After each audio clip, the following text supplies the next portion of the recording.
All right, good morning, everybody, and welcome to day one here of the Nias Pro. Now, I've just found Katut Argus, who's finished his pre-surf, preheat warm-up. Tell me, Katut, how's the surf today? Pretty good, a bit smaller than yesterday, but the wave's still consistent, still good for all the surfer. Like there's some solid set for sure. Like every minute, there's always solid one and barrel, and still pumping out there. All right, so how big are we calling today's surf? Probably like 2 or 3 foot. Still couple solid one coming, so it will be great. All right, well, it's really good news for day one of competition. There's enough waves. It looks really good in the free surf. What we're doing is we're going to start with the men's round of 136. I think there's 4 heats of that, and then we're rolling into the ladies, which is the round of 48. 8 heats of that, and then we go back to the men's to finish off today, back to the round of men's at 128. So we've got a pretty big schedule for day one of the Nias Pro, but when the waves are this good, you got to keep rolling. Katut, thank you, and all the best for your heat, etc. Thank you very much. Cheers, guys. See you soon. Sorake is the home of the legendary wave in Lagundri Bay, rich in history and tales of awe-inspiring swells. It's perfect right-hander bowling over a sharp coral reef, drawing surfers from every corner of the globe.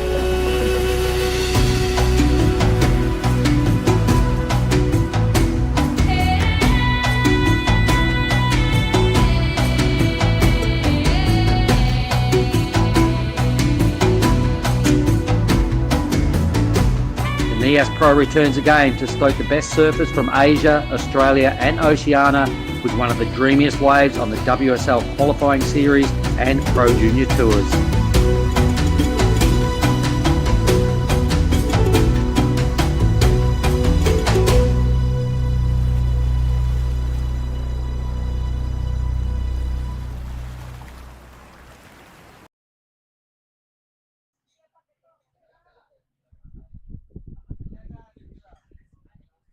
All right, well, I think we are on live, ladies and gentlemen. Welcome. Well, no.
I'm joined by Giada Lagardi. G, day one, looking pretty good. The sun's shining. It's offshore, and we've got waves. Yep, it's absolutely an incredible morning in the water right now. We have Raflin Wow in the white. We have Takumi Nakamura in red, Otorio Zagoto in blue, and Sinar Tanjung in the green. So the waves are firing out there. It's looking like so much fun, and it's strange to see the lineup with just 4 surfers now. After the display we've seen the last few days, there's been minimum of 50s. There's been up to 70s and 80s, I reckon, 70 packs out there, all trying to get their head around the Nias lineup and get a taste of the famous Lagundri barrel. And here we are with day one. Obviously, the swell's dropped a touch. The forecast is looking really good, though, for the whole week. Round of 136. 4 of these heats to roll out. Then I believe the ladies get a little crack at it today, which includes you, G. You've got to be happy with that. Yep, I'm super excited. I tried surfing there yesterday. Got like 1 or 2 good ones, but it's so tough with the crowd. I went to like 12 o'clock sun, and it was still super packed. So I'm excited to get a couple waves out there with just 3 other girls out. What's the plan? surf. Ride as many as you can. Do some big backhand hangers. Yeah, this wave is when it's not barreling 6 foot to 8, 10 foot. Nias, it's a rippable right-hander that is just so friendly and fun for everyone. True, it's such a good venue. I love this wave. There's the drone footage of our 4 competitors sitting around. Yesterday, there wasn't a lot of sitting around. We had a lot of swell on tap. There was a lot of waves rolling through. I saw a banging 5-wave, 8-foot set yesterday afternoon that every wave got ridden and they got ridden well. It was just such a treat sitting down and just sort of watching yesterday afternoon. But I'm really looking forward to seeing what the Rash Fest can do out here. More importantly, we need a set to kick off things in fine style here for Raflin, Takumi, Otarius, and Sinar. So 4 of these heats, there's some pretty big names in round 1 as well. And I just looked through the draw earlier. A couple of the highlights for me. We have Raju Sena coming up in the next heat against 3 locals. We have Noah Arkfeld out of the Philippines, who's in heat 3. He's up against a couple of the local boys and one Hawaiian fella in Talon. And Caleb Tancred, he's in heat 4. So somehow he ended up in the bottom of the draw. No ratings points, I guess. So he starts right at the bottom and works his way through as he did down there in Krui. Yep, so right now, a couple waves ridden from Otoria Zagoto and Raflin. Wow. We see on your screen right now our man in blue. One nice turn out the back. He gets this inside, wraps it around there again on his backhand, and decides to pull off, as we see and have seen many heats in the past. Most of the points of this wave are done from the outside. You know, you're either getting barreled or you're hitting 1 or 2 sections out the back, and the inside gets a little fatter, fills in a little bit, so it's just mostly carved. So all the points are done out the back. Boom. Nice hit by Raflin. Only one of them, though. Glorious conditions here this morning. It's already steaming hot here at Sorake Beach in Lagundri Bay, everybody. We've got Blue there, Otorius. So these are famous. They're all famous names. The ones on the point here, the Wow Boys, the Zagotos. And they're taking on one Japanese surfer and one of the Bali boys. So Sinar is out there in the lineup. He wasn't on the draw yesterday, so he got a late call-up, which is good for Sinar. Yep, super excited. He had a great run at the Krui Pro Juniors. He did some really nice heats and was surfing so well. His surfing has improved so much, and it keeps improving over the years. So I'm excited to watch Sinar in this heat. I'm sure the Tanjuns are all watching. Bronson had to go back to Bali. He will be going to the Challenger Series in South Africa, but I have seen Varun around here, so I'm sure they're all down there supporting on the beach for Sinar. All right, all the numbers are in. The better of them is Raflin's, the 283. His best score puts him in the lead early. One of the Wow Boys is a bit of a famous name here on the point, that surname. The Zagoto fella, Otorius, is another name from pretty famous on the point here, a 307 for the work he did in the Blue Rashi. Sinar's often racing with a 217 and just a low number there for Takumi, but there's plenty of time. These 25-minute matchups. Our schedule for today, everybody, we've got 4 of these heats as we're watching the replay of Otorius. All right, so this is the 307. So this is the best turn pretty much of the heat, the best number. Still, the judge is leaving plenty of room in the scale to hopefully get some tube rides going on. We know Raju Sena, very polished surfer, coming up in the next heat. The Prince of Padma, I'm sure he'll be hunting the tube. Same with Noah Arkfeld in heat 3, representing the Philippines. Great air game. When we know, he's got the complete act, and he's definitely on the rise, and he's right there with Marimar leading the Filipino charge. So we'd like to into heat 3 when we get to that point. Caleb Tancred, just a dead set shredder. Got all the way to semi-finals there in Krui. I think he got a 5th or maybe an equal 7th, but just missed out on the grand final. Yeah, so it was great to kind of watch him surf throughout the entire event. He started from round 1 and made it all the way to the semis.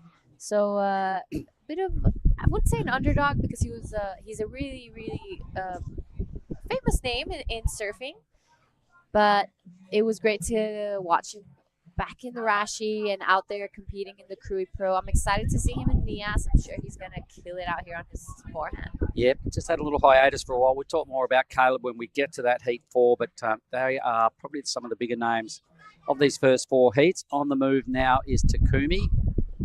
He's only packing a super low number, so he'll be really keen to make this wave count. It's looking like a set wave.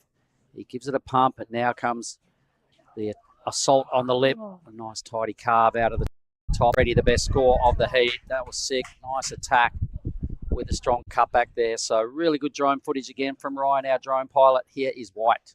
This is Raflin. Wow. So looking for some shade, gets it and comes out. Beautiful wave for Raflin. Wow, would love to see if he got anything done out the back.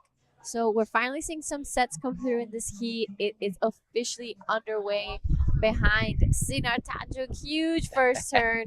Wraps it around there for the second one. This is an exciting heat 1 for the Nias Pro. Yeah, that was a good 3-wave exchange. You know, obviously Takumi in the red there just went to town. We're going to see a lot more of that sort of assault on this wave over the next 8 days. It's an 8-day event, everybody, so strap in and stick around. We've got a couple more swells forecast to roll through during our remaining 7 days of the waiting period. So everybody's assured me that conditions and the forecast look really good. But here's the replay. So this is Raflin. And, of course, if anybody can get barreled, it's the local boys. They know where they are. That's on the out wide section down there. Pretty good. But I really like Red's for sure. Red's going to have the best number. That was just a great attack. Oh, yeah. Red was surfing on point on that wave. Another surfer who has been in the QSs and the ISAs for many, many years and had a little bit of a hiatus as well. He stopped competing, I think, last year. It was probably just staying around Japan. But it's great to see him again. I was having a quick chat with Takumi in the water crew, and he told me, he was like, yeah, I came here, you know, I love Indonesia and the waves are pumping. So I decided to put the Rashi back on and give it another go. Octorius, whoa, parked himself up a little too deep. He'll be dirty on himself. That was a great looking wave. He's out there in the blue, maintains priority more importantly. I'm loving the backdrop you get here at Nias. It's just coconut trees, both sides of the bay. He goes an insane ride. Oh, that first turn. Do you love it? Love that wave. Sets it up straight up for that second one. Beautiful style from Takumi. Comes in at 6.67, so definitely best wave of the heat for now. That first gouge was huge. Yep. And that's what it looks like when you're paddling out, folks. That's what you see. There's lineup markers all over the place that everybody sort of gets familiar with. But I'm really loving the backdrop here on both sides of the bay. It's just iconic. And, geez, I just love Sorake Beach in Lagundri Bay here in Nias Selatan, South Nias, and in Sumatra Barat. And here is Sinar's rewind. That was a big turn for Sinar on his backhand. Almost went over the rail in that first turn, but held on nicely. So I think that's going to be a pretty good score for Sinar. Going to back up that 217, but it is Takumi right now with that 667 to his name, showing, you know, I've been around, I've competed, I know what the judges are looking for. Yeah. So he's looking pretty confident right now. Yeah, and so he should be. That was quality. All right, and here goes Sinar asking for a time. Sinar, you're halfway through the matchup, mate. Your next number will probably take him into second spot.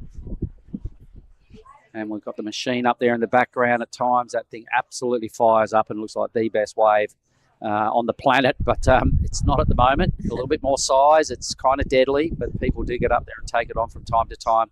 And over the week, you're going to see some things roll through there where you would suggest, how come we're not there?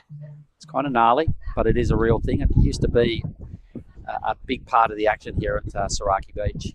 You know, you have so much insight, Mark. I know you've been here in Nias quite a lot. So what do you think are probably the key differences, like before the earthquake and tsunami and after? Okay, well, the whole shoreline's different. Like that reef is, I think it lifted by about 2 or 3 meters.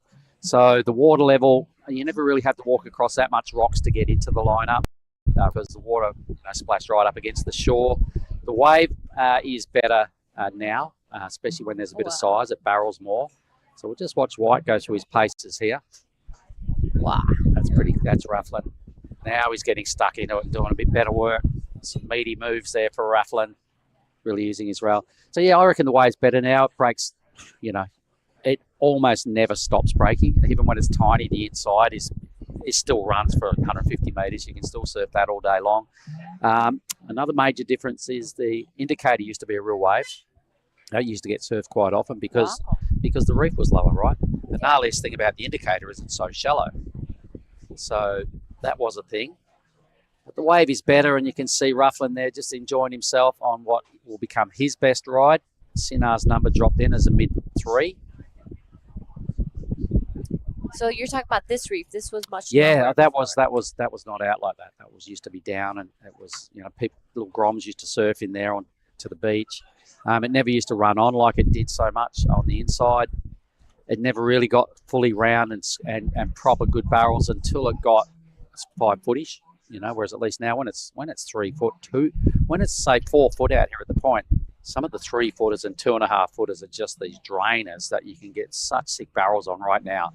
That wasn't the case back in the day. So it's probably one of the waves that got better after the earthquake, and a lot of waves around the place kind of got worse. But this one got better. So a couple waves lost, but this one became incredible. And as we saw last year, this is such a high quality wave. Every year that we come here, it's firing. We've never really been too skunked. It's a wave that can really showcase some high quality surfing. 100%. Last year was probably the event of the decade. Anyone that tuned in, it was just insane. We're going to try and find some of the highlight reels of last year just to bring up every now and then. But let's just have a look at the best wave of the heat. Boom, 667. Probably got at least 4.5, maybe 5 of his points off that first turn, and just played the game, finishing off right out there in the channel. But that was sick. Takumi Nakamura. Here's Sinar on the hunt again. Live action right now. Sinar Tanjung wanting to get rid of that 217, only looking for a 3-4-1 to go into an advancing position. The last of Rufflin came in at a 3.9, so did extend his lead a little bit. We're seeing a couple waves being ridden right now. Not sure we're going to see a big change in the leaderboard, but some incredible waves being ridden. And yesterday was pretty classic. We saw Ryan on the drone. He posted I think it was like a 4 or 5 set wave that everyone got barreled in. That was the set in the afternoon that rolled through, and it was just so much bigger than the rest. It definitely touched 8 foot yesterday in the afternoon a few times. A good handful or 2 handfuls of those sort of waves rolled through late in the day. Here is Sinar. He's challenging to go into his second spot. He needs a 3-4-1 out of this. But yeah, I agree. He's definitely got a little bit better with his surfing skills, and he comes to all the events and hangs out. He loves just being involved and participating, and he's a cool fella. So good on you, Sinar. I didn't quite go there with that last number. Locked in at just a low 2. So probably just not as explosive as red or white to kind of extract the bigger numbers at this stage. He's young, he's learning, he's hanging out, he's kind of coming, like I said, we see him at most events, and he just loves the atmosphere. Yeah, Sinar travels around with Byron and Bronson, so he learns so much. And just by being around the events, you really can pick up a lot of things, that how you watch heats, you dissect how they surf it, and Sinar's a surfer that I've seen improve so much. I see him surfing around Bali as well, so I'm sure he has many, many opportunities to come up. I'm sure he's going to be doing the Pro Junior as well, so I'm excited to be seeing Sinar. So he's surfing out of his weight division here in the Opens. We've got Takumi up again. He's picked another good-looking wave. So there is the stock standard grind off the top here at Lagundri Bay. A second big hit, a third hit. Right in the pocket there, maybe a cutback for good measure, but no, out he goes. For sure, we'll have the 2 best scores of this matchup. Really strong rail work. He knows what the judges want to see and which parts of the criteria suit this wave. So strong rail work, really loved it. Takumi will have another really good score. What did you like most? I love this first turn. Wow, he grabbed his rail, took it all the way around, sets it up for this second one. Big fan of spray out the back. Takumi going to town on this one, honestly. He's going to be backing up that 667 really nicely. Just a solid surfer. Really good, really good. You can see its experience, all right? Here's our overhead view of the point, ladies and gentlemen. We're just passing the Hash and Family Surf Camp, the big red building off to the right of screen at the moment. That's where we're parked up. That's where we're staying. That's where we do most of our eating and afternoon activities. It's got a dynamic view. The judges are upstairs on the balcony. They get the perfect view of this wave. They don't miss anything. And see sets coming as soon as they start, pushing into the bay. There's the backdrop. Big old left out there on that point that sometimes you think, how come no one surfs that? Don't you reckon sometimes it looks like it peels? And It looks perfect, and because it's a left, I've definitely watched it a few times. you, you goofies. Oh, maybe, but no, this is now. Yep. Raflin claims that one, wraps it around again. That was a really, really good start for Raflin. Local knowledge. He knew the wave. He knew the line. He got into it, not too early and not too fast, so he outraced it. He just dropped straight into the pit. We saw so much of that stuff going on yesterday. We have another wave, a quick up and out there for Takumi. But for sure, Raflin will extend and hold on to second. A really good wave there as well for Takumi, a 5.83, 12.5, two-wave total. With 5 minutes to go, he's got time to just tee off on one more. But there's our first reasonable barrel for the event. So well done, Raflin. The big scheme of things, you could say, you know what, I got tubed first in the Nias Pro 2025. Bonsoy replay looking good, thank you. That must feel so good. Right behind him is Sinar on a smaller wave, but gets taken out by that one.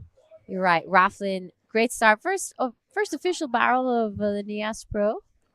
Took a local to do it. The WOW name is famous along the point here. They're everywhere. And there he goes, holding on to second spot. So his last number's yet to come in. I reckon it improves as his best wave. Blues just drops down, takes the low line, which wasn't ideal for Otorius. He needs himself a 3.91, but that will change because the Raflin WOW tube ride has not locked in. Yeah. I mean, Raflin's wave wasn't super, super deep. You could still see the top of his board, but it's not looking like we're going to be getting those really big, heavy barrels that we got last year. People were completely disappearing and coming out to some waves that was like, goodness. There was so many 10s last year. It was just something I'll never forget. Here's a 4.83 that locks in for Raflin. So really fending off and defending second spot. Now Takumi gets the early pump in. This wave's going to flatten out kind of quick. So he gets in one really quality hit and a backup move out there and into the channel. Takumi going to town on a smaller wave, but I'd even ride this one in. Yeah, incredible surfing from Takumi. Such an experienced surfer. He's been around for quite a few years. I know he spent a lot of time in Hawaii. He comes to Indonesia a lot. And definitely one of the most loved surfers around the QS. He's a great personality, very fun and bubbly. So it's great to have him back on the QS. Here he goes, winding up on wave number 5. He's got a really good rail going. We're going to see a lot of variations of those, couple of moves all week. It's what this wave is made for. If you don't get barreled, you can drive hard off the bottom and really attack the lip at least a couple of times. If you're really lucky and get everything in timing perfect, it can offer 3 big blasts with a huge cutback out there in the channel. So Takumi on his way into the round of 128. He's there. Does Raflin WOW hold on? He's got priority, which is a good place to be. All Sinar's numbers are in. Otorius is now chasing a 5.66. Sinar needs a similar number in the low 5s to get out of trouble here. Someone's taken off. Who's this? Raflin. Ooh, a little deep on this one. Isn't able to get around that section, but he's looking like he's in a pretty comfortable second position. It is Sinar Tanjung looking for a 5.16 and Otorius Zagoto a 5.66. So just under 2 minutes to see if they're able to kind of get back into this heat and get themselves into that second round. At the end of the day, not only do you want to win and pass heats, but you get to surf more by yourself out there. And that's a big part of getting through the event. On that topic, last year Josh Kerr entered and he started in round 1 at Cruy. We're like, Josh, what's up? How come you're in round 1? He goes, hey, when I get to Nias. I started in round 1. That's all right. So he had the blinkers on for this wave. He'd never been here before. He ended up surfing 8 heats throughout the draw and purposely put a late entry in just so he could start at the bottom of the TP and work his way through, which he did. And it was just such a good thing to watch Kersey out there on the twin fin so many times. And a big shout out to the Latitude 0 boat out there. Latitude 0 Tilo Islands, the premier fly-in and fly-out surf resort in Sumatra. Yep, and I reckon they've got a lot of the photographers, official photographers on that boat, snapping away in the channel. Perfectest view. That is the A grade. If you're not sitting in the pit, the next best spot is to be in the channel and watch someone sitting in the pit riding through them. So pole position out there, thanks to the Lat Zero crew. Yeah, they've got the best seat in the house, and they've been sharing the Stoke for surfing for over 30 years. All right. There they are. Nice looking machine. So this heat, very first heat of this year's Nias Pro, is almost run and done, everybody. Sorake Beach is the site of where we are parked up. We've got a big 8 days of competition coming at you. We've got about at least 20 heats formatted for today. So if you're listening in and tuning in and you're liking what you see, word up your friends, tell them to get on board, check it out, hang in there and stick around for the whole 8 days because we've got a couple of swells coming and this place is famous for the Lagundri Bay barrel, and we're going to see a lot of it this week. So we're just watching White ride his way in. He ends up in second. So this is kind of the little kiddies corner play zone, which can be a bit of fun. It can sometimes go for like 100 metres in there and just cruise along at a steady pace. But that's all academic. Takumi and Raflin move through to the next round. So we will throw to a quick break and be back shortly with Heat 2. Cow! Oh, mate, I just went for a drive. Surf is cooking, bruh! Wind's gone offies, swell's starting to pulse. You all fueled up? It's you and me, man. We're going to make it cone today. Yeah, let's go, brother.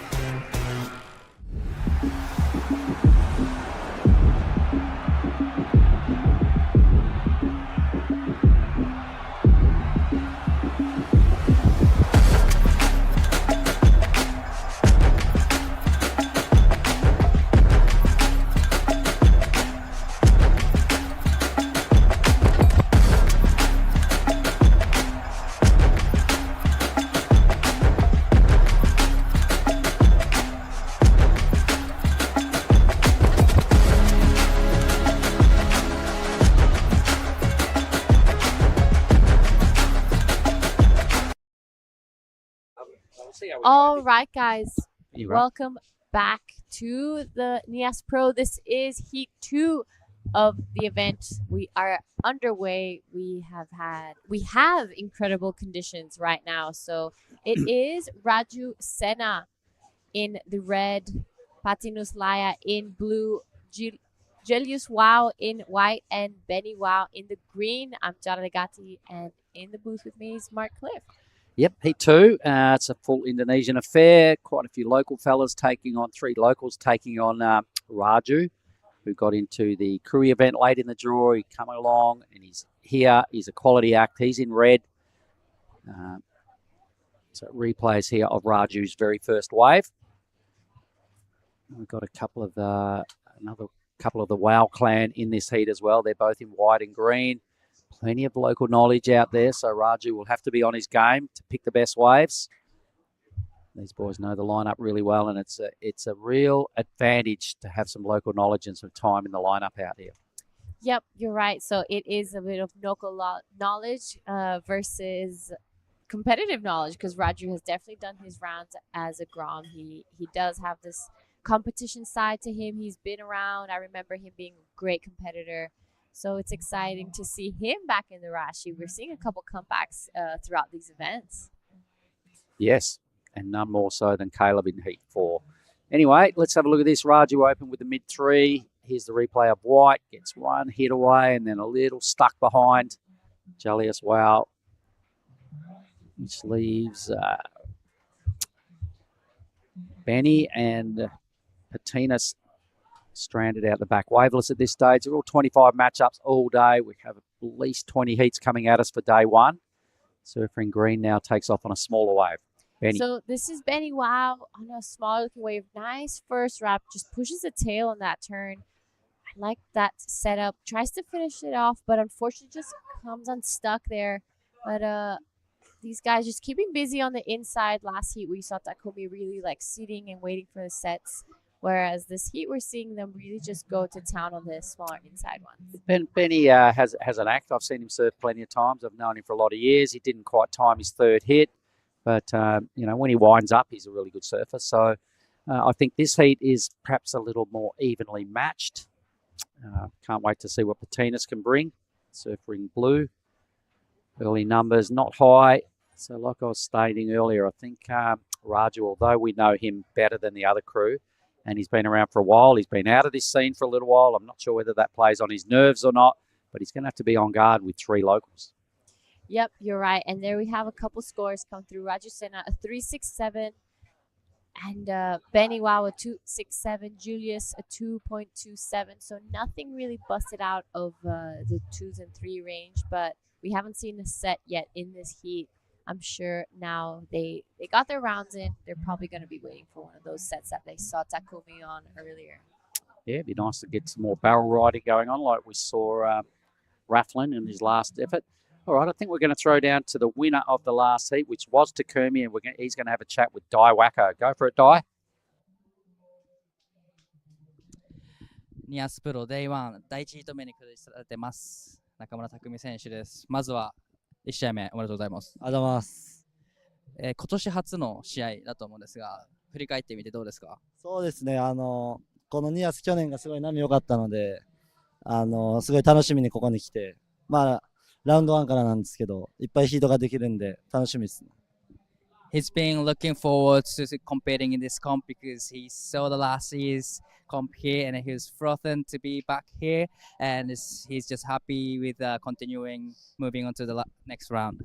今回はニアスからということなんですが、どれぐらいを目指してこの大会を目指してますか？まあ、もちろんまあまあ目標で優勝も目標にしてるんですけど、まず1ヒート1ヒートね、結構中分の波があるから、ちょっとそれ狙ってそのままいいサーフィンしてね、ファイナルまで行けたらいいかなと思います。His first goal is just making into the finals day and try to take a win, but most importantly, just trying to have fun, maybe getting some barrels here. では、朝からたくさんの方見てると思うのでメッセージお願いします。そうですね、クルイからね、行ってるんですけど、ちょっと試合に出れなくて、いろいろな人がね、ちょっと心配してくれてたんで、ニアスでいいサーフィンできるように頑張るんで、応援よろしくお願いします。次も頑張ってください。ありがとうございました。Thanks, guys.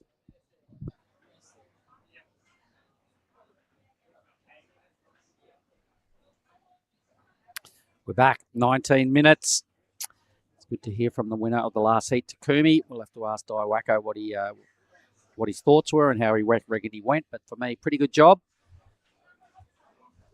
Yep, you are right. I'm definitely going to be asking Dai a little bit of insight from Takumi. So on your screen right now is the replay of Patinos Laya. Gets a little bit stuck off the top on that one, but really nicely done. Unfortunately, wasn't able to get around that second turn. But welcome back, Dai Wacko. Good morning.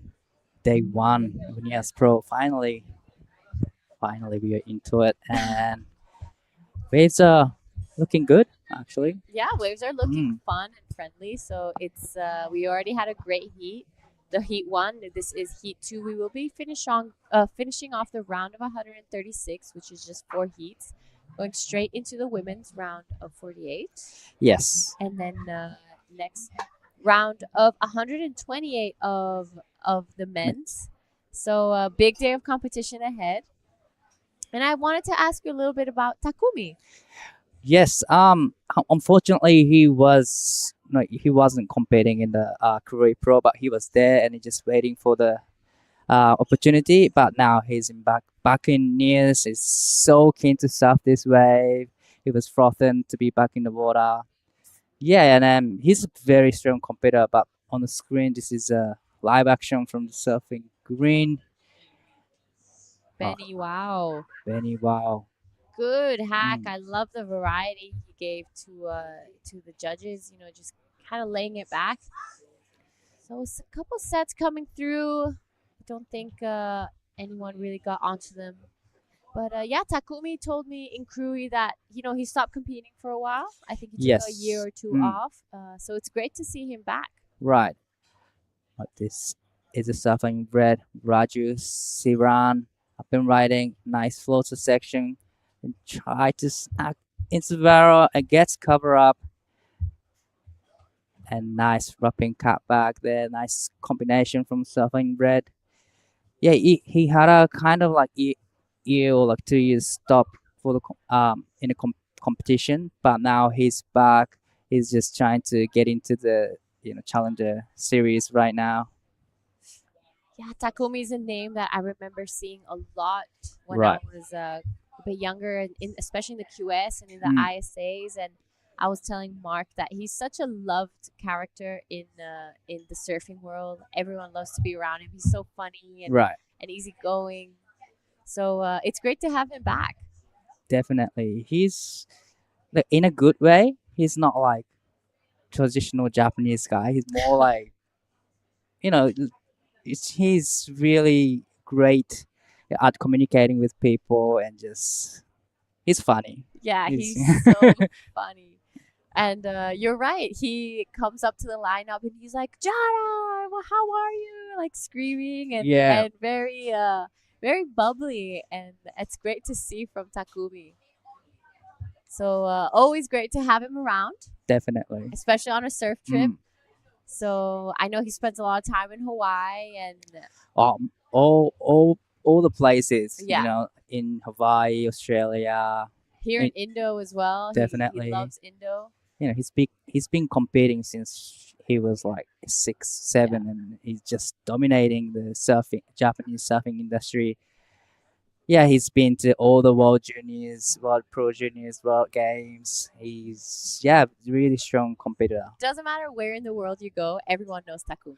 Definitely. Even all my Latin friends, like they really, really love having Takumi around. Right. So on screen, there's a beautiful boat on the screen right now. We like to shout out to the Latitude Zero,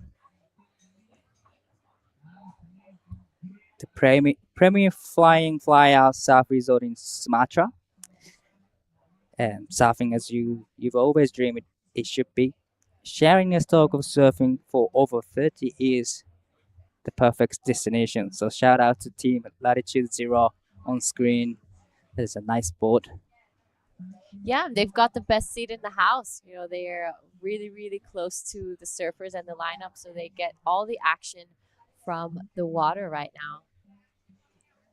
But yeah, so in this heat right now, it is Raju Sena in first with a 3.8 and a 3.67. Benny Wow, a 3.1 and a 2.67. Julius Wow, a 2.27 and a 1.03. Patino still hasn't really gotten out of the 1 and the 0.7. So still anyone's heat for now. We haven't had any major score like the last one. We had Takumi bust out that 6.67. This right now is Patinos Laya wants to get rid of that 0.73. Goes to Whoa. the air. But definitely won't be improving his scoreline with that. Beautiful morning here in the Nias Pro. We will be finishing this round of 136. Only 4 heats. So a bit of a replay here of the last one. I love the setup here in Nias because apart from the beautiful wave, we have the backdrop of all the coconut trees.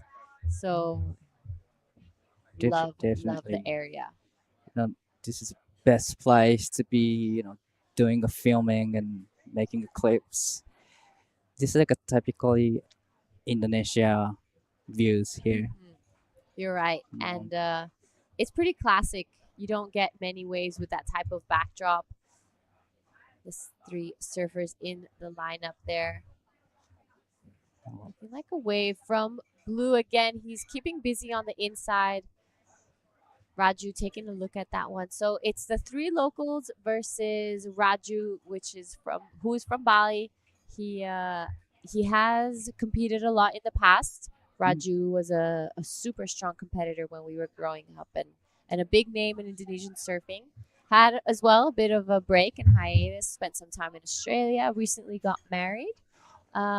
and now is giving the competition world a go again. Yeah, this is such a best place to be back for the competition. Got a perfect waves. You don't really wanna surfing at beach breaks when you get back to the competition. You always wanna surf the perfect wave, but this is pretty much the best place to be back. Yep, so we just finished off the Krui Pro, traveled all the way here. It was a bit of a mission, 6-hour drive, 3 flights, and then a 3-hour drive to get here. So it was almost 24 hours of travel, but we made it. We're here. Yesterday was pumping here Right. in Nias. We had so many barrels ridden. If you guys want to check out, Riza posted a couple clips, a 5-wave set of people getting drained. But yes, we're now into the Nias Pro round 1. We will be heading into the round of 48 of the women's, and then straight into the round of 128 of the men's. We will be finishing off until heat 10 today.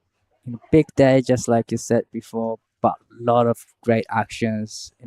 From the start to finish, we've seen a good scores for Takumi Nakamura, and the waves are still, on the lineup, and it's got a little smaller today, but the forecast looking really great for the rest of week, and we will see some coming up waves in a few days. So definitely there's gonna be some barrel battle in this comp.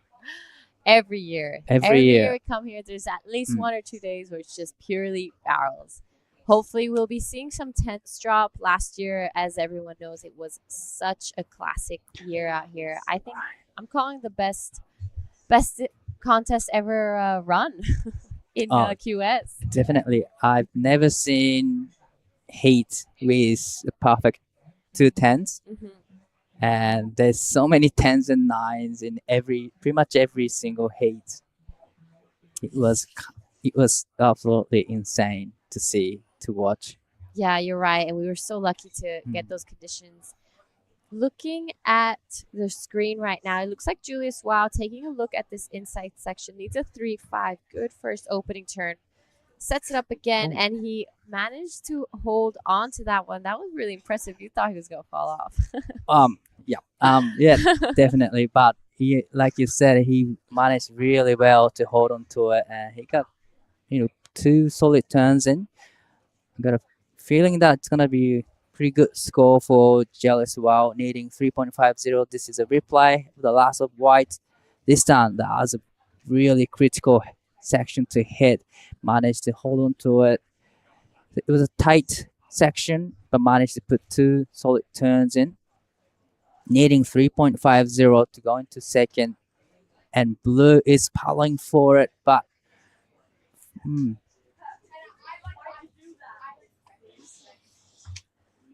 All right, so just under 9 minutes. This is the Nias Pro.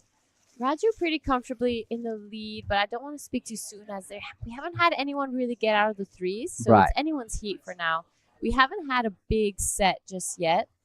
The Ocean just taking its time, but coming up in the next round of 136 Heat 3, we're going to be seeing Noah Artfield in the red, Widianto Wow in blue, Talon Liliam in white, and Winfight Wow in the green.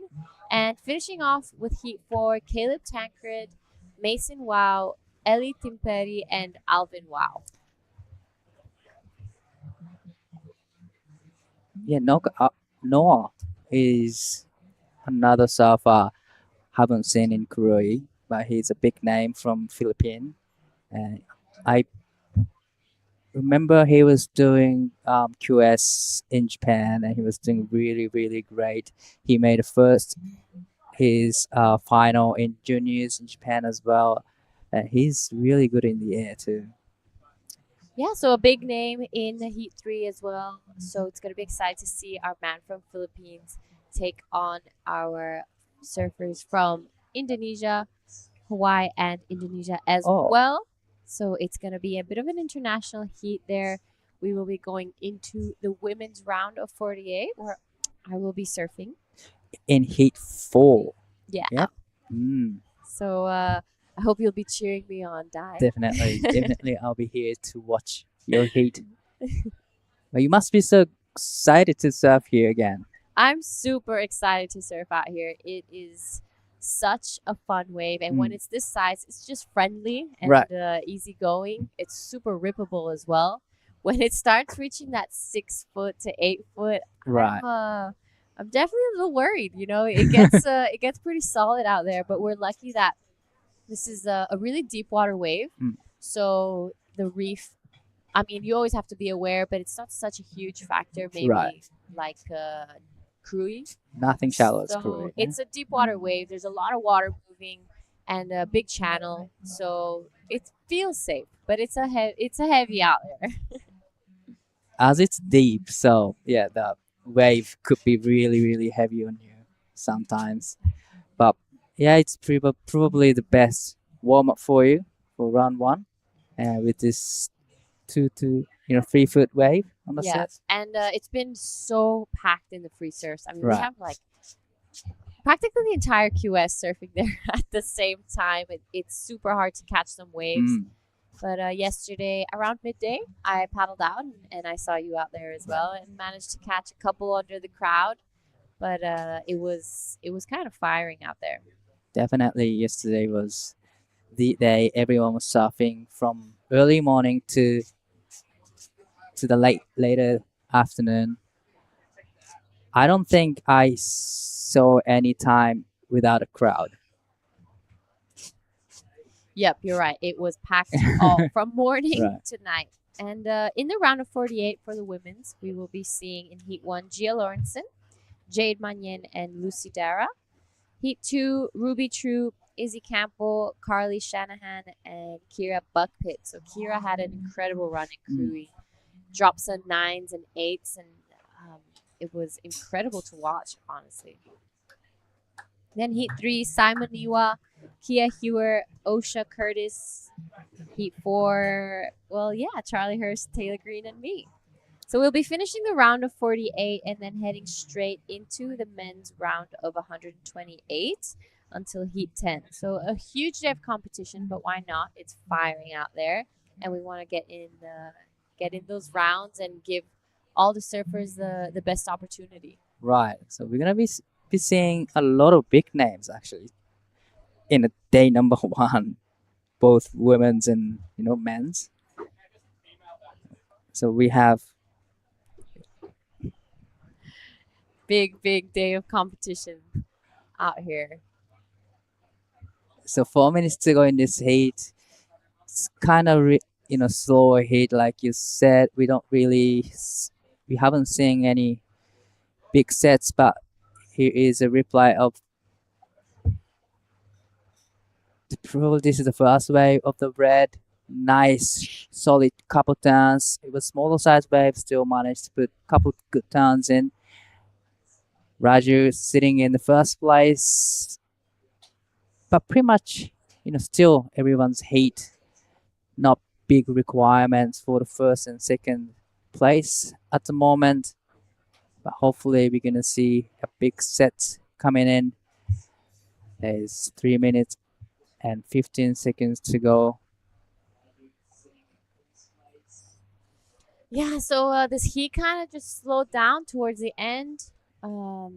Not too much happening. We had a couple of waves ridden in the first part. No one really getting out of the 3s.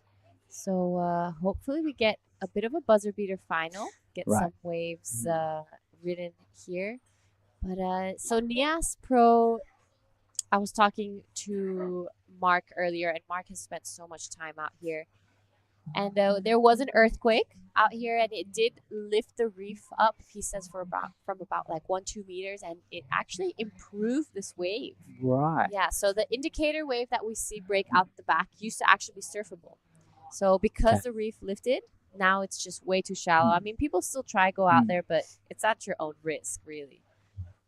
So this is a wave for Julius Wow. Big first turn. He needs to finish this one off. Love that float section. wants to improve on that 2.27. Only needs a 2.34 to go into an advancing position. So that was really nicely done. Well, looks like on live, he got a cover up, I think, in the beginning, but we did not see that on live. But on the next one, this is a good looking wave. Tune in for the barrel, little shade and shade into the big wrapping cutback. Wow, finally, the bigger sets coming into the lineup. Oh, there we go. So this is our surfer in blue, Patinoslaya. Unfortunately, just getting stuck and getting over that wave. So 4 waves ridden. Scores to come in for all 4 surfers. It is just over a minute left in this heat. I really loved Julius's wow wave. He surfed that really nicely, but I would love to see the replays of all 4 surfers again to kind of get an idea. We're definitely going to be seeing a bit of a shift in the leaderboard. So a minute left in this heat. The judges taking a good look at those waves. Definitely, this is going to be a crucial moment for all the surfers. All of 4 surfers got a wave on bigger size waves. So definitely there's going to be a little bit of change in the leaderboard. And 40 seconds to go in this heat. And the last of white comes in 4.10. That puts him into first place. We are still waiting for all 3 surfers last wave. Yeah, so we're waiting for scores to come in for all red, green, and blue. Now it is Julius Wow currently in first, a 4.10 for the last of his ride. It was really nicely done. First, the best score of this heat for now, but you did mention Raju had a great start to his wave. So hopefully we'll get those scores through. It is time up for the heat 2. Still waiting for some scores. Raju's last wave, a 4.93, pushes him straight into first again. So it is all eyes now on Benny and Patinus to see 4.43 and a 4.76 are the requirements. We're going to see some scores come through now for our man in green. Nothing just yet. We're going to be sticking with it. Yeah, definitely it's going to be up. Last wave blue comes in at 2.23, not enough. We are still waiting for the last of green. A few scores locked in already. So it's 2.67, not enough. So it's Raju and Julius who's moving on to the next round. So we're going to go to the break and we'll be right back after the break. That's a weird looking smoothie, Vorno. Tell him, son, this ain't no smoothie. This is a smooth as broth base for our bonsai ramen. How long should we wait, Master Ramen? Patience, young noodle. Wait, and top secret, I need corn. Behold, bonsai ramen. Moon-san, this is... Absolutely cooking.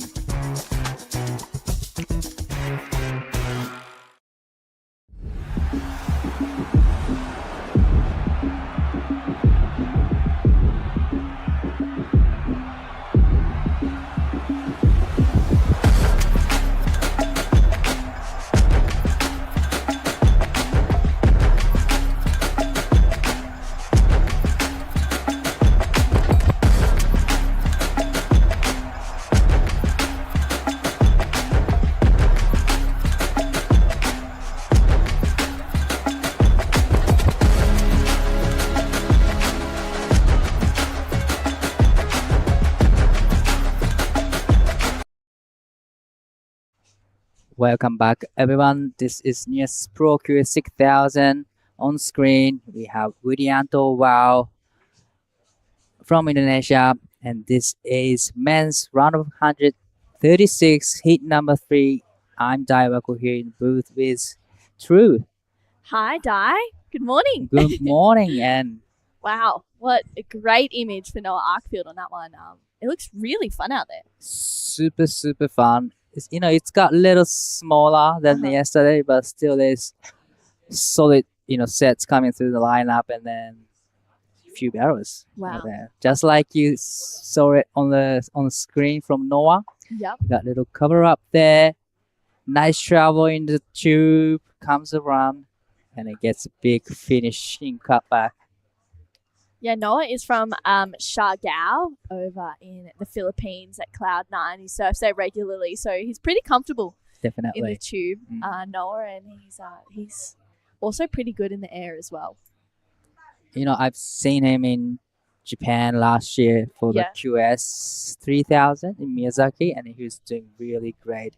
He did every, big snaps, big cutback, and really great airs. Yeah. And he really great, and he made the first Pro Junior final in the event as well. So, yeah, he is really great surfer. Yeah, it's exciting. He's exciting to watch for sure, and his first one locks in at a 4.33, so a good way to start his heat for Noah. And he's taking on Talan, Lilyman, Widianto Wow, as we saw him a little bit earlier, and also Winfate Wow as well. So big heats, and this next one is going to be exciting too, I think. It's nice to be here in Nias. We're seeing rights instead of lefts for the first time in about a week or two. How good is that? It's the first event, only about left, but why not have right? Yeah. In the Indonesian leg. Yeah. Such a great place to be.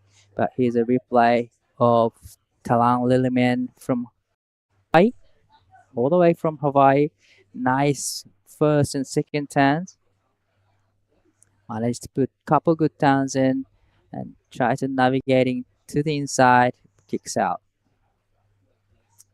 Yeah, so that was a 2 for Talon, and looked in his first wave. These first few heats of the mornings, that first round of 136 would be a little bit nerve-wracking for these surfers, I think. Definitely. Yeah. Especially those surfers who haven't surfed in Korea.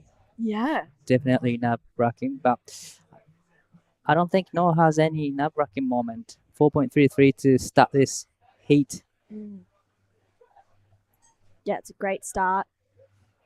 That's Winfate Wow on screen there. Unfortunately, losing priority. And that was, it's hard with that priority around here, especially because it's at one takeoff, it's so easy to get caught out. And, unfortunately he goes to 4th priority. But, there's plenty of waves to come through. There's some really fun opportunities as well. I'm sure he'll get another chance to try again. And I'm excited to be here, Dai. I think I haven't been to Nias for a couple of years, so it's nice to be back, and it's changed so much. It's crazy. Right. So you were here a couple of years back. A couple of years ago I was here, and I just haven't made the mission back here yet until this year. And it's I can't believe how much it's changed. It's got bigger, everyone still is here, and you can remember them from the few years ago, but it's special to be back here and see the changes that have been made for the better. Right. It's a really nice place. All the hotels on the beach sides, pretty much you can watch all the actions from the accommodation. But hold on a second, we have live action on screen. Surfing green gets the tube travel. Unfortunately, got a shut down on him. Poor Talon also not making it out of that one either, with just about 18 minutes to go. So while we have a little break in action, we're gonna head over to Giada for the post-heat interview. Okay, I'm here with Raju Sena, the winner of the last heat. It was a little bit of a slow heat, but the waves are firing. So tell us what it's like out there. Yeah, it's a bit slow, but yeah, I just try to find the wave, catch the small one and then wait for the big one. And yeah, I got it. And happy to be. So you told me you stopped competing internationally for 4 years. And I know that you were such a strong competitor when you were young. Why did you stop, and what made you start again? I stopped because I don't got the opportunity, and then now, like my sponsors support me, my board, Folcom, Nusakana. So yeah, they support me, and yeah, I keep going. Where were you training coming up to this event?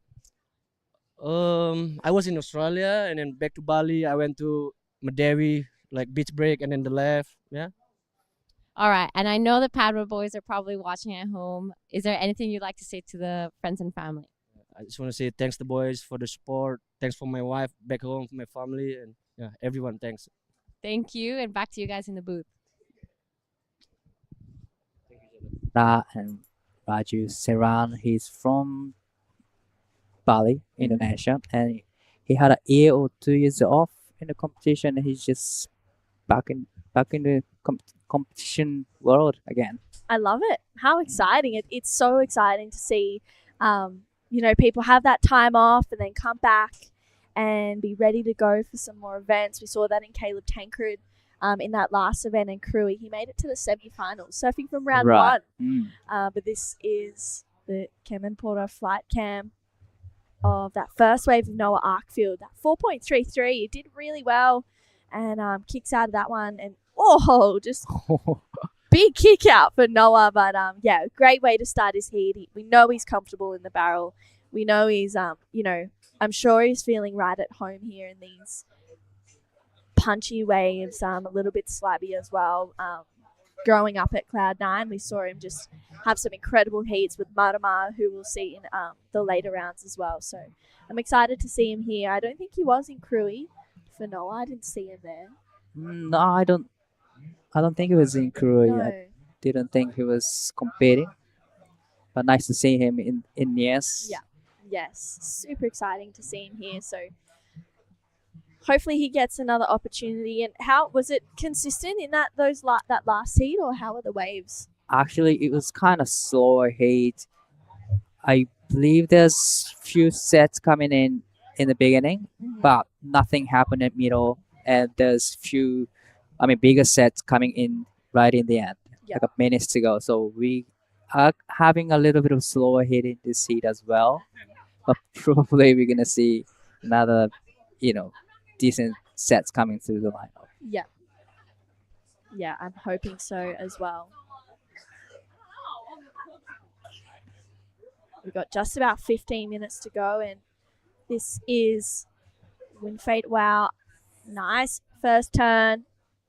That ball looks like it's got a bit of a wider nose at the front, and goes to the air, but unfortunately just kicks it away a little bit too far. And he'll get back out.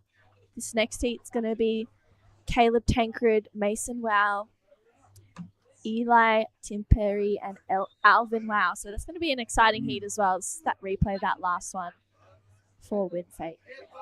Yeah, really great surfing from our local surfer, Winfate Wow. He was sitting in the fourth priority, so why not, going for the smaller ones and trying to build the score first, because he's only got 1 point and 1.60 on the leaderboard. And it's a really slow heat right now. So yeah, there's not much going on. That 4.33 is still the best wave, and you can see the surfers just, I guess, waiting for those sets to roll through. It's kind of, one of those days where you want to use your priority wisely, especially in these moments where maybe a wave isn't going to come through, so you need to be prepared for what's coming in this heat. And with Widianto Wow holding that first priority with just a 0.5, he's in a good position, only needing a 2.17.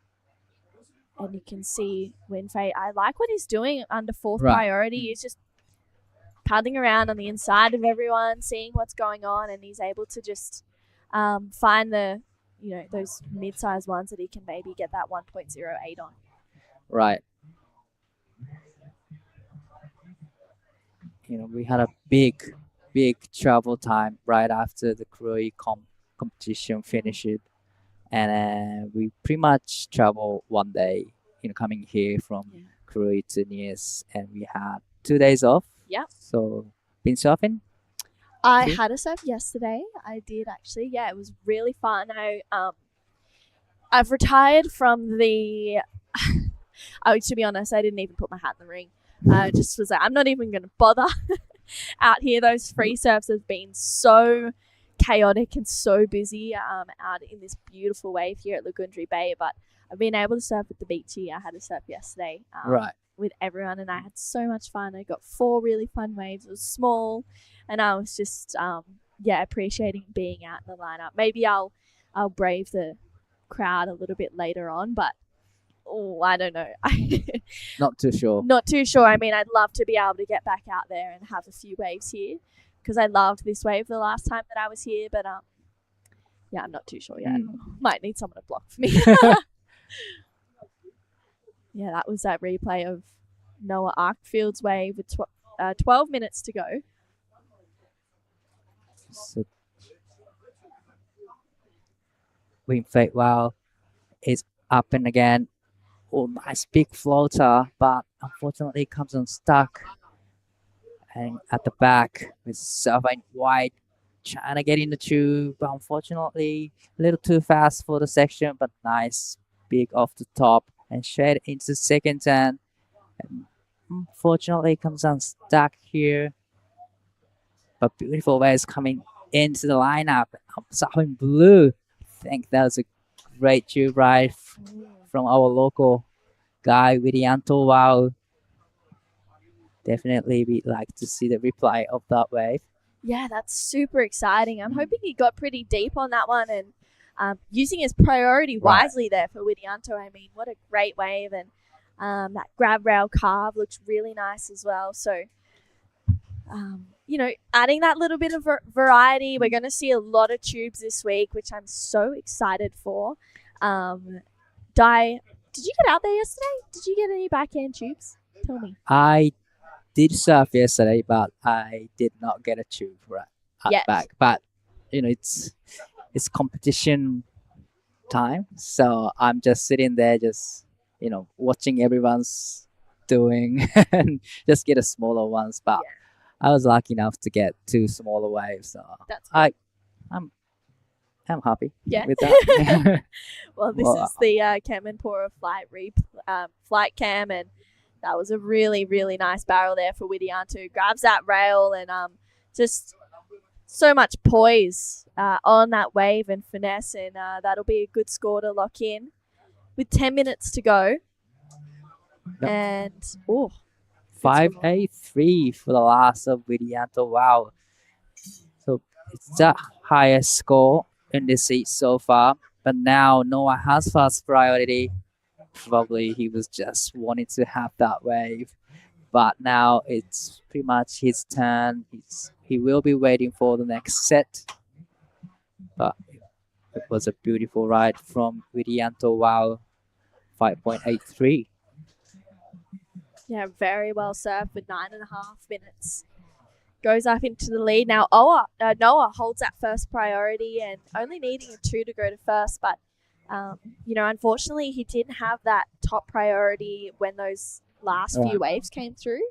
But now he can just choose whatever wave he likes. I mean, it would be really tricky to kind of navigate where to sit and what the best waves are coming through out there, especially when you've only got a few days to kind of free surf and get used to it. There's lots of people who've been back here a couple of years in a row now, so I think they're feeling a little bit more confident here, and especially with what waves are coming through and things like that. But for Noah, I'm excited to see what he can do. I feel like if he gets a couple of good waves, he can really make some heats in this event, just because of how confident he is in the barrel. This is a replay of his first wave. I mean, he's just eases into it so perfectly, comes out and he's like, yeah, I'll just do a carve.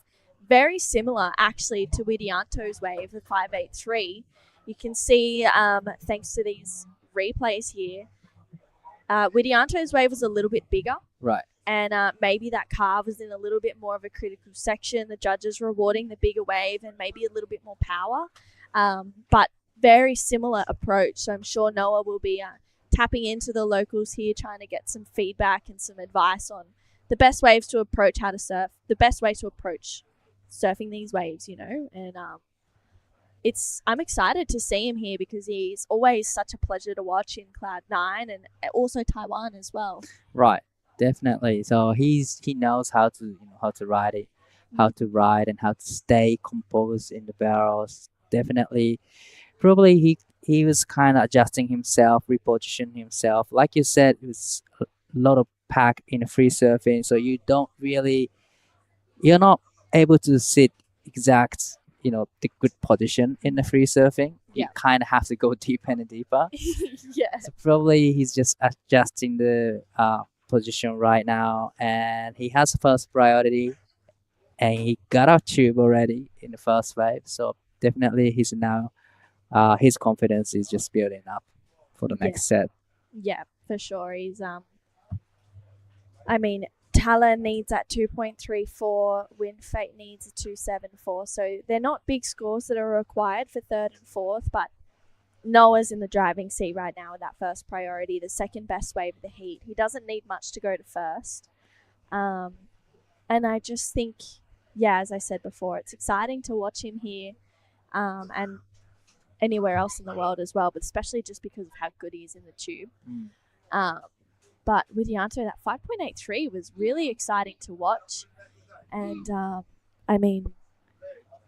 there's not been much going on right now, but I feel like...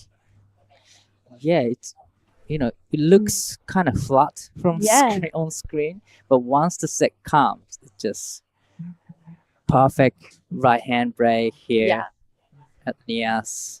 Even those smaller ones looks really nice. But definitely there's going to be another big sets coming through, so you don't really want to sit inside and just getting those smaller ones.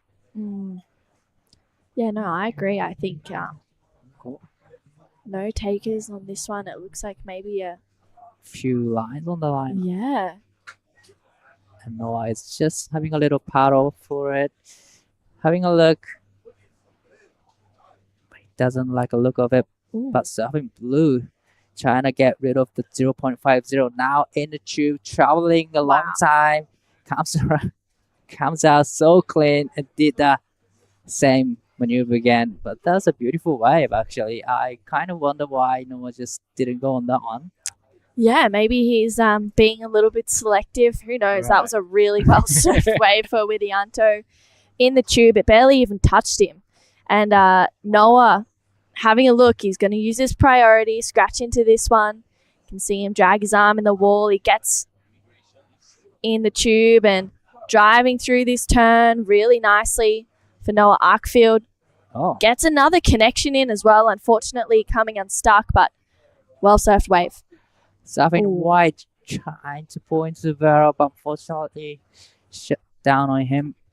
But definitely Noah will be improving his situation with the last ride. He only needs 2.01 to go into the first, but we're still waiting for the last of Widianto wows. And I think, definitely Widianto will be improving his backup score. Yeah, I agree. I think it will be similar to his first wave with that 5.83. Let's take another look at it. I mean, an absolute expert here at Nias. I mean, he's just, so effortless to watch. He just makes it look so easy. And then this is Noah Arkfield's last wave. It's just locked in at a 4.67 for Noah.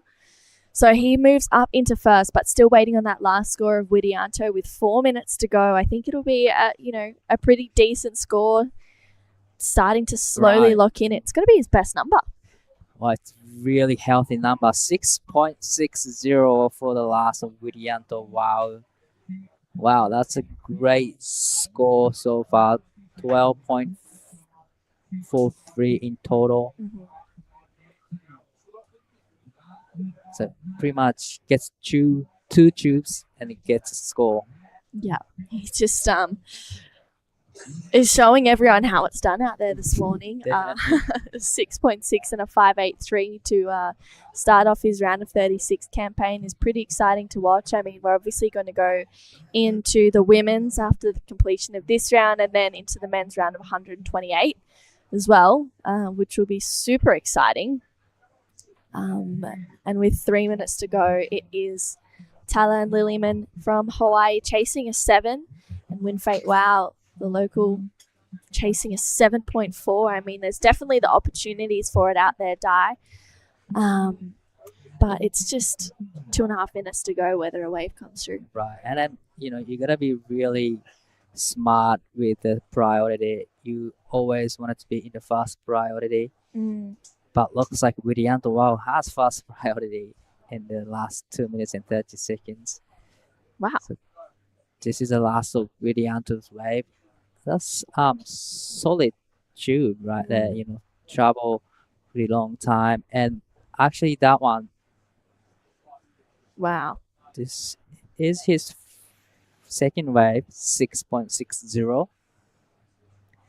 Actually, this one is the wave Noah just didn't go. Yeah. And, Widianto took that wave on the priority, so he knows what wave, he's local, so he pretty much knows what kind of wave he should get. Yeah, he knows what he's looking for. He's kind of, it's cool, I think maybe a bit of a mistake there for Noah, letting Widianto go that one. This is Win Fate Wow, and he is chasing a 7.4. Unfortunately, he just can't quite stay on top of that one with 1.5 minutes to go. Right. Turns can provide 7s, but we haven't seen any 7s from the turns today. Yeah. So maybe he's, probably he should just wait for the first priority turn, then just wait for the right ones out the back. Yeah. I agree. Yeah, it's those moments where, if you're chasing those big scores, 7s, on a day like today, you need to be on the best waves and you need to be deep in that tube for sure, or at least doing something pretty crazy to be locking into the 7s and above for Talon and Win Fate. We'll hopefully see them get another one. Talon has second priority, so he has the opportunity to be on the second best or the next wave that comes through if Widianto doesn't go. But with 30 seconds on the clock, hopefully a wave comes and he gets the opportunity to just give it another nudge, and looks like he's having a look at this one. So White up and riding, needing 7.00. Nice first down off the top. It gets around the corner, gets a second one in, managed to hold on to it, and just navigating to the inside. Probably this is going to be his last opportunities, and get the third turns in. Unfortunately, it comes unstuck. Managed to put a couple good turns in, but not too sure it's going to be his requirement, 7.0. Yeah, I'm not too sure if it'll be the 7 for Talon. Looks like it locks in at a 2.03, so it's not the score, Die. All right, we're going to go a little break, and we'll be right back after the break. This is the smoothie I've been waiting all day for. I'm going to start with a couple bananas and then mixed berry frozen blend, my favourite. Bonsai almond milk and heaps of peanut butter. Nice little bit of coconut to finish off. Get that in ya.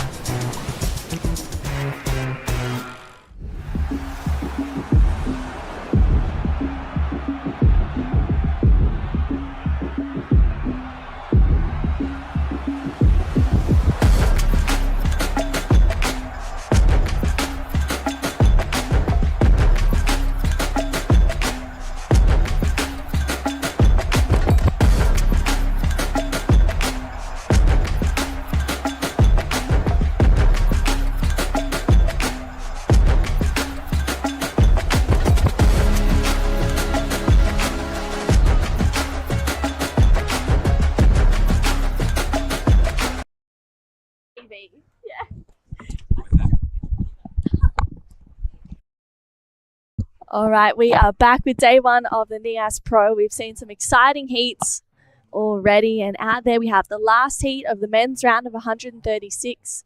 Caleb Tancred is out there taking on Mason Wow, Eli Timperi, and Alvin Wow. So it's going to be a great heat to finish off this round of 136.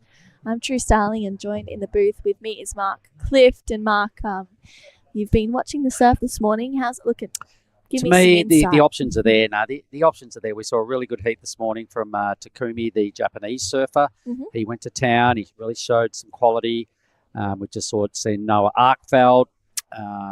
We've seen some pretty good acts out there this morning. We've just seen Widianto Wow. He threaded a few nice barrels. So the tubes Yeah. are still there. All right, Yep. everybody comes here to get barreled. It's the famous Lagundri Bay barrel. And I'm certain in this heat we're going to see more quality coming out of Caleb Tancred. He's just a quality act. He's out there in red, as you were saying. He's up against a couple of the Wow boys.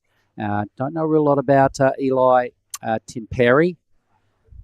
So we'll get our first look at him. He wasn't in Cruy.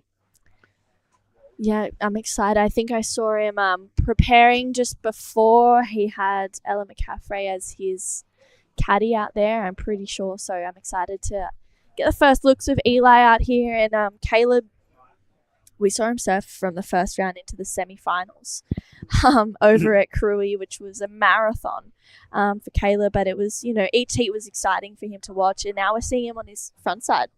And he was so stoked to be starting in round one back in Cruy Town because he hadn't had the rashy on for a while. So he reacquainted himself with heat surfing and getting the rash vest on again, and all the strategies came flashing back, and he had a great outing. And it leads me into the story I mentioned earlier about Josh Kerr did the same thing last year, right? He started in round one at Cruy, and we had some post-heats. I said, Josh, when was the last time you started in round one? What's up? And he said, I put my entry in late because when I get to Nias, I start from round one. And he wanted to do it, right? He ended up surfing 8 heats and ended up runner-up here last year. So last year, nobody had more time in the water than old mate Josh, and it was a pleasure to watch, I've got to say. Yeah, it would have been pretty exciting to see him just do what he does, really, out here just at be Nias. courtesy. Yeah, he barely raised a sweat. He didn't look like he was trying. He just picks waves, gets barreled, did all that on twin fins and a four finner at times at Cruy, but it was just so classic to watch someone like him, bit of a veteran, come back and just go, hey, you young guys, what's up? Check this out, and qualified for the Challenger. That was so hilarious. Well done. Now he's on tour, and he's over there in Bolido shortly. We wish him the best of luck. And same with Winter, winner from last year. We won't see him this year defend his title, but he's got bigger fish to fry as well. Yeah, there's actually quite a few surfers. Winter. 20-point Huxtable. Yep. Zave, Tully, there's Oscar Berry, just to name a few. I'm sure there's more that off the top of my head that I can't quite remember, but they're all going to be heading over to the Challenger Series over in Bolido, which is super exciting.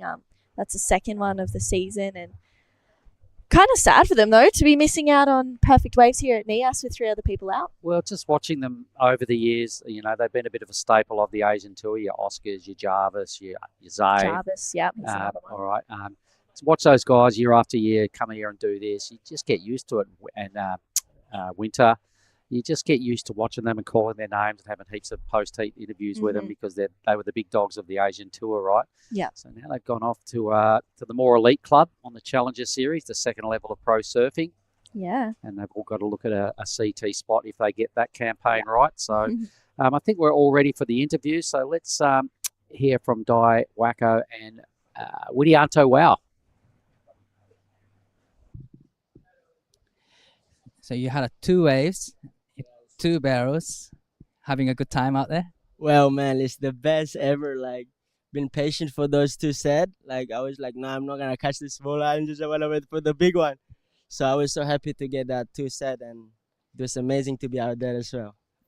Excited to be back in the Nias Pro? Well, man, it's been a while. Haven't competed, so this will be the first time in QS again. It's so amazing. So excited, bro. Like, the best. So you're probably surfing this surf and but how are you gonna spend in between?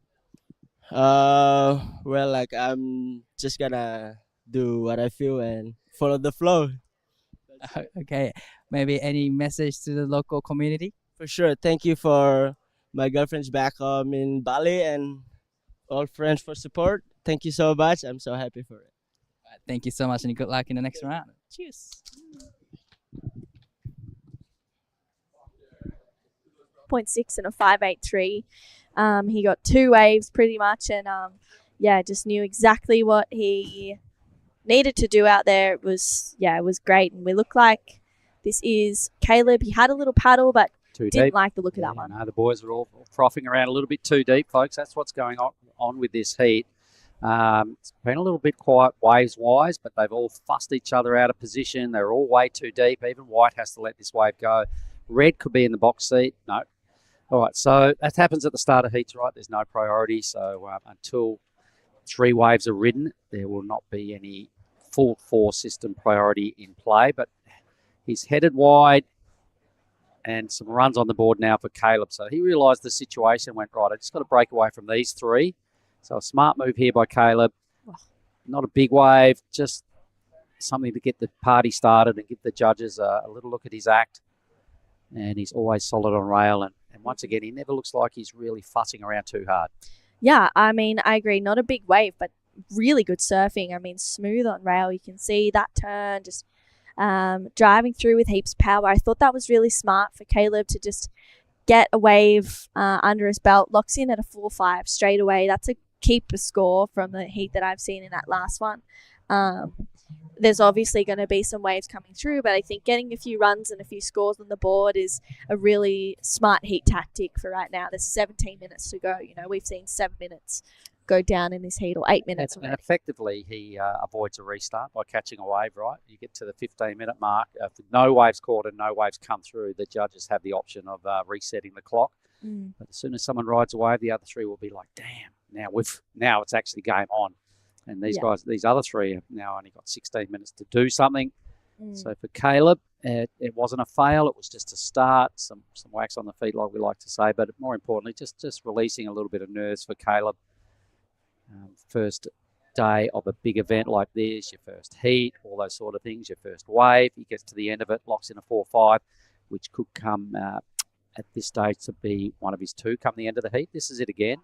So he's just a quality act. And like I said, he never seems to rush. It always looks like he's got a lot of time. He thinks it through and just does the surfing the judges want to see. Yeah, 2 turns. I mean, really smooth. I think he's just getting busy with, I feel like from watching Caleb surf heats in Cruy, it was really noticeable that he seems to be a momentum surfer. He catches lots of waves. This is Mason Wow on his first wave, just unfortunately catches his rail there and goes down, but he'll lock in a score as well. And Eli, Tim Perry, this is the first we've seen him. Really nice carve to start this one off. Slides the fins a little bit, goes up and into that section, and he kicks out. So 2 turns for Eli to start his campaign off, and then Alvin Wow out behind. Yep, Alvin used to hold down the bar 2 bar. He goes a little bit upside down on his first manoeuvre. Not ideal, but everybody will have a score, and Caleb's ripping into his second wave. Yeah, Caleb identifying this one. Nice first jam in the pocket. You can see he loads up for this section. Nice tap once again. Caleb just goes to his rail, unfortunately skids out.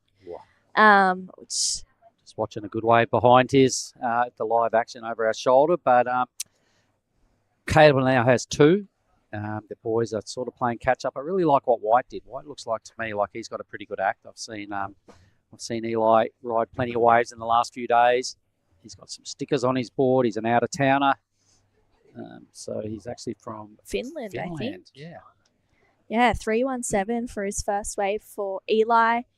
Second best wave of the heat so far. This is a replay. I mean, it was a good wave, Mark.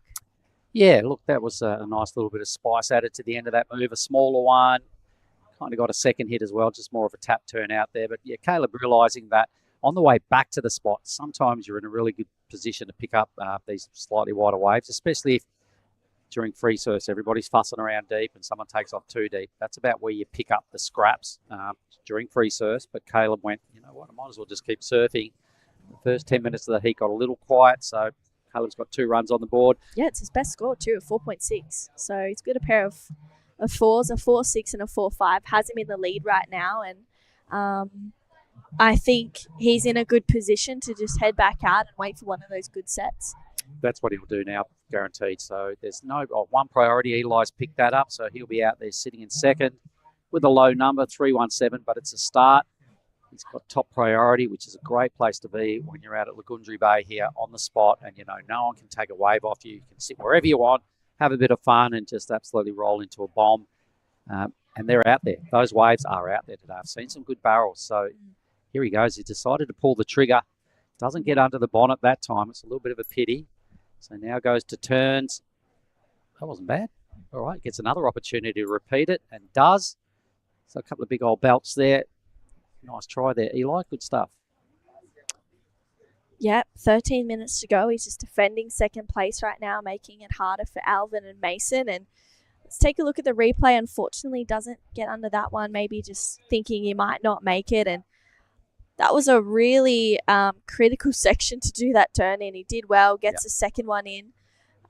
So he locks in a second score. And right now it's just about heat tactics, I think, with those, like, maybe some of those waves that are really barreling and making that easy entry, easy exit aren't really coming through. So I think for both Caleb and Eli, I think this is a really smart surfed heat so far. Yeah, and this will be Eli's better number, I reckon. It was a couple of, like you said, right in the pocket, critical section twice, right?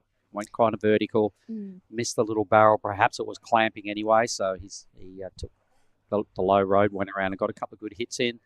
So the judges will fit that into the scale. It won't be a big number. But once again, it's still pretty good. At least he ticked the parts of the criteria where you surf close to the hardest part of the wave to ride, right in the pocket of 394 as the third best wave. So sitting pretty in second. He'll still be a little nervous. I imagine Caleb will probably go tube punching from here on in. Yeah. I'd say so. With a pair of fours, a 4.5 and a 4.6, I think that it makes sense for Caleb to be doing that. Holding that first priority, he can just let those smaller ones run through and better that 4.5. Replay of Eli's last 393, couple of good hits. Judges demanding a bit more out of the Lagundri Bay lineup. They want to see you get barreled. A la Widianto, who got a couple of drainers. Only rode 2 waves for a mid-range 12 two-wave total. So the winner of the last heat did a great job. Yeah, it was exciting. And after the completion of this heat, we're actually going to go straight into the women's round of 48. That first heat's going to be Gia Lorenzen from the Sunshine Coast, Jade Magnien from France, but she's surfing in this region, and Lucy Darragh from the South Coast of New South Wales. That's going to be that first heat for the women's round of 48, which is going to be super exciting. Gia's been here a few times. Lucy's still a young grom. Oh, Lucy shreds. It's a tough heat. Jade, she's good. She's been putting in the time out in front. So, and she's been here a few years in a row now. So Jade will know how to surf this wave. Lucy, a real talented youngster on the rise, and Gia been going around and she knows how to compete well. So only a 3-person heat is kind of good news for the ladies, right? You only got to beat one person to make it through to the next round. So that stage is set. I can't wait to see Caleb's next ride. The good news for us is he's got priority, so he'll be able to pick a bomb, take off in the perfect position, and do his stuff. So the Wow Boys languishing in 3rd and 4th. Widianto in his last heat, the first of the locals to win a heat down here today, and he's a big player. When the waves are good out here, he knows what to do, and he kind of set a pretty good level in this round of 136 for the fellas. I can also see big Justin Bulolo stomping around out the outside there. He's kind of the big chief here on the point. If a surf with Justin, he'll be coming up in one of the seeded rounds. But some Ponsoy replays going on. Yeah, this is that 4.5 for Caleb. Really well surfed first wave and a pretty similar second one as well.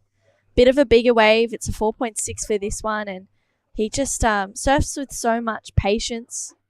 Unfortunately, just getting out on that last turn. But Caleb, he's, you know, for someone that's just come back in the Rashi after about a 5-year hiatus, he's doesn't look phased, to be honest. He was that good as a grom, though. You've got to remember, when he was a pup, he was on Team Billabong, and he was much highly touted as kind of like one of the next big things coming through out of Australia.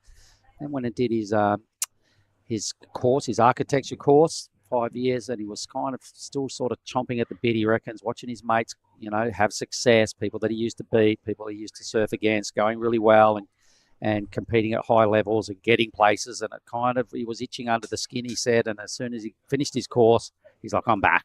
And here he is. And he told me, I said, so you're into it? He goes, I'm 100% invested. So it's good news for fans of Caleb, because I'm rapidly getting some more fan base in his corner as well. I like what he does. yeah, it's exciting to watch, that's for sure. And,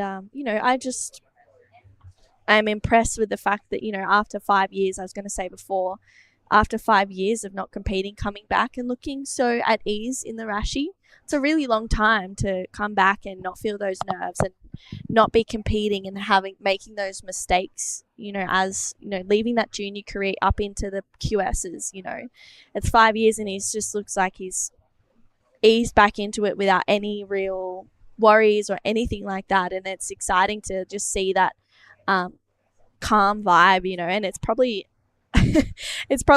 moments for everyone else to just be like, wow, imagine what he could have done if he had stayed, but Yep. I love that he's taken the time to go and complete uni and have something outside of that, because surfing it's a lifetime sport for sure. It's a full lifestyle, but competitive surfing isn't a forever thing. It's You pretty get brutal. that. Yeah, pretty it's brutal. And, I think it's great that he's gone and completed uni. He's trying to find some architecture jobs as well. I know on the northern rivers of New South Wales. So he's got his sights set on something else, which is super exciting. But I know it's cool to see him be 100% out here in these events. All right, I think he might have something else in his sights right now. Here he is. He's looking for a pit. He's in, but he's way downtown. Geez, there's a lot of weaving to be done right there. And I think it just didn't open up enough for Caleb to thread. It was a great try. And as predicted, he's gone tube hunting because they are out there. He just got pushed maybe a little too deep.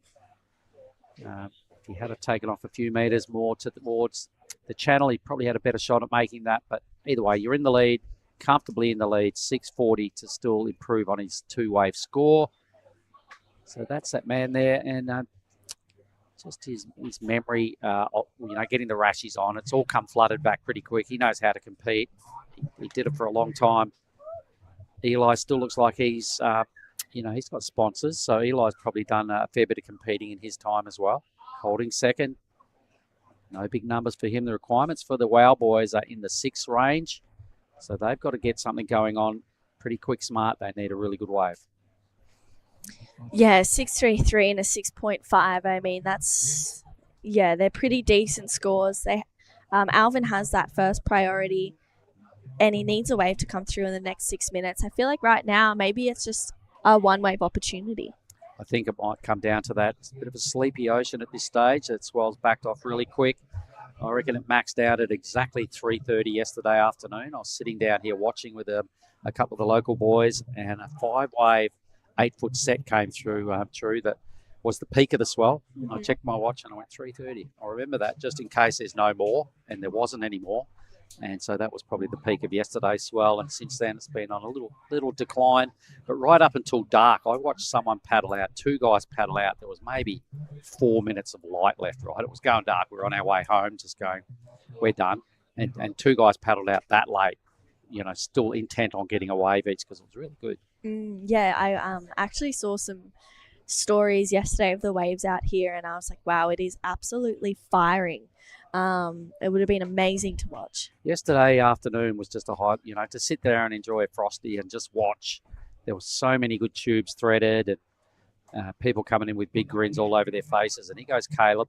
So wave number 4 now for Tancred. A little bit of an error on that wave. He's still got a decent lead, though. He's got the 2 best numbers, so no pressure. Just exploring his options. He'll probably get another crack at it this afternoon, maybe. We do run back into the round of 128 for the men's. We've got 12 heats of the ladies to roll out, or would that It's be right? about 8 heats. 8 heats. Yeah, and unfortunately Caleb goes down. You can just see his nose bearing in the wave there, but don't mind it. And a nice carve there for Mason Wow. Just leaning into that rail once again. Unfortunately, his fin skidded out, but did well to hold on to it. And he kicks out of that wave. He's looking for a 6.5, so I don't know if that'll be the score unless he got a barrel out the back. Have a look at the drone footage. When you're paddling back out, team, this is what you look at. Here is White now. He's parked himself in the tube. It's Eli. He's kind of deep as well, a bit like Caleb. The waves aren't really throating out as much as yesterday, so you've kind of either got to be a little further across or try and pick a drainer a la Widianto in his last heat. But here's the drone footage. How good is this? Yeah, this was a really nice first turn. He just drove through it so smoothly. And once again, leaning into that rail. You could just see the bump on the wave causing a little bit of havoc. But that Kempora flight cam looking really good for Mason. Wow, locks in at a 187, and this is, wow, huge first turn there for Eli. Floats it there. Eli's just done his best surfing, I reckon. That was sick. That first carve was so good. So the judges will have a think about it. Needs a 5.172 to win this heat. Either way, this is pretty sick. Yeah, that was a really nice first turn, just leaning into that rail. Wow. Would have been so awesome to just maybe see another turn on that wave, but didn't really offer that, and he just kicks back out. Might get another opportunity at a mid-size one. You can see the next heat. That looks like a board caddy. Yep, that's the keyhole in the background team. That's the look of Sorake Beach. There's a lot of accommodation on the point. And there's kind of a lot of different budgeted sort of accommodation along there as well. We can see the first heat of the ladies start to chip over and start to position themselves. It's only a three-person matchup. Caleb Tancred, not big numbers. He's got a lot left in the tank, but he's started early. First one to get a wave. He's held the lead the whole heat. Is the man in red. Surfer in blues last wave. What did that lock in at? Just a 187. So, but it's that 467 for that last wave of Eli. That's just come in. That first turn was so huge. Good. 673 now required for Mason, and Alvin looking for that 783. They're big scores, Mark. They are, yeah. So the boys probably didn't really have the heat they wanted. The WOW boys, they're big members of the local community here at the point. The WOW surname is synonymous with the local clan. There's a lot of them here. We'll see a lot more of them throughout the draw because these are the lowest ranked crew in the event, apart from people like Caleb and Noah and those dudes. But green has priority now. So Alvin, here he goes. Yep, straight up into this one. Tucks into the tube. Unfortunately, just doesn't find a clean exit for Alvin. So he'll have to try and get back out there with 1 minute to go. He'll have third priority or fourth priority. I feel like it's going to be pretty tricky for him to get a wave in that action. Locks in at a 0.83 and he needs a 7.77. So that's a pretty big score. All right, so let's have a look at some of the best rides of this heat. This is Caleb. He's still kind of living only in the 4 range. He did some pretty decent work. Like we said, he's led the whole heat. But this fella here, Eli's caught up with this last wave. Yeah, it's actually the best wave of the heat, being that 467. So best score of the heat, I should say. And gets that second turn as he kicks out. He needs a 443 to go to first with 25 seconds to go. Not much is going on. Caleb has that first priority. I'm sure he'll want to try and find a barrel in this. I reckon he's got another wave here. He's looking into it. He's turning. So wave number 5 now for the man in red, the Australian. Let's see what Caleb's got this time. He will win this heat. We're sub 10 seconds. He falls off again for a third time, uncharacteristically in this matchup. But we'll see him in the next round of 128 when we get to the men's. Yeah. And Eli will follow him into that round. So for the time being, over and out for men's business. The ladies are on next. We'll be back shortly with that round. Cow! Oh, mate. I just went for a drive. Surf is cooking, bruh! Wind's gone offies. Swell's starting to pulse. You all fueled up? It's you and me, man. We're going to get cone today. Yeah, let's go, brother.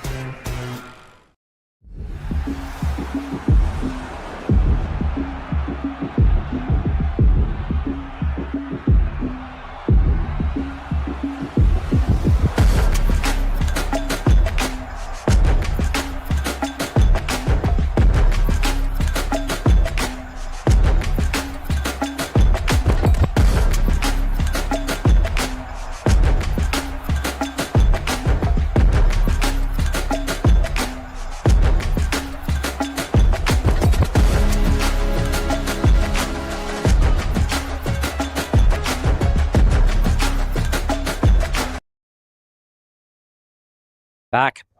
Welcome to the scene of this year's Nias Pro, Sorake Beach, Lagundri Bay. It is in South Nias, located off the western Sumatran coastline. We're looking up towards Sabatu in the background. We're also looking at our next matchup. Oh, here's the official results. So Caleb and Eli, they make their way through. The WOW boys didn't have great heats. Kind of last to get waves and stayed in third and fourth pretty much the whole heat. And just the quality of Eli and Caleb just proved a little bit too much for both Mason and Alvin. But here's our next matchup, and welcome back, Giada. Hey, I'm excited to be back. Had a quick break and took a look at what's happening around, and it's all really lively. Everyone's excited to be here. Day one is always action-packed everywhere we go. So in the water right now is Gia Lawrenson in the red. We have Jade Manyen in the blue and Lucy Dara in white. So this is Lucy taking a look at that one, but wasn't able to really scratch onto it. But yeah, so the girls are in the water. Heat 1. We have 8 heats of the women's. It's gonna be exciting. Well, the waves are out there. A 3-person matchup to kick things off is a bonus. You've only got to beat one person. Gia out of Australia, and also Lucy, a youngster on the rise. Lucy in white, Gia in red. Jade, she's been around for a little while. What do you know about Jade? So actually, Jade is from France. She's from Hossegor, the famous surf town. It's one of the most famous surf breaks in Europe and practically around the world. It's the beach breaks there are world class, and especially during the winter, you see some crazy clips always being dropped by all the French surfers out there. She's done the QS in Europe for many years, but she has recently changed her region to Australia. She spent half her year there, so she decided to change to Australia so that she could get some points during the Korea and Nias. She has come practically every year. But again, she was in the European region, so she always did them and never got any points. All right. Well, she's playing for keeps now, and I saw her traveling around with her dad. So Pops is here, and he's in the Hashan family surf camp every day, which is where we're based. The judges are upstairs on the veranda. The Hash family, more than happy to have most of the officials staying with them. Judges upstairs. It's kind of officialdom zone here. And it's just the perfectest view. It's right in front of the wave, so the judges have ideal look at the whole point, and they'll have to reset their scale once somebody catches a wave and lock in the ladies' scale for the day and let everybody know what they're thinking. So I'm sure all the ladies in these other 7 heats, and you're one of them, Giada, have to really take note of this and listen to the numbers and really base your, your whole tactics and game plan off kind of what you're hearing and what you're seeing out of this heat 1. Yeah, exactly. And you're right. The scale is really set in this first heat. And, the girls just being pretty patient out there. It looks like a couple insiders going through, but the girls want those sets. They probably saw the heat before. It looked a little slower. It was. And Caleb did a smart thing because he realised everybody's paddling too deep, all right? And even if waves were coming through, no one was going to get them and do anything on them. So he broke away, got a little bit of space between him and the other 3, got the first wave. It was a 4-ish, a mid-range 4, and continued on that theme for the rest of the heat and held from start to finish, all right? So he wins. We'll get a post-heat with him shortly. But waves were at a premium at the start. A lot of good sets actually rolled through during that heat. I reckon there was probably about 8 kind of really good set waves. But the local boys, the WOW clan, just failed to capitalise on their positioning, and the tubes weren't really being chunky enough to thread. So the boys did try, both Eli and Caleb, and also Alvin pulled in. They all got clamped, but, there was still, I reckon, 8 good set waves in that heat. Yeah, so the tide is on the rise, and we've seen this wave just, get a little more filled in when it is. So this is looking like the first wave right now. Gia Lawrenson pulls in and, just gets kind of sucked over on that last one. But maybe a little deep. But really great effort from Gia Lawrenson. That will be the first wave ridden.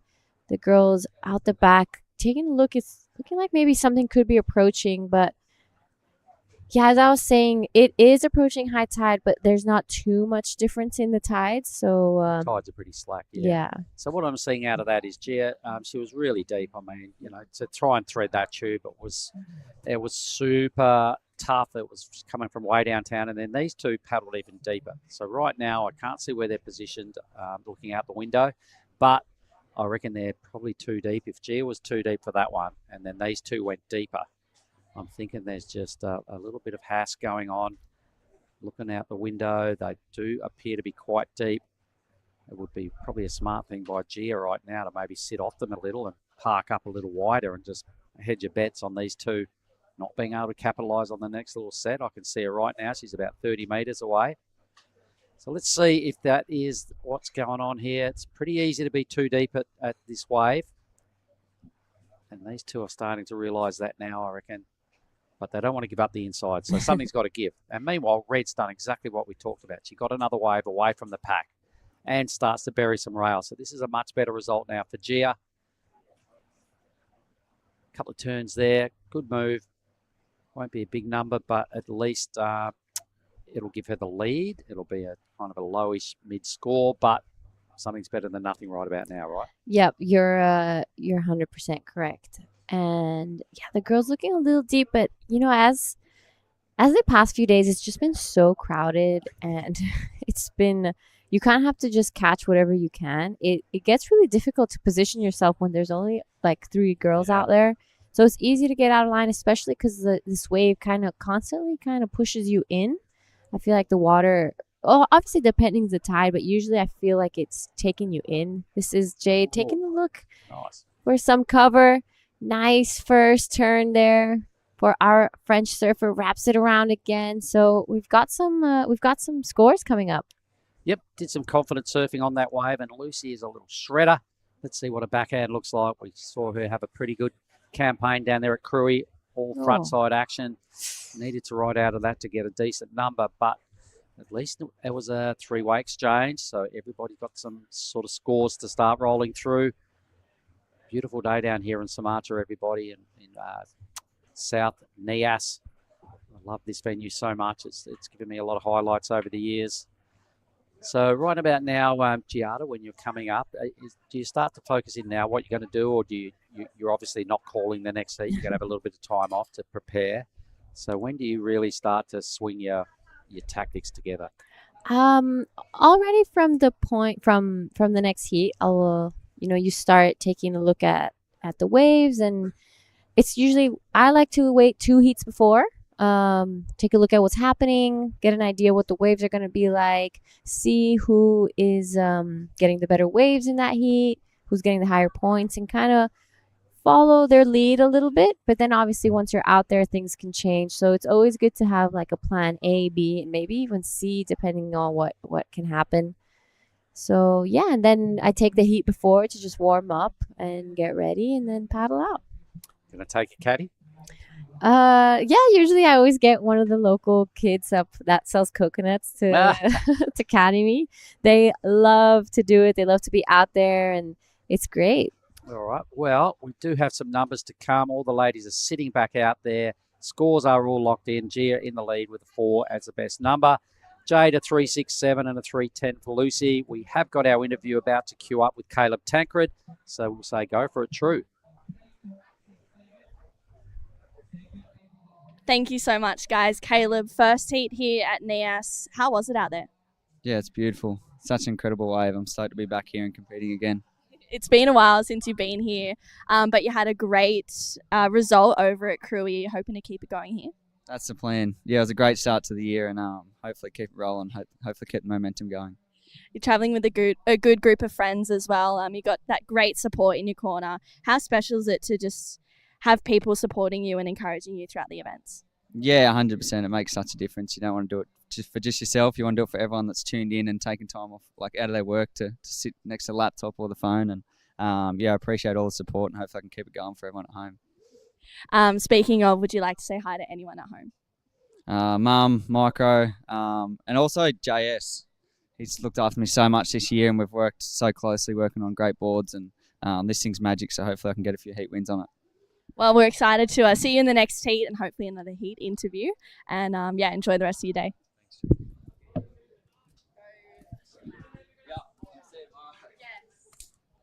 Oaken, Caleb Tancred through to the next round. He's a bit of a giant killer. Beware, Hutty, everybody in the round of 128. All right, there's our leaderboard. So still plenty of room in the ladies' scale to improve numbers. Judges have just settled on a 4 for Gia. Some pretty tidy rail work, which for sure at some point some of the ladies are going to get barreled. So there's plenty of room in the scale up there. On your backhand Giada, you've got a good, strong backhand top turn as well. I guess that's going to be your part of your go-to plan in Heat 4, is it, that you're in? Yeah, Heat 4. I mean, yeah. I just want to catch some waves out there. Have you had any free surfs out front? I had a free surf yesterday. It was pretty hardcore. the free surfs are a little wild out there. It's a bit of a zoo when there's 50 or 60 hardcore QS warriors out there. Yeah. Did anybody give you one, or did you have to just still tooth and nail and claw to get your wave? Yeah, I had a couple of friendly faces kind of help me out. One of them being Kian Martin as well. I dropped in on Teddy, but it was fair. He's paying Grom tax. There you go. He's got to realise, a bit of priority there to Giada. To be fair, he had just come back from a wave. I was waiting there for an hour. I was like, I'm sorry, I'm going. But no, definitely the rest was just a battle. Spectating, sitting there being a spectator. Yeah, it was good to kind of just have a chat with everyone out there, catch up, see how everyone's feeling, where everyone's staying, what's everyone doing. And go and reacquaint yourself with your markers, I guess, as well, right? Your lineup spots. That one's that you taught me, actually, the first year that we came here. Yeah, it still stands true, and it's definitely more true once there's more swell. But, you got to have your lineups right. You can't sit too deep, otherwise that's pointless. You've just got to make the most of whatever's coming through. And here is Lucy, wave number 2. Yep, so Lucy on her backhand, good first top turn. Loved it. Up for the second one. She's going to have to finish this one off. She was going for a good score. Unfortunately, that last wave, she did fall off, but completed this one. Backing up that 317, only needs a 0.58 to go into second. It's been a bit of a slow heat. The highest score coming from Gia Lawrence in the 4. So here's a replay of our last wave of Lucy Dara. I like that first turn, all right? She's going to get some numbers based on that first turn. The second turn was maybe just a little late and a little bit not steep, but the first turn, really liked it. I'd love to see the angle, whatever the judges were looking at. They don't get the drone footage to base their scores off, everybody. They watch front on, they put their numbers down, they then, if there's any debate, it happens, but they do not base numbers off drone footage. So anyway, I believe she'll definitely go into the lead. It'll probably be maybe the best turn, best wave. Where are we? Still looking and waiting. So the judges are having another look. So this is what they saw out of red. So they're comparing red. That was a pretty tidy schwack by Gia. She got 2 good sections, I think, by memory. Second turn was still a bit out wide, a bit like Lucy's. So they'll probably be deciding whose was the best first turn to try and get their numbers together. Here goes Jade. Good little cover up there, wraps it around here. Really like that wave from Jade. Got a 367. So nicely done. This is now live action. Gia Lawrenson. She takes a look at this one. Good first turn. Unfortunately, gets stuck on the top and just falls off on that one. But Lucy Dara, the last of 427, so does go straight into the lead. This is Lucy taking a look at that one, but wasn't really convinced on that wave. So some scores already dropped. Here's the replay of the last of Gia. Yeah, it's a pity. She left some points hanging on this wave that I watched out the window, and it kind of ran on pretty nicely. So she'll kind of be ruining the fact that she didn't quite capitalise, but Jade's looking good. Yeah, good first turn there. She's going to look for shade again. And does she make it out? Unfortunately, I don't think so. Just gets clamped there. But I like Jade's approach. She's really looking to get barreled. I'm liking the way the young Lucy's chewed off here as well. She needs to tag it in a hurry to give herself some room for maybe another one. Gets up there for a second hit on a bigger wave. Pretty good combo. So I think, again, pushing her numbers up. And the judges have got a little bit to sort out after that whole exchange. I like Jade's tactic, trying to get barreled at every opportunity. She's ridden 2 waves. She's had a couple of looks at the barrel without actually really probably getting tubed and making a tube ride. But, Lagundri Bay, the judges always throw a decent number at a tube. So let's have a look. Road score from White and Blues will not be huge. Here comes Jade's number now. So it's going to be in the 2 range, but I think Lucy's is probably going to be the better wave again due to the fact she got 2 pretty good hits on a bigger wave. Oh, yeah, I agree. Lucy's is definitely going to be the best wave of the heat for now. That first turn was super critical. It was really tight in the pocket, and it kind of just airdropped that finish. So really nicely done there from Lucy Dara. This is the replay on the set wave.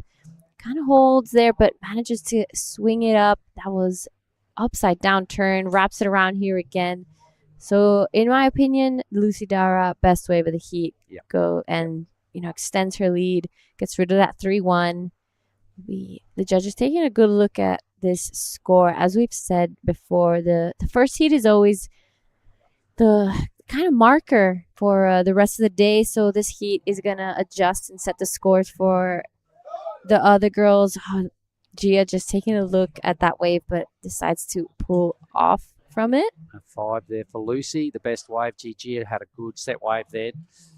Sort of took the low track. I don't think the barrel was really there. Took the low track. The lip kind of crunched close to a board and flipped her off. So another little wasted opportunity for Gia, but she's catching good waves. She's in good rhythm. She's got 4 waves, but just needs to make the most of the track that's ahead of her and actually capitalise on 2 or 3 moves because the judges like her surfing. She already started with 4, right? So the judges are liking her rail game.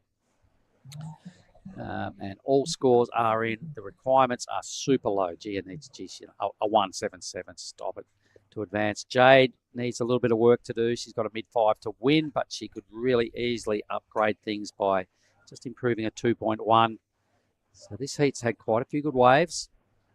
Sets are definitely out there. You do not want to end up 3rd in a 3-person heat. You'll become a spectator.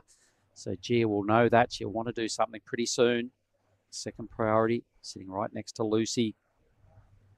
And I reckon the young Lucy's got a future because really strong surfing at every opportunity. You could tell just by that first turn where she hit it, like you said, upside down, was pretty sick.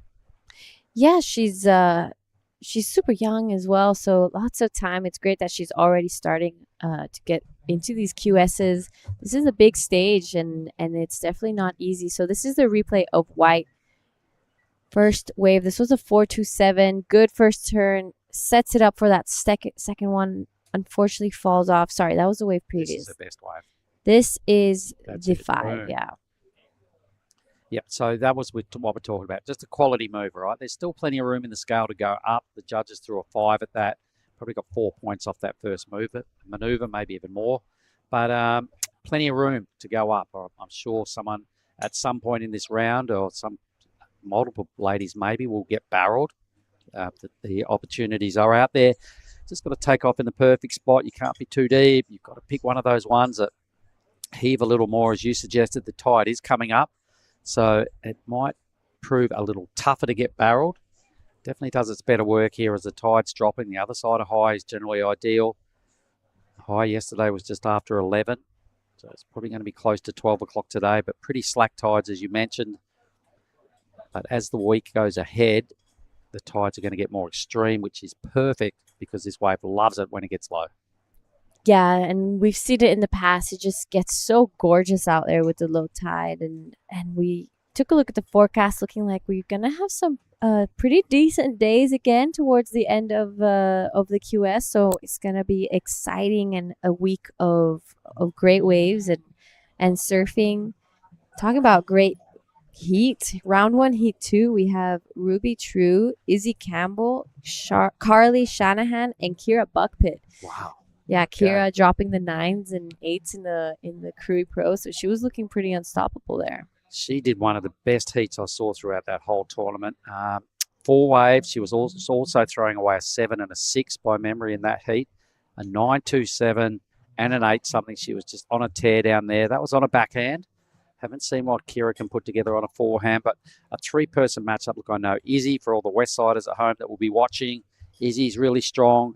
She's a fierce competitor. She won't be happy with what happened down there in Cruy in her campaign, so she'll be really keen to get out of what's a pretty tough heat here.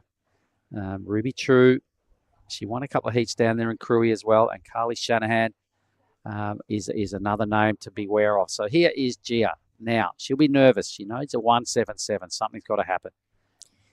Yeah, and pretty much with that, she's almost got it. Needs to wrap it around again. Just under 4 minutes remaining. So pretty it was a smart tactic from Gia getting the score she needs. This is the current heat leader now, Lucy Dara, getting around that first section. Tries to go and repeat what she did at the 5, but unfortunately just getting swung over by the lip there. So it is now Gia looking for that 177. Jade Manien out the back, our surfer from Hossegor. Didn't really like the look of that wave. Well, she was super wide where she took off. I could see out the window there, the front door. A little bit too wide there for Jade, so she will drop into third now. She'll be chasing a number. Gia, you could see how nervous she was. She got a wave. She needs a 177. Didn't want to hit the first section. She just got to make this thing and do one turn. And she'd fallen on a previous 2 waves, so she's probably thinking, I can't do 3 falls in a row. So that was a little bit better act there for Gia. It'll be a mini score, but she was only needing a minor number to get up. Yeah, and we all know that in surfing, you can definitely have 3 falls on 3 different waves in a row. It's a little unpredictable like that. It's the 2-7, so it leaves Jade needing just over 3 points with just 2:40 on the clock. So although there's only been 3 ladies in this heat, it's kind of been fairly well contested. It's pretty close. Jade will know a 3:04 is not much. Here's this last wave, all right? So you can see the nerves. Didn't want to hit that. Gets out into the channel, gets the easy peasy cut back for a 2-7. Just playing a little bit of safety, a bit of defense. And I mean, why not? She didn't need much, didn't get much, but second is good right now. Yeah, that's right. And with just over 2 minutes, I think that was smart from Gia. You don't want to be in that position now, having fallen off 3 waves and still looking for a score, especially if Jade has priority. Well, more importantly, 2 minutes only is kind of starting to get gnarly. So Jade will have to pull the trigger and do something, a 3:04. She's going to need a decent wave. One good forehand hit would do it. I can see a little set starting to push through. Everybody's out of position. So she's going to have to hope there's a second one here. They're still paddling out, so I reckon there is. Jade's going to have to go this, down to 90 seconds. Oh, yeah, Jade's definitely going to have to go. She only needs a 3.04. So here she goes. She pulls the trigger. What does Jade do? She kind of looked like she wanted to pull in again there. This wave kind of just fattening out there, unfortunately. Uh-oh. She looks super nervous too. She had a look at that first section and didn't want a piece of it, and then ends up right out in the channel for just some weaving. I think right about now the judges have probably already locked a score in because not much goodness happens in here. Although our drone cam staying with her. I'm not sure she gets it, to be honest. She didn't really do anything brutal or any rail work on that wave. Yeah. She realises, which is why she's milked it all the way inside. That was like the best turn of the heat of her wave, right? Oh, she holds through. So she does most of the work down on this inside. A 3.04 is what she's looking for. But we've seen in the past the judges not really that content with the inside part of this wave. So Gia Lawrenson now at the back. She needs to get rid of that 270, sorry. Wraps it around on that first one. Smaller wave, but she's working it really well. Again, she's going to do what Jade did and kind of take this one down to the inside. Nice cut back there again. So nothing too critical. Oh, unfortunately falls off. I still think she'll upgrade her total. So Lucy was up on time as well as a nice set roll through out the back. So we've got 3 scores to come.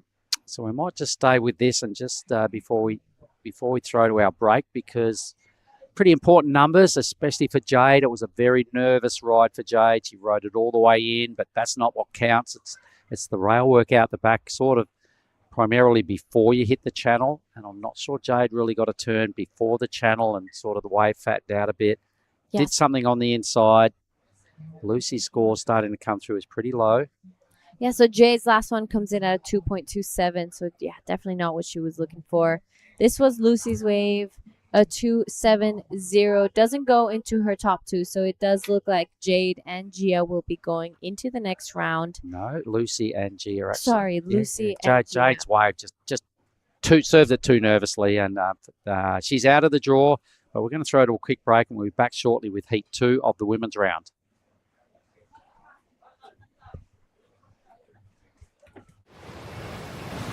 That's a weird looking smoothie, Vorno. Tell him, son. This ain't no smoothie. This is a smooth as broth base for our bonsai ramen. How long should we wait, Master Ramen? Patience, young noodle. Wait, and top secret, I need a corn. Behold, bonsai ramen. On-san, this is Absolutely cooking.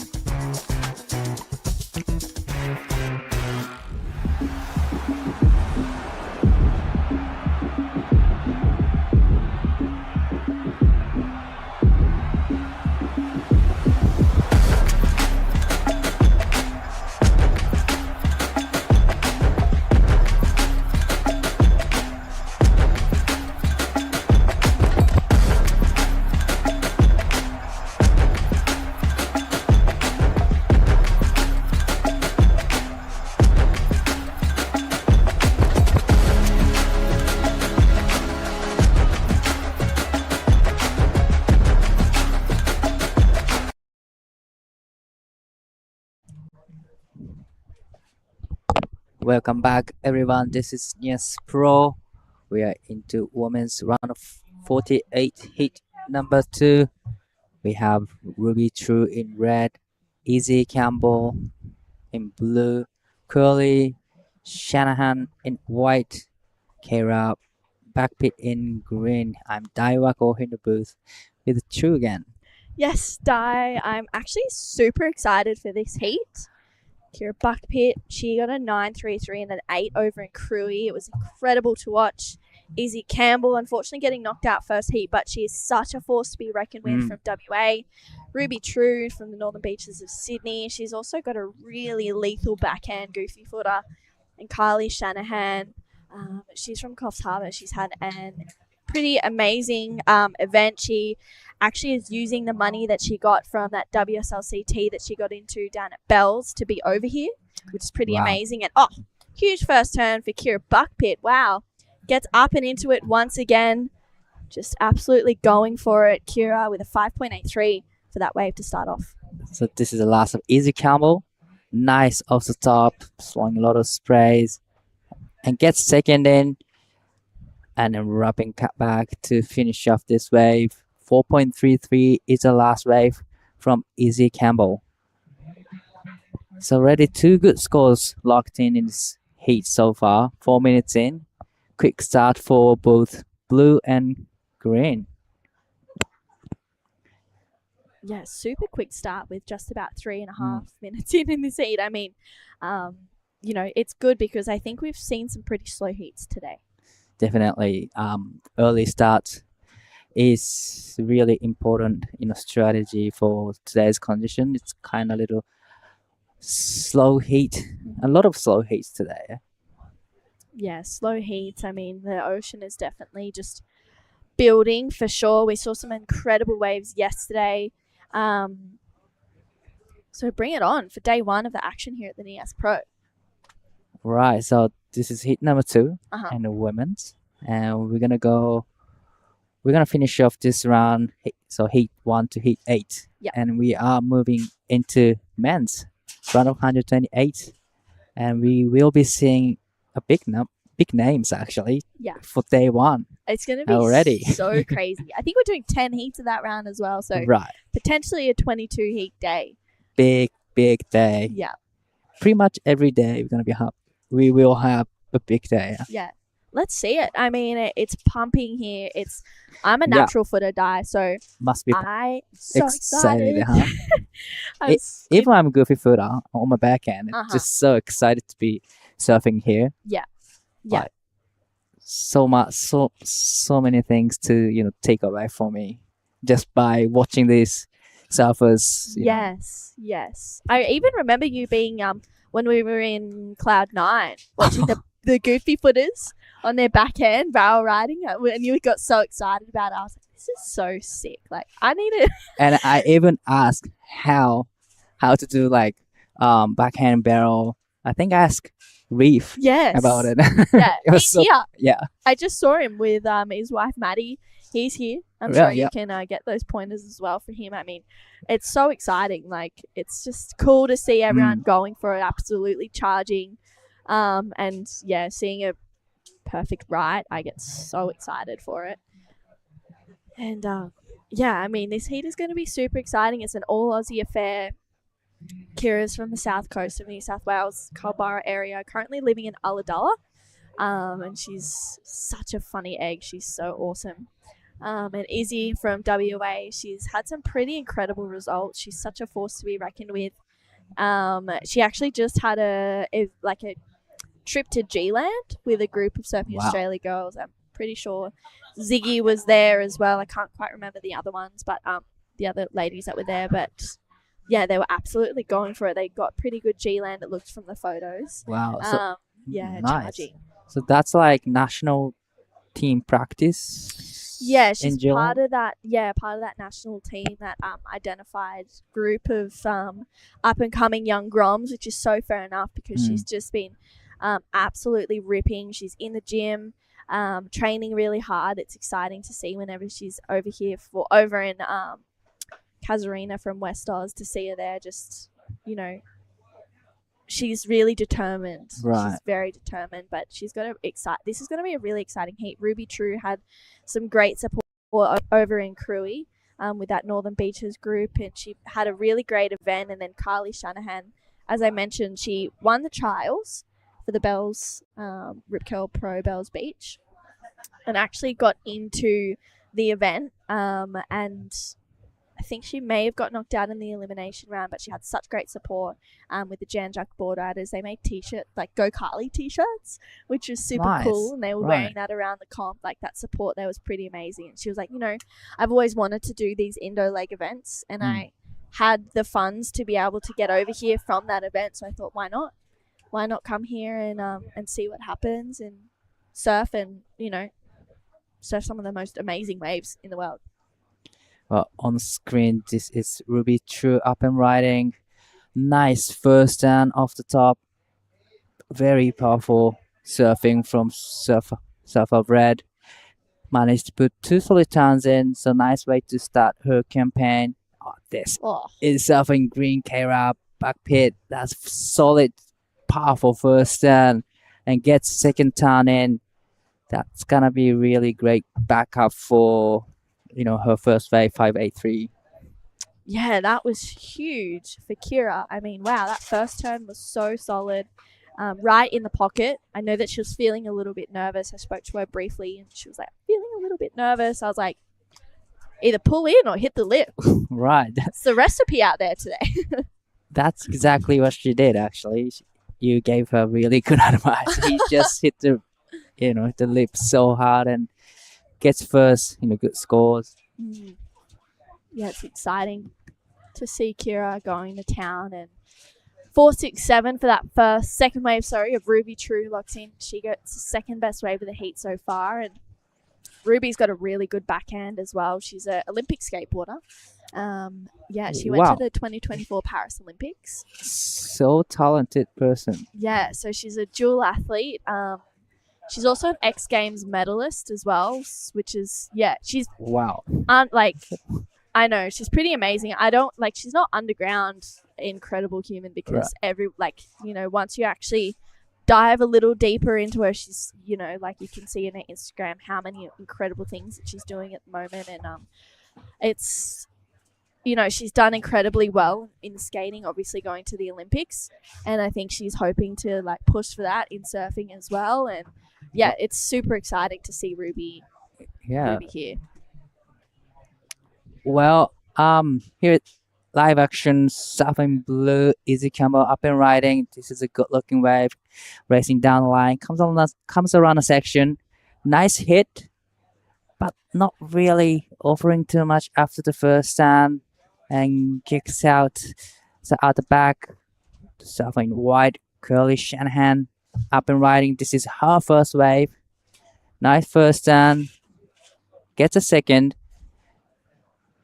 Probably in a good way to come back in this heat. So a few waves coming through. But I think we're going to have a little break. after this set. And we are going over to Mark Clift for the heat post interview.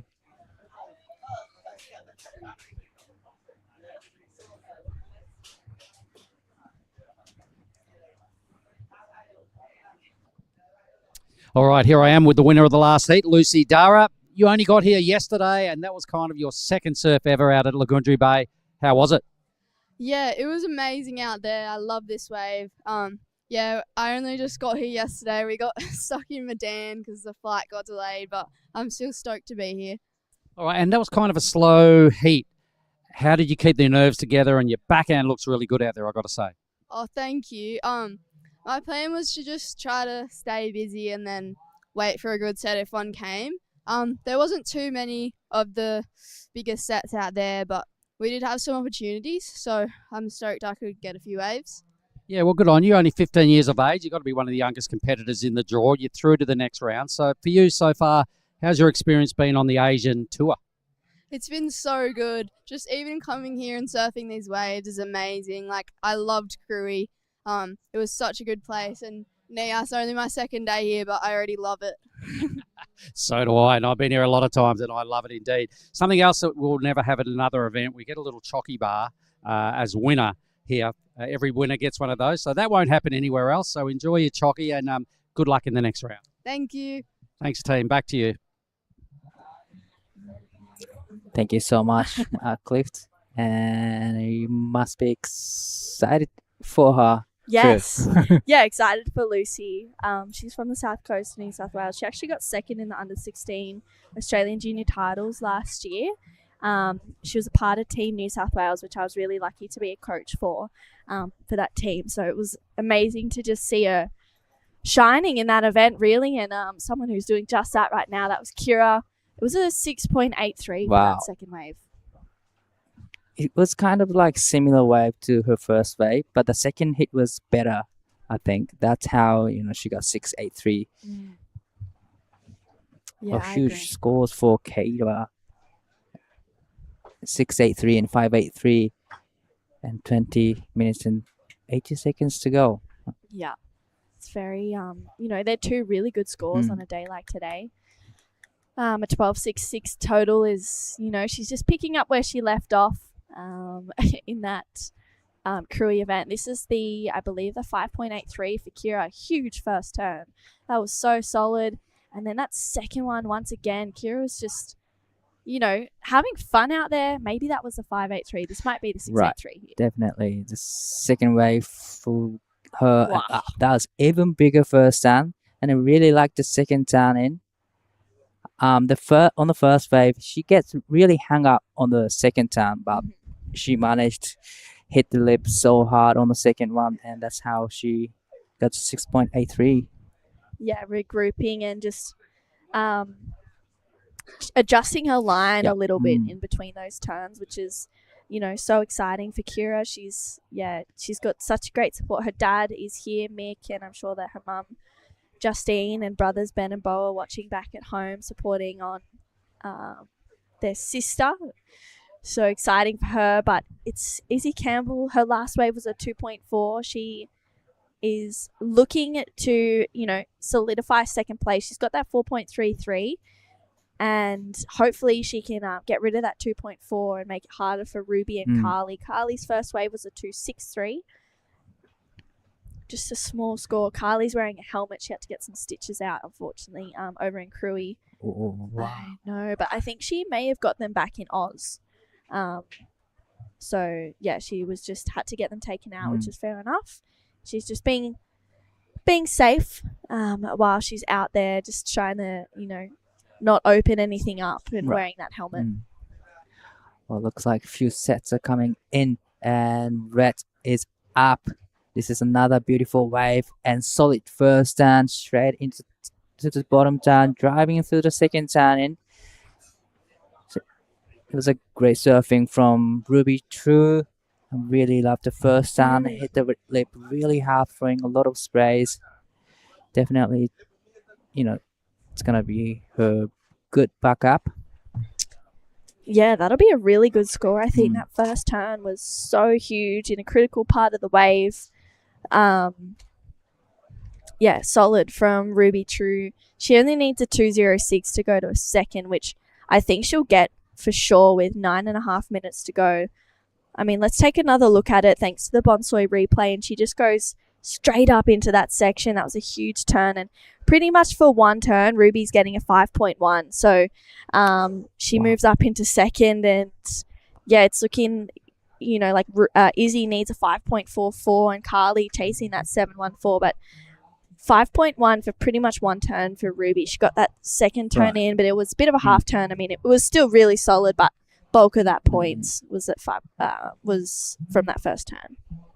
Yeah, I agree with the judges because it was on the set, bigger size waves, and the first section was really critical section to hit, and she just no hesitation, just hit the lip so hard. Yeah. No doubt that was a 5-1-0.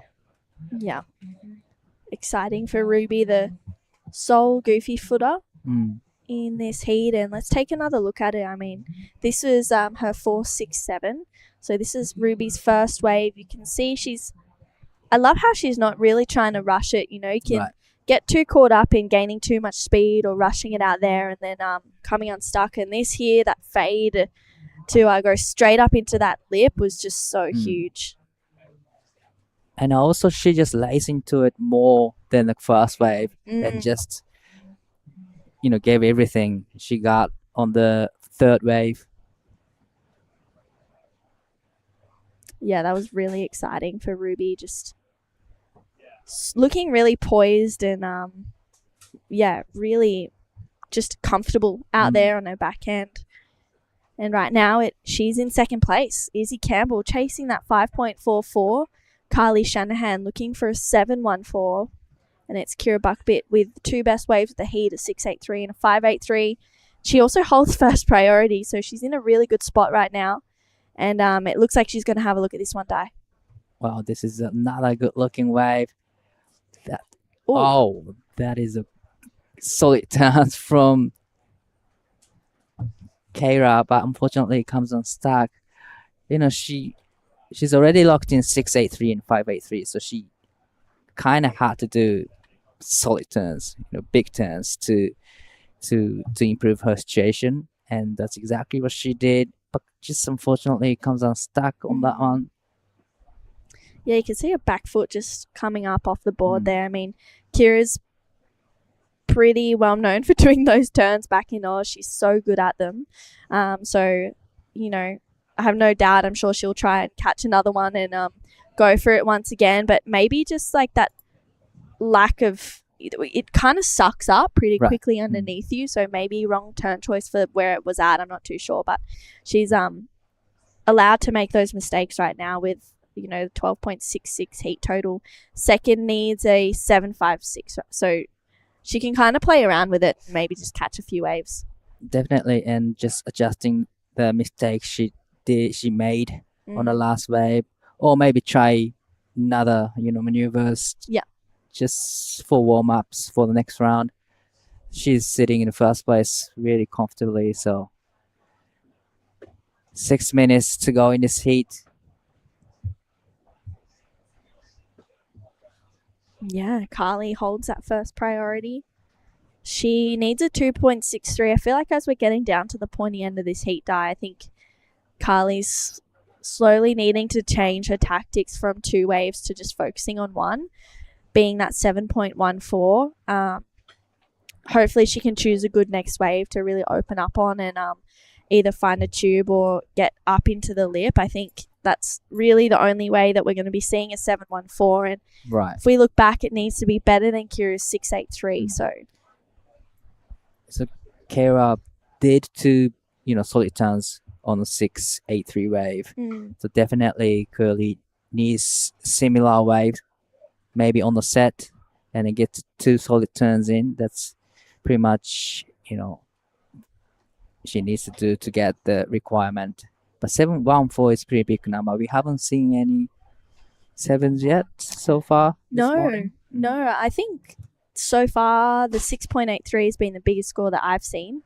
from Kira. There was a 6.6 a little bit earlier on in the morning as well. But next up, we're going to see Saya Maniwa take on Kia Hua and Osha Curtis, who Osha's actually spent a lot of time here in Nias. She's come here really? a lot as a Grom.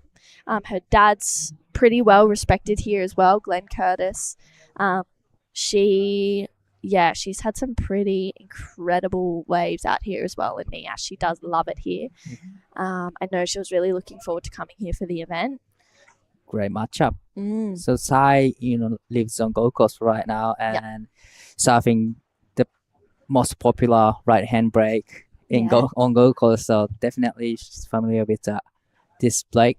But this is important way for Curly Shanahan. Managed to put 2 solid turns in. Definitely it's gonna be her best score, but is it gonna be the requirement 714? Yeah, I'm not too sure for Carly. I think it's probably going to better the 2.63. Let's take another look at it. Carly just loads up off the bottom.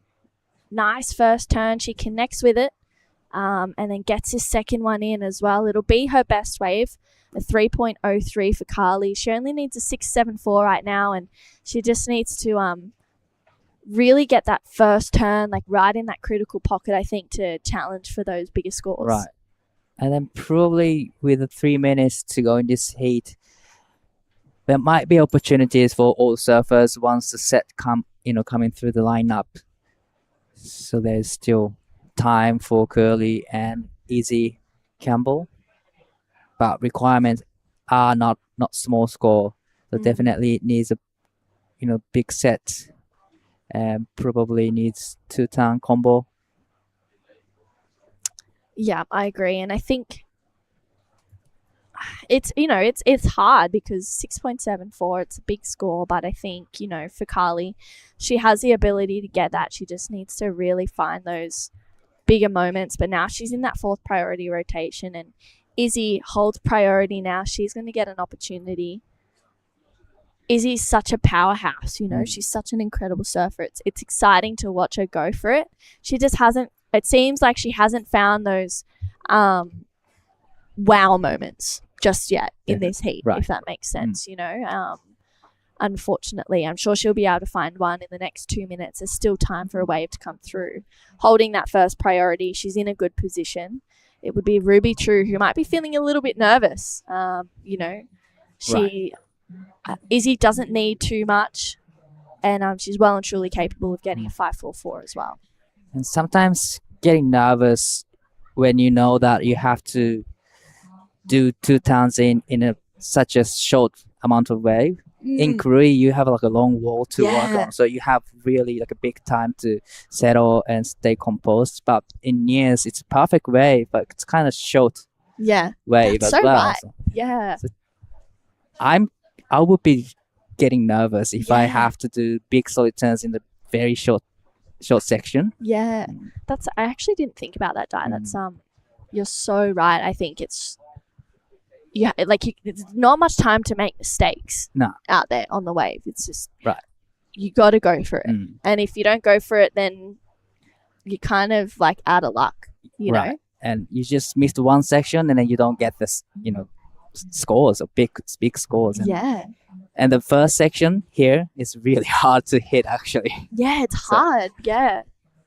It's kind of not tricky. It's perfect, but it's really hard to hit the first section actually out there. And it can be a little bit daunting as well, surfing a heat out here and being like, I have to go for it. Yeah. I have to hit the lip, and then you're loading off the bottom and you're identifying it. Lucky that all of these competitors absolutely charge and, they're not scared. But sometimes in heats when you need a good score, it's a bit daunting to be like, oh my gosh, you can't safety surf it. You have to just tag it. Otherwise, you don't get the requirements. Yeah. Right? And you don't get the scores. So wow. Yeah, you just gotta go for it, but stay composed. Go to what's comfortable, right? As well, the turns that you're gonna be riding out of, and looks like Izzy, unfortunately, maybe not getting up before the hooter. She's flying down the line. Oh, unfortunately, that back foot just slips off for Izzy Campbell. So looks like it'll be Kira Buckpitt and Ruby True moving on through to that next round. And we have heat number 3 coming right up. It's Sai Manawa taking on Kia Hua and Osha Curtis. We'll be right back after this quick break. This is the smoothie I've been waiting all day for. I'm going to start with a couple bananas and then mixed berry frozen blend, my favourite. Bonsai almond milk and heaps of peanut butter. Nice little bit of coconut to finish off. Get that in ya.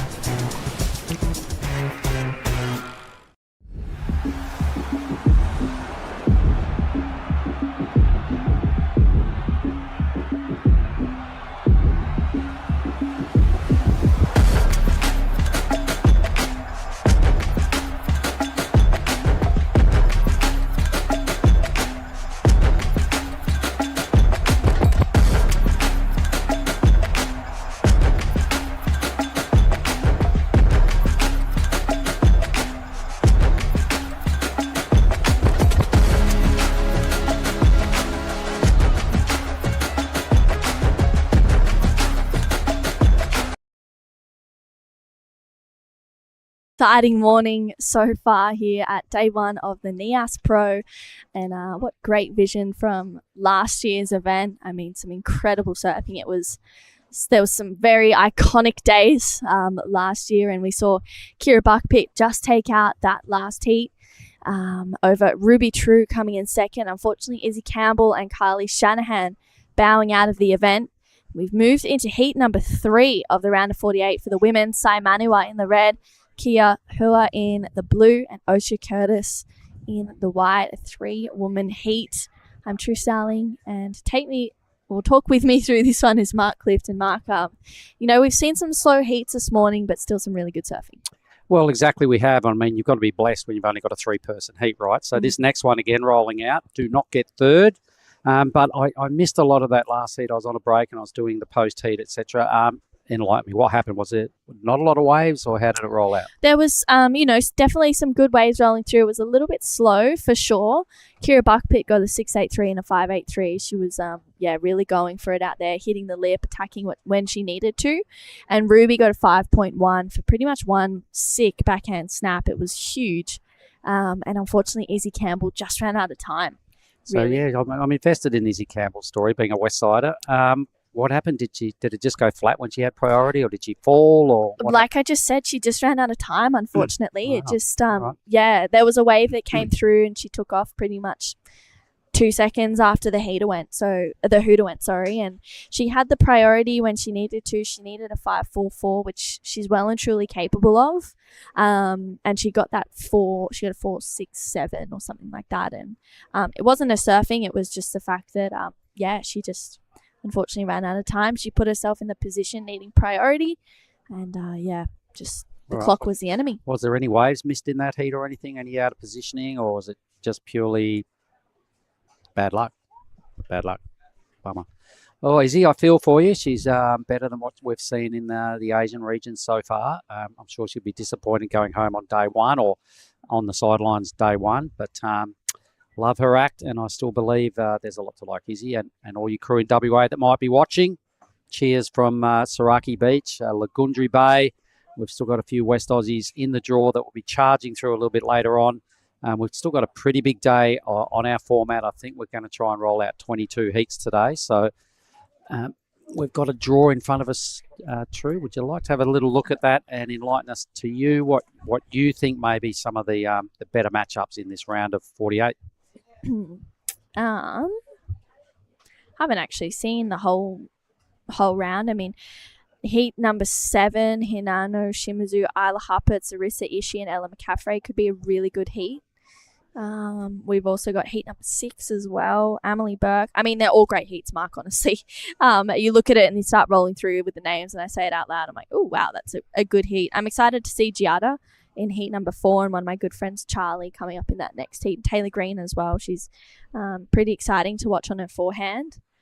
I just feel like, with the level of the female surfers that we have at the moment in this Australian and Asian QS, and the Groms that are rising through as well, I think every heat's a really exciting one to watch. And I'll go ditto that, especially with Lucy Dara winning that first heat. 15 years of age. only just got to Nias for her very first time yesterday. I found out before the post heat. So she's like, I already love it. It's my second day. She hasn't been here 24 hours, and she reckons she loves this place. So Yeah, she's the biggest charger. I was telling Di before, she got second in the under-16 Australian duty titles last year for Team New South Wales. all right, Which that's a was huge result. Yeah, I was down there on site for the event as part of the team, and it was really amazing to just watch her go for it each heat and really push the boundaries. And I have no doubt she'll do that here. Like this woman on screen, this is Sai Maniwa, living on the Gold Coast. Nice first turn, and she lays into it once again. Unfortunately, just too far on the heels for Sai. Yeah, it's a pity, that was a good-looking wave, and we know how strong she is. I've watched her win before down in Krui, I'm pretty sure it was, as a junior. Yeah. I've seen her come here a few times, and it's always solid attack by Sai. She's a performer for sure. She'll be dirty on herself that she didn't capitalise right there. Maybe a little case of first heat nerves. Everybody's been here. Nobody's done too much serious warming up out here because the numbers have been quite hectic. So here she goes again. She got a great wave. All right, now this turn here shows us a little bit more of the stuff she's made of. Strong bottom turn, little whip off the top, and just catching that rail. She'll be ruining that opportunity. Could have been a 2-hit wave. Could have started with a 4 or a 5, but it's going to drop in a little bit lower. It's already in at a 2.5. So the judges, rightly so, they're demanding better because we've got a quality field. It's a 6,000 event. For the first time ever last week in Indonesia, we rolled out a QS 6,000, and this is our second stop on the Asian region. So everybody trying to get some early points on the board towards a potential Challenger Series campaign.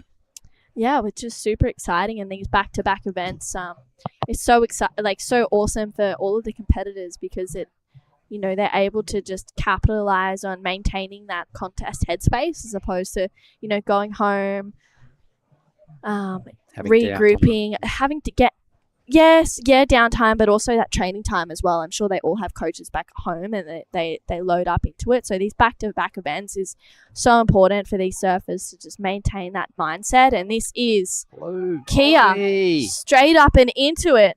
That was super exciting to see.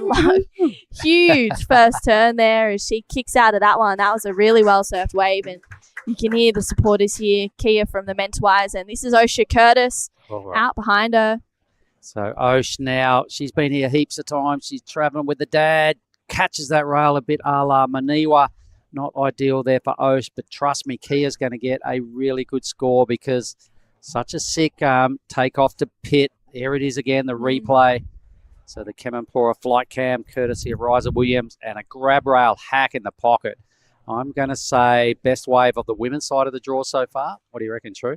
Yeah, so far. I mean, that was such an incredible wave. She surfed it so well. I'm excited for Kia to see her on her feet a little bit more. She's from the Mentawais, part of that Kandui crew. She's got such a great support team here with her. So, yeah, this is a different side of Kia. We saw her over in Krui on her backhand, and now we're seeing just the different versions of all of the competitors here. We're just rotating it a little bit. That will hold her in really good stead, that wave, because the judges, they love to see a tube here. Lagundri Bay, its most famous attraction is the barrel. She took off and squarely just parked herself in the tube without even balking or thinking about it. For me, the grab rail hack off the top was the best turn I've seen this morning, with probably just about the best tube I've seen this morning as well. So, Kia, well, score in. Geez, only a 4.67. I thought it could have been more. But that's why the judges are up there and we're down here, right? Yes, exactly. I get way too excited as well. So did we. It's nice to see a tube, and I appreciated it. Love the grab rail hack. The boys downstairs, Team Indo and particularly Team Mentawai, they all slapped their mitts together and made a whole lot of noise. So I think everyone else appreciated it, but the judges still want more. Yeah, for sure. And it looks like someone who did a really great job in that last heat, Kira Buckpit, getting a 6.83 and a 5.83. Huge surfing. She's down there with Dai Wacko ready to have a chat. Okay, you pretty much capitalize all your opportunities out there. You got the 6.83, I believe, and mid-5s out there. How is the condition? Really fun. It's actually really good to actually stand up out there because free surfs, I haven't even caught a wave. That's like the first couple of waves I've caught out there. So yeah, pretty happy. Did it go like as you planned? Yeah, I was just hoping to get to do a couple of turns on, and then I was going to wait for a bigger one, but time got away, so yeah, it's good. Now your job is done for the day, and you will have all afternoon. So how are you gonna spend the afternoon today? Probably in the aircon because it's so hot here. So yeah, I just cruise to the arvo. Yeah, eat some food. Eat some food. Yep. Is there anything you like to say to your family, friends back in the country? Yeah, my mum and brother, they're down at Jindabyne at the moment. I know they're watching, so yeah, thanks for watching. Hope you're all right, Ben. So yeah. Great, and this is a winner gets Ben. So this is your first Ben. Thank you. Good luck in the next seat. Well done, Kira, and thank you so much, Di. Kira getting the heat win there in that round, and yeah, I mean she surfed a great heat. She was absolutely going for it. She just hit the lip every time, so it was huge to see her do that. So yeah, 14 and a half minutes to go. It was indeed. I'd love to see another replay of Kia's first wave. Blue's first wave was so good. I'd really like to see it again. It was a tube with a grab rail hack. Loved every part of it. So here it is. Thanks for the team for queuing this up. Look at that. Straight into the pit. No need for sunscreen when you're behind in the shade like that. And this turn here, look at this. So good.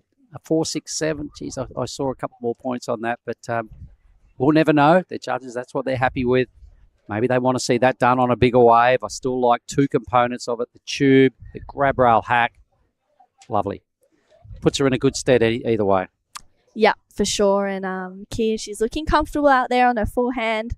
So I can't wait to see her take off on another wave. Osha Curtis, as you were mentioning before, Mark, she spent a lot of time here. Her dad's pretty well respected around here as well, Glenn Curtis. And she's such a fun human to be around from Lennox Head. I'm sure that there's a fair few of the Lee Bar crew watching her here. And yeah, I know that she was super excited to come here from Cruy. I was talking to her a lot, and she was like, yeah, I'm just so excited to get over there. I love it in Nias. And she, she's got a lot of friends here. She's like got really close with the locals. So I think, yeah, she's excited. Wow. Third priority, though. 12 and a half minutes on the clock. She's not got a lot to answer score-wise. A 1.64 at this stage. It's kind of low there for Sai. They both fell on their first waves. Yeah. Speaking of Osha, yes, Dadji got barreled off his head yesterday. I did see that clip. Yeah, so he got a really sick one. He got a couple of good barrels. He got totally squashed on one. So Glenn, we were down there with a couple of the locals enjoying a refreshment. And we were just playing along, watching the free surf session, and saw Glenn get shacked off his head. And I'm sure everybody that knows the big fella will agree that he knows what to do when the waves get bossy. He pushes back hard. So good on you, Glenn. I remember seeing that. It was one of the highlights of yesterday. Was so many well-threaded barrels out here. They're all blending into each other, but some stood out, and that was definitely one of them. Yeah, huge. And you're saying that it was, pretty solid yesterday as well. I was sitting with Anton, right? Anton Ducky, who's in a local who's in the round a little bit later on, the second round of the men's. He always gets seeded in because he's a demon. He's a goofy footer. He's one of the main big players on the point. And I was having a frosty with him and Snarly, my good friend. And out of nowhere, Anton's gone, oh my God, big set coming. Watch this. Everybody start paddling. And we're like, but he noticed the ocean, and then bang, all of a sudden there was 5 in a row that hit 8 foot, and was way bigger than any other set of the day. And there was 5 of them, and who knows? Anton knows, right? And they were all really well surfed waves, but that was the peak of the swell yesterday at around about 3:30. Yeah. Max, it capped out at about those 8 footers. There was a couple more after it, but there wasn't another 5 wave 8 foot set. So Anton will be surfing later on, and he's a demon out here, mate. When it gets big, I've surfed with him before. He's on his backhand. He does things not many other backhanders ever do out here. When it's 10 foot, he only waits for 10 footers. Wow. Yeah. And on his backhand. Yeah, that's he's crazy. Huge. Yeah, it's huge. I'm excited actually, to see the locals out here in the later rounds. They just make it look so easy out there. They know just that there's just extra little 1 or 2% that they have over that edge over everyone else. It just puts them either a little bit deeper in the barrel or a little bit more of a critical section, and it's just exciting to see that. I'm excited to look at their approach and how they take on the heats, because they surf here every day, right? They're so in tune with this place. 100%. When you've got a one-wave town, right, and that's all you see and look at and mainly surf your whole life, there are other options, obviously, here in Nias, but when this is just the world-class spot and it's on your doorstep, they do it every day. They get waves they want. Here's the replays again. So, Sai, this is her first. She got one turn here. Let's put her into second spot that turn. Yeah. Then falls here, just catches the hillside rail. Down she goes. Osha did a very similar thing on her wave on her opening turn, and she only got a score below 1. This is the highlight. I really loved it. To be honest, I thought it could have gone higher than a 4.67. That grab rail hack. Kia, thank you. Team Mentor were all over that wave. She's popular young lady. Mm-hmm. And since then, we've seen no more waves ridden. So that little error by red and white have squarely locked them into perhaps a little bit of a duke out for second spot. I'm sure some pressure's starting to mount. We've dropped under 10 minutes. Yeah. Yeah, it's those moments where, the time just slips away and there's obviously nothing that you can do about the ocean. So you just have to wait for those ones to come through. And looks like Kia, she holds second priority.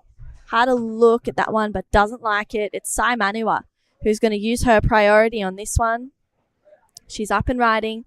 Only needs a 2.18 to go to first. Nice big first turn for Sai. Gets this second one in as well. So on rail for Sai Manua. Gets another carve in, just going to her rail. Unfortunately comes unstuck, but got a bit of damage done at the start of that wave for Sai. Yeah, I mean, low centre of gravity, Sai, strong surfer. She uses her power balance really well. Mm-hmm. We'll see the replay again here. So digging in deep on the bottom turns. This turn here, right in the pocket. And the wave really showed her some joy. It stood up again, so she jammed it hard again. Went for a big rebounding cutback, which didn't come off, but did the work early. Will be enough for the lead. It'll challenge for one of the better scores. It'll probably be just below Kia's or thereabouts. About 8.8 minutes remaining. That's going to release some nerves for Sai, and it's probably going to mess with Osha's head just a little bit because she really hasn't made a maneuver in this heat yet. Yeah, which is a bit uncharacteristic, I think, for Osha. She's one of those competitors, she's and surfers in general, where she's better when she's catching more waves. So we'll see how she goes towards the end of this one, and I know that she feels comfortable out here. So hopefully she gets an opportunity to just really go for it. She only needs a 3.81 to go to second. That last of Sai was a 4.6, and that's taken Sai to first. And although Kia has only had the one wave, it'll probably make it harder for Osha, but I think that she's got enough time to catch 2. Probably going to have to. I mean, she only needs a 3.81, but you're pretty certain Kia will ride at least one more wave. Sai could easily upgrade by burning off the 2.5. So at this stage, Osha, she needs to get something. She's got to, put it this way, I think she's got to make her next wave count. There can't be any more errors, particularly on your very next wave. So I imagine old man Gleno and Mumsy are pretty nervous at this stage, but Osha's been around the traps long enough. She's done a lot of stuff with the rash vest on. I was fortunate enough to have a little trip to the Mentawais. Stayed with Glenn and Osh for 10 or 11 days up in the Ments, same camp. Had a lot of fun, went surfing together every day. Mm-hmm. So I know that she's pretty good. She knows what to do, and she's a strong surfer, both forehand and backhand. We saw her down there at Cruy and probably didn't really get the result she wanted there. So familiar hunting ground here for Osh. She's going to have to dig into that pool of knowledge of what she's done here in the past and make it count on her very next wave. Time rapidly becoming a bit of an issue. 6 minutes. Looks like a little swell line, but it's not going to present and break out the back. Whoa. Steaming hot conditions here today, everybody. If you're tuning in, it is just about 11 o'clock. And from about 7:30 in the morning, it gets this hot. It's just steamy from early in the day, and it's relentless until the clouds or the late arvo. The sun starts to dip behind the trees out to the west. But look at the backdrop. It's just to die for. I love this place. Yeah, and why wouldn't you? I mean, it's just so beautiful here. There's amazing waves. And looks like Kia is having a really hard look at this one, scratching into it. She tucks in once again, unfortunately, doesn't find the exit. So she will lock in the score, her second score. But yeah, wow, I'm just loving the approach from Kia in this heat. It has just been so exciting to watch her just hunt those barrels. Yeah, it didn't pay off that time. Just got into the wave a little late. She was always chasing that thing down and couldn't give it up because she had priority. So she had to catch it, but it just put her in a little bit too deep entry point into the tube. But Simon Niwa now on wave number 3, trying to burn off a 2.5. She stalls for something that doesn't really pay off. A little bit of shampoo there, washing the spray out of her eyes. So not a great deal to write home about with the judges on that wave for Sai. But I did see another wave out the back, and I think Osha, she got this thing. I'm not sure what she's done. Yep, she was just getting a couple of turns in there, wondering if she got a barrel out the back. I think there was a turn before that one as well. She's so smooth on rail, Osha, so hopefully she was able to also get a bit of cover out the back too. She might have, because to me, it looked like there was 2 big waves in that set. I just looked out the window here and saw the wave behind Osha's had a fair bit of height attached to it. Osha's for sure was probably very similar. So Sai chewed off a good wave, but got stuck in 2 mines here. Didn't go for the turn and didn't really get barreled. So probably not going to be much of a number there for Sai. So it's going to come down to what did Osha do out the back. Hopefully we've caught it. This is it. Yeah, unfortunately doesn't get the barrel, but it's a big looking wave. Nice first turn for Osha. She gets his second one in as well, driving through it. So a couple of good turns for Osha Curtis. That board is looking really smooth under her feet. 4.8 is what she needs to move up into second. She might challenge for that, Mark. I think it looked like she surfed a little bit nervous, a little bit reserved. It may go close to the number, but I think she might have left a point or two hanging on that wave by not perhaps digging in as deep as she normally does. I reckon the situation's probably got to her a little bit here. The fact that you're in 4th, the number is in. It's not what she needed. It was she's in 3rd. Sorry, she got a 3.8, so she fell about 1 point short. Yeah, probably just needed to dig in a little more, because I know she's better than that. You do as well. You would have seen her surf before, compete, and just surfed it with a touch of nerves, and the judges saw right through it. Yeah. So unfortunately for Osha, that 3.8, not the score she was looking for. But Sai moves up. Sai's in the lead. Here's all the replays of the best waves of this matchup, everybody. For me, I like this wave the most. A tube, I just love watching people get tubed, and to grab that rail and produce that hack, I really love that wave. Yeah, this is Sai's last wave, or her best wave of this heat so far, I should say, and it's a 4.6, and I love watching Sai just really, drive through each of her turns. She's a strong natural footer. She's used to going right, living at Snapper on the Gold Coast. See her out there quite often, also around the D-bar area as well. And with 2 minutes to go, she's sitting in first. A 4.6 and a 2.6 they're 2 good scores for her right now, but it is Osha Curtis who is in 3rd, needing a 1.88. That is not a big score. She would not want to go down needing that number. It will really be that first opportunity. What she fell on that very first wave. If she dips out here, she'll be like, oh. It's a battle of the backups right now. It's super close. So Kia in the blue has first priority. She can take the next wave. We all know that. Osha must be a little kind of freaking out a little bit under the skin right now. It's a matter of trying to, blank out the nerves and just put that to a side and work on the process of getting something happening here. She does not need much, but she needs a wave. This thing here just slides under her. Just over a minute to go. My goodness. So Kia keeps her well in her sights. Doesn't let her off the hook here. She's not going to give Ocean even break. So Blue's paddling hard. She'll probably pick this wave up. In fact, she does. Yeah, so Kia gets one big first turn. Huge connection there. Loads into this second one. You can hear the cheers and support team of the Kandui crew. And Kia, wow, that was a very well surfed wave. Osha Curtis out behind her, needing a score. Nice big first turn for Osha. Driving through this second one, hoping that she can get another strong connection here. She's patient, staying close in the whitewash, and you can tell she's having a look at her watch. Yeah, she's going to surf this one all the way into the rocks. Not that it adds up to a lot on the inside. We've got to remember that. Unless it's only 1 to 2 forward, maybe some points get garnished in there. But when it's doing what it is out the back, stuff like what Kia did is what the judges are asking for. She hit the lip. All right, so let's watch this. Big points here. You can hear all the lounge jockeys next door just hooting when she landed this, right? Confidently ripped into a second move. Boom. I can see Kia first place with this wave. That was so good. Yeah, that was really well surfed. Those first 2 turns were huge for Kia, and then full commitment is what I like best about that. So OSHA's 188 is going to go well north of that. Mind you, Sai, who will have dropped into second once Kia's wave drops. Sai's 2.6 could be an issue for her because OSHA's number, although it will go up a little bit, it won't go up by much if Sai drops into second. It's going to be a nail biter, folks. It's one of those ones again. I'm sure the Curtis clan, Jody at home and Gleno on the beach, are probably biting their nails about now because Kia, I reckon, will win this heat.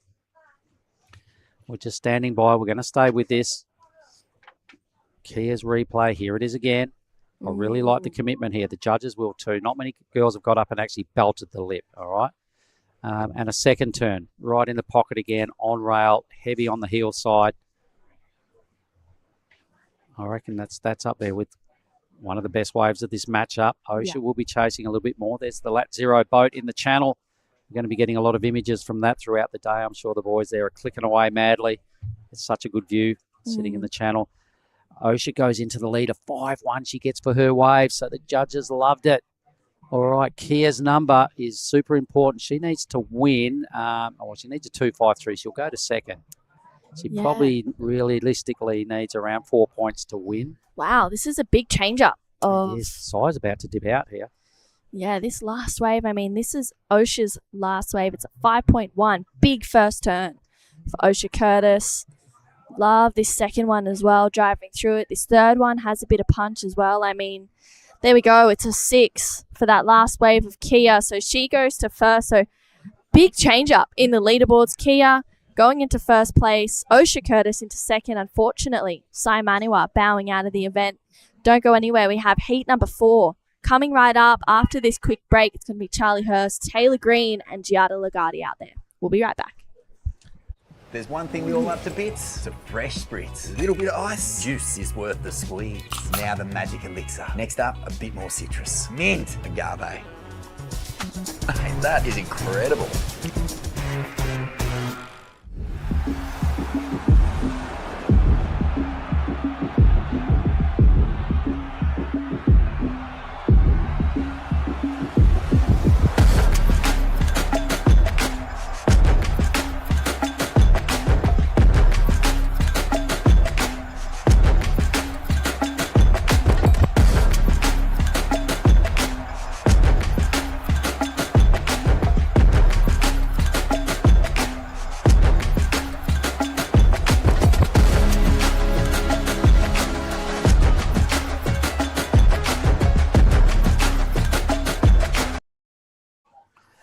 All right, we're ripping straight back into this heat. It's heat 4. That is the surfer in blue. It is Taylor Green. We've already seen Charlie Hurst, a quick up and down. Giada Lagardi is the other surfer out there. She's in white, picking up priority. And I'm welcome back into the booth. It's Mark Clift here with Di Wacko. Di, how's your morning going, mate? Been great so far. Been watching a lot of great heat. Buzzer beater as well. It was a great heat last heat here. It just flipped around all in that last exchange. So for OSHA and Kia, they would be stoked. They got the opportunity to, cash in some big hits. Kia actually cracking the lip. OSHA got her best number. I think OSHA's was a 5-1. Kia ended up with a 6. Sai went from first to third. Wow. Dupe. So the Japanese lady on the sidelines, mate. And she was well positioned to get through that heat until the last minute. So everything gets changed in the last minutes. Once the set coming through, everyone is able to, get a score. So it's easy to everything get changed in the last minute.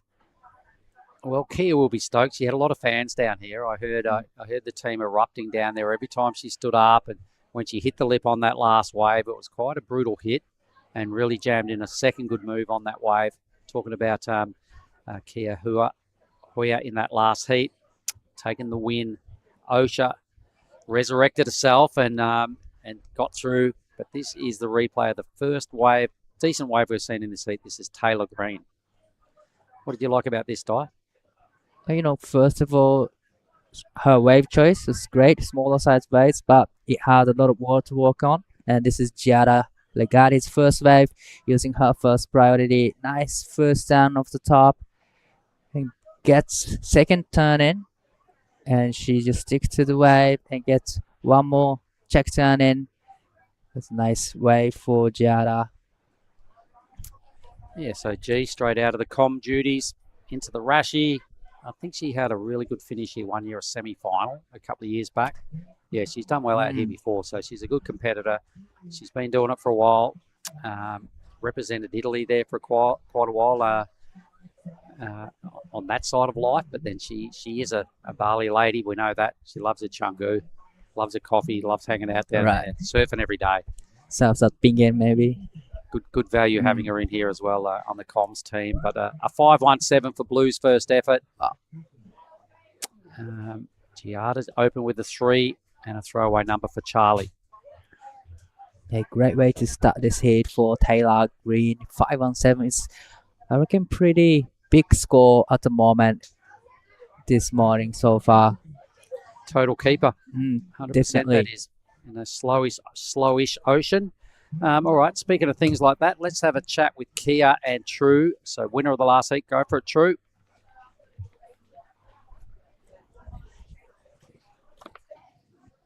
Thank you so much, guys. Wow, Kia, that was an amazing heat, and you literally got it in the last 30 seconds. Yeah, wow. I was like, I got that my second to last one. I was like, oh no, I might not make it back out in time to get prio, but I luckily did, and then I got that gem at the end of the heat, and yeah, I'm so glad I didn't fall, and I'm glad I got the score. You look really comfortable out there as well. You're just absolutely going for it. Are you used to surfing these waves of consequence? Oh yeah, for sure. I'm from the Mentawai, just like Dylan and all of them, so we surf waves like this all the time. So yeah, I'm pretty used to waves like this. And you have an amazing support team here. We could literally hear them in the commentators area. How special is it to travel with so many incredible people and probably some people that you look up to as well? Oh yeah, for sure. I'm so grateful for all the people that are here supporting me and cheering me on all the time, just giving me courage. And I have so many friends and family just always there for me, and so grateful. A bit of a tradition here as well to give some bang bangs to the heat winners. So I'm going to give this one to you. Congratulations. Hopefully you get some more throughout the event. Thank you so much. We'll send it back to you guys. Real thanks, True. And young Kia, it's great to see youngsters like her living in remote places like the Ments come to a big events like this and experience some success. All right. Winning her first heat's going to do a lot for her confidence. Definitely. This is QS 6000, one of the biggest high-rated competition in Indonesia. So definitely she builds up a lot of confidence from the winning that last heat. All right, other heats coming up that I can see we should keep our eye on. I can see Emily Burke, Summer Longbottom, daughter of Dylan, coming up in heat number 6. Summer's a charger. She did well out there yesterday. Loving her time here. Former winner, past winner, defending champ, let's put it that way, Alan McCaffrey comes up in heat 7. And that's quite a tough matchup as well. When we get to that, we'll let you know who's involved. I can see Olive Hardy. She only got here yesterday. She's in heat 8. And she's going to be surfing against Amari Hearn and another competitor. But live action, who's this? Charlie Hurst having a great surfing. Gets 2-turn combo. I really love the first turn, throwing a lot of sprays. So definitely it's going to be a healthy number for Charlie Hurst. So this is a replay of the last of Charlie's. Really tucks into it. I like it. That was good. Top to bottom, in a pocket. The judges will love that use of the rails and just that commitment to having a red hot crack at a sort of top to bottom move as opposed to an out and back move like a cutback or just a slash. It was pretty sick. So the judges look for those cues when they're dishing out the numbers. So Charlie, her best number, might challenge for one of the better waves. That's a 3.9. So it's her best, a little shy of what Taylor put together, surfer in blue. but it's got her well positioned. So Giada's going to have to do something and answer back. I guess the bottom line, Di, is in a 3-person heat, don't get third. Well, right. Just don't get third. Yeah, that's it. So you have a look through the draw, the ladies' draw, that in heats 5, 6, 7, and 8. There's some Japanese ladies coming up. Who should we really be aware of in that back half of this round? I would say heat number 6, Minori Kawai. She's a former national champ in Japan. So unfortunately, she didn't really well in Kurui, but here's on screen. Giada been riding, but that was really unfortunate for her. I'm not too sure what happened there. Just a bit unsteady on her feet and leant out a bit too much before she was prepped and fully had the balance together. So a little bit of a moment there for G. All right, anyone else flying the Japanese banner that we need to watch out for? And I would really like to watch Heat 7. There's former champ from last year, and as well as 2 Japanese women surfing in the Heat 7 as well. And Arisa Ishii she's the youngest woman in this heat. She's probably only like 14 or 15 years of age, and she's selected for World Junior Games. Yes, for Japan. Coming up this year, the back end of this year. All right, okay, so watch out for that one. Meanwhile, we've got a bit of a battle starting to play out in front of us. We've got 15 and a bit on the clock.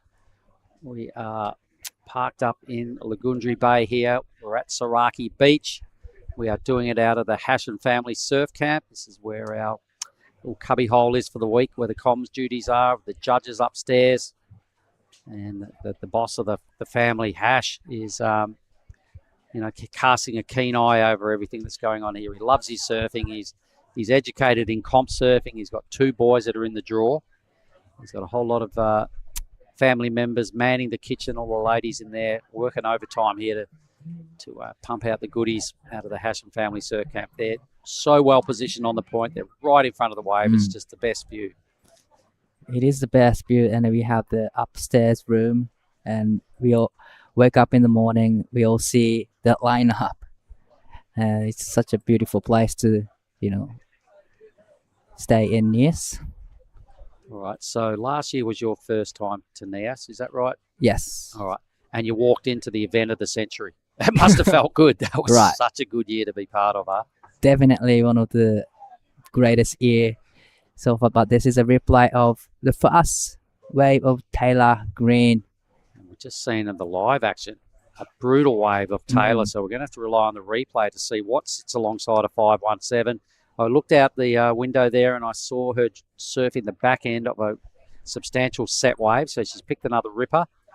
The next number to come through will no doubt be in that mid-range somewhere as well. I didn't see the whole start, so let's have a look at it again. Wave number 2 now for Taylor. Wow. Man, strong use of the back foot in the pocket. Nice little carve out there on the face. Picked a good wave. Did a 3-turn combo. Out she goes. I reckon she's in for another similar number. Definitely all the points come from the first solid turn, but comes in at a 5.73. Another healthy score for Taylor Green. So Charlie and Giada at this stage, those 2 scores are both keepers from what we've seen this morning. They're kind of like as good as 7s today, right? Right. So she's got a healthy 2-wave total with heat remaining, more than half the heat. So Charlie and G are going to have to beware here and respond on their next opportunity. They're both packing a 0-something number. Charlie needs a 7 to win, but got to get rid of that 0.7.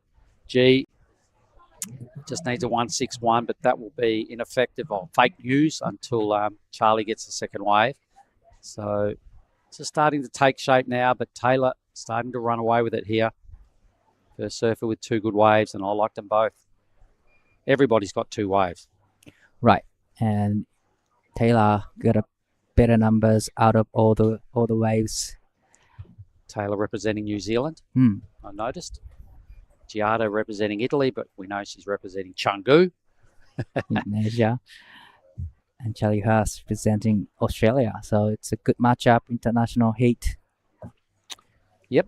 heat 4. So this is heat 8 of the morning. Let's have a look. It is just after 11 a.m. here in Lagundri Bay, South Nias, in the province of Sumatra Barat, Western Sumatra. Takes about just over an hour's flight from Medan to get over to here, and then you've got about a 2.5 hour car ride from the airport down to Lagundri Bay. However you get to Medan, it's up to you. You can come from the northern aspect and fly in through either KL or Singapore or something like that. If you're coming the other way, it's generally out of Bali or whatever, through Jakarta, up to Medan, and get on the little prop plane over here to Gunung Sitoli is the airport on the northern end of this small island. And then it's quite a nice drive down, actually. I don't mind that drive from the airport to here, although it's long-ish. It's kind of good to look out the window and watch it all, yeah? Definitely. Most of the drive is along the coast, and there's a lot of almost spots along the way that could be killer on the right day. So this is my second year, and I haven't explored other than this point. So, I really love to come back here and just exploring other surf spots here. Well, there's a crazy little left in the middle of this bay, down by Barga, that used to be a real thing. It's got a little bit worse with the earthquake. The machine, the Goofies used to call it. That's where they all used to go and hunt. But let's have a look at what put Taylor in first. So I'm pretty sure this is her first ride. This is the 517, or is that the 573? I think it's the 573. Right. That was a 573, and this is probably the 517, the fast wave of the heat. Really love the layback turn. Really lays into it. So this is the best score. So this is actually her last wave. So that was the 573. Had a bit more height attached to it. Really strong first wave. So thanks to the production team for bringing up the replays. Charlie and Giada, meanwhile, probably got one eye on the clock about now. Probably got an eye on the requirements. Priority sits with the Australian in red. So Giada, she's been watching a few heats this morning. She's competed here before, as I stated earlier, and had a semi-final finish here a few years back. She's been here a number of times with us, so she would have seen a lot of ways that people can win or lose heats out here. So she'd just be demanding another opportunity to throw up some big backhand hangers. Definitely, she's experienced so far. She used to be competing in the World Juniors or World Games as well. And she was surfing yesterday for practice at this point, and she got a good wave. So she to me, she was kind of in a good rhythm with the ocean. So with 9 minutes and 30 seconds to go, there's a lot of time left on the clock. So at some point as well, we're going to investigate getting the highlights of last year together.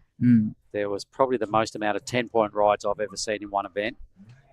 There was high nines all day long, all for a couple of days. It was just such an epic thing. So we're going to dig deep, and we're going to get our production team onto it at some point, whether it's today or tomorrow. We're going to try and reproduce what we've been talking about and the whole world sort of saw last year. It was just so epic to be involved in events where there's that many 10s and that many sick barrels die.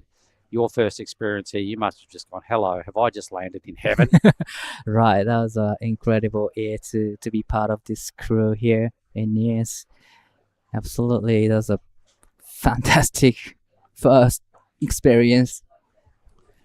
And to watch Xavier Huxtable last year, Xavier, 20-point heat was just incredible. That heat was just one of the best heats I've ever witnessed, right? Not only did he get 2 10s, the surfer who got second had something in the 19 range. Right. And the surfer who got third had 18.1, and he got third, right? So he dipped out, but he just had the heat of his life and still lost. Right. And kind of came in still smiling because it was just epic. But here's what Charlie Hurst replay looks like. This is her 3.90. Your first time, it was solid. And second time, pretty much half tarnish. Right. And just compared to this ride. Compared to that turn there, that was pretty brutal. In the pocket, more to the point, is what the judges want to see. And if you're prepared to take that risk, and we saw Kia on her last wave, she hit the lip and did a really strong hack in the pocket as well. And the judges threw a 6 at her for one of the best waves of the day. So Taylor Green kind of picked up on that theory a little bit and closest to the criteria out of these other 3 ladies to be in the lead. So the pressure's on for white and red. Well, looks like there's something on horizon.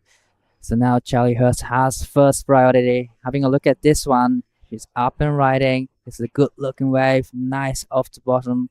Gets to first turn in and probably gets another one in. That wave looking really great for Charlie Hurst. Solid 2-turn combo. And now, Giada has first priority, waiting for the wave. She's having a look at this No, one. that won't break. So Charlie just Giada has to just keep her wits about her here. In fact, that was a caddy from the next seat, just heading across to the bay. But I like the way she did this first turn. Then she really steadied herself and gave herself a moment at the bottom here just to make sure she got the right amount of rail involved to get to that second turn, which I reckon was a better turn. Paced herself really well. Looked like she was kind of nervous. Needed a 7, so she's not going into first, but she's just trying to fend off Giada here. Definitely, yeah, she's going to be improving her situation. Get rid of the 0.70. So we are still waiting for the last of Charlie Hurst. Now a lot of pressures on Giada. With 6 minutes to go in the heat, there's still time in this heat, and we've seen a lot of waves coming through in the last minute. She's going to need about a 3 or a 4 here. I reckon a 4 something is going to be her requirement. Charlie might even be a 5 something. So the 4.73 is what Giada's chasing now, because Charlie's number dropped in at a 3.83. All right, so went really close to her other number. A 7.7 total there for Charlie Hurst. Leaves the Italian out of Canggu, Giada Lagardi, chasing a 4.73. So she knows something decent's got to happen. They're not dishing those numbers out too lightly today. So Giada firstly needs a good wave. She's got 5 minutes. You see her just laying on a board, trying to think this thing through. What would your advice be to Giada right now, mate, if you could give her a little whisper in the ear? Wait for the right one. Wait for the set and just hit the lip. Hit the lip. Good call. The judges have been noticing that today. A lot of people carve in the pocket, or not many people get vertical on this wave. It can be tricky, particularly when you're chasing a score. It's really going to test your nerves, but that was pretty sick out of Charlie. So replay here, it's coming in as her best score. Probably that was a 3.9 from Charlie Hurst. And she backed it up with that last wave, which I think this is her last wave. Yep, so this is it. And then she just waits here at the bottom, gets a good bite at the bottom turn to hit that section. So that's a 3.83. So G's got to go about a point better than that, right? Right. And she's on a backhand as well. So we've just had a good look at Red's 3.83. Yeah, definitely she needs to be, staying in the pocket and hit the critical section of the wave. Then definitely she will get 4.73, because just one turn, if you do a big one turn, you still get the 5s in the last seat. So yeah, well, Kia got a 6, right, for hitting the lip on her last wave. Haven't seen too many young ladies hit the lip out here, so I remember that moment from Kia. Backed it up with a really nice hack in the pocket. Also got a good tube in that heat. I really liked what young Kia did. All right, that's Sorake Beach in the background, everybody. Heaps of accommodation right there. Lots of good food opportunities as well. What's your favourite Indo meal? I gotta say a yum, fried chicken. All right. And nasi goreng. It is. The nasi goreng special. Yes. You like your padas? Do you like the chilies? I'm not a big fan of the chilies. Come on. You've got to have chili on your chili when you're in Indo, mate. Get used to it. So anyway, we're here and we're staying at the Hashan Family Surf Camp. They've been feeding us up well. And in the morning, there's plenty of good coffee opportunities along the point. We've got to put down a couple of those before we start our day. But geez, Giada's got to be feeling pretty nervous right now. She's in wide, everybody. Time's taken 3 minutes in this heat. Yep, Taylor doesn't. We've only had 7 waves ridden. Giada's will fall there for the 0.47. I'm sure she wishes she could get that wave back again, where she stood up and fell straight off, and we're like, oh, what the? So must have just clicked a bit of a bit of chop, and down she went. So 4-7-3. Come on, G. We need her on a wave. Well, looks like a little bit of paddling out the back. So Giada is having a look at this one. She knows the time is ticking, and she knows it's not a set. So she's not going for this one, but Charlie Hurst having a look at this. Nice off the bottom. Nice off the top again, and gets second turn in. So that's much better looking maneuver from Charlie Hurst. It was a smaller size base, but I think she hit a lip in the right section. It's all looking pretty similar surfing there for Charlie. Really taking a time off the bottom. Here's the replay again. So this is what the judges see. All right, so that first turn was pretty good. I think the second turn again was her better move. Sort of in and under the lip in a pocket. I think the judges will take note of that and maybe upgrade her total here.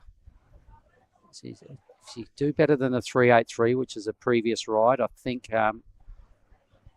she'll give G a bit of a headache. That's 4-2, so a little bit better. Improving her situation now. Giada needing 5-1-0. Now she really needs to hit the lip in the critical section. More importantly, she just needs a bit of love from the ocean. She needs a wave. She needs it in a minute. And you're right, she's got to probably do 2 strong belts to get that number, right? But just a matter of the wave. If the wave comes, she gets a chance. But is the time going to be enough for her to get another one? So Charlie's just put a 4-2 together.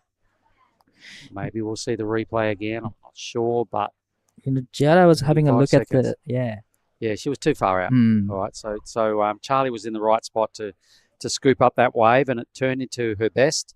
So a little moment there, a couple of little regrettable moments, perhaps by Giada falling on wave number 2, missing that opportunity. 20 seconds. Wow. Are they moving? Is there time? Is there anything? I can't see any lumps out there. Fortunately, no lines on the horizon.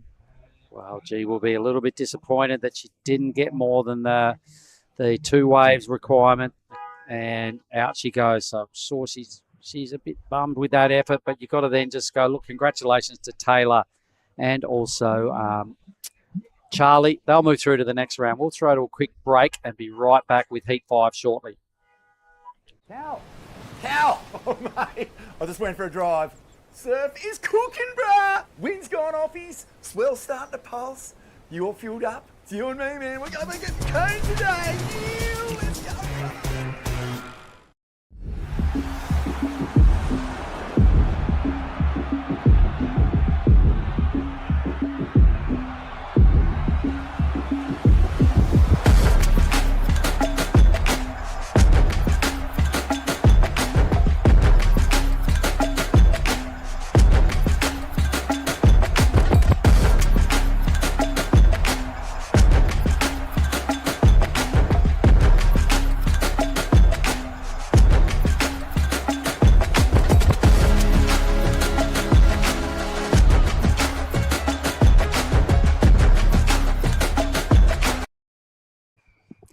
Welcome back, everyone. This is Nias Pro QS 6000. We are now into round of 48, heat number 5. On screen, this is surfer in white.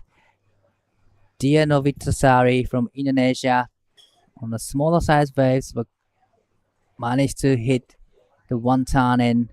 And we have Reno Matsuyama in red, Aura Zeflin in blue.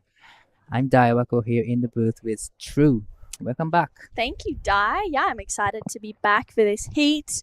Aura or Alan Zeflin, she's part of that Kandui crew. We saw Kia take her heat out a little bit earlier as well. And this is Renon Matsuoka trying to find some cover.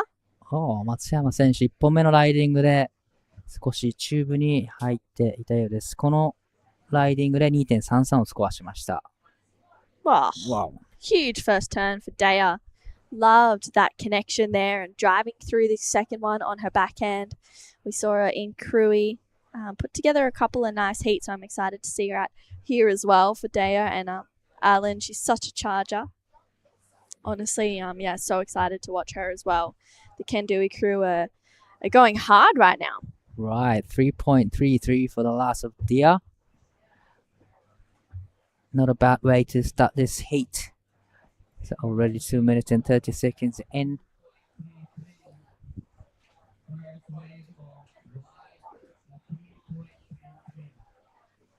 Yeah, we saw Taylor Green take out that last heat. Charlie Hurst coming in second. It was a bit of a slow heat, that one, Di. Right, definitely. And really unfortunate for Giada Gatti, needing 5.10 to go into second, but there was not wave coming through in the last minutes. So really unfortunate for her.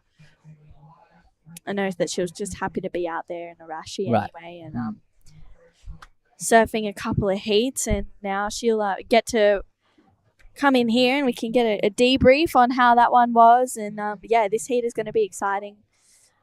3.33 for Dea and Renon getting that 2.33, but Alan holding that first priority. Up next is going to be heat number 6. I'm actually excited for this heat, Di. It's going to be Emily Burke takes on Minori Kawai, Wayana Sewell, and Summer Longbottom. Summer's from Cronulla. She has come over here. She spent lots of time here in Krui. She absolutely charges. Wow. So I'm hoping that she does well here. She's spent a lot of time here in Krui. So in Nias. I'm hoping that she gets a couple of good waves. Yeah, and Minori from Japan, Chiba, and she's, I believe, former national champ in Japan. So she's a very, very smart and strong competitor. So it's gonna be exciting heat number 6. Yeah, I can't wait to see that one. And right now it is 2 Indonesians take on a Japanese surfer, and it's a little bit slow, the conditions at the moment, but still plenty of opportunity as well to come through. That we've seen some great waves this morning. We had the first 4 heats of the men for the round of 136 take the water, and then we'll see the first 10 heats of the men's round of 126 after round of 48 for the women, which will also be super exciting. Right, definitely. So we're gonna be in round of 48. We have heat 1 to heat number 8. But like you said, it's slower heat. I mean, slower condition, but definitely there's a chance to get at least 2 sets in one heat, maybe 3 sets. So you just gotta have patience. Just gotta be patient for the set, and getting the right ones is very crucial. As there's not much space at the back, so you don't really get the smaller ones to get a scores. You kind of need to get a set to get really great scores. So wave selection is so important today. But at Krui, you have kind of chances in inside waves as well. But here in Nias, you don't really want to get those inside ones. Yeah, you want to be on the best waves for sure. And looks like Alan has identified this one. She's up and riding on her backhand. Gets a good first turn connection. That was really strong. And finds a second one as well. So she'll kick out, and Alan locks in her first score. Looks like out behind her is Dea. Wow, that's a solid turn. But unfortunately, it comes unstuck. But for the Alan's wave, it was kind of smaller size waves, but I think it was a smart move from Alan, because you don't really want to be holding on to the first priority for a long time, and already 7 minutes in. So this is a smart move from Surfing Blue. But first time was solid, right in a critical section, and it gets another one in. So this is gonna be a good score to just start her campaign. Yeah, that'll be a nice number to filter on through with 18 minutes to go. And it's starting to lock in now. might be up there with the second best number of the heat. It's a 3.1 for Arlen Zeflin, or Aura, sister of Dylan and Jaden Wilcoxon. And 3.1 to start her campaign off here. She's a really strong goofy footer. Renon letting this one go. And we've got plenty of heats to run today. It's going to be super exciting. First day here at the Nias Pro. We saw some iconic days last year, and hoping, I think that finals day we may see an increase in the swell. Fingers crossed. Right.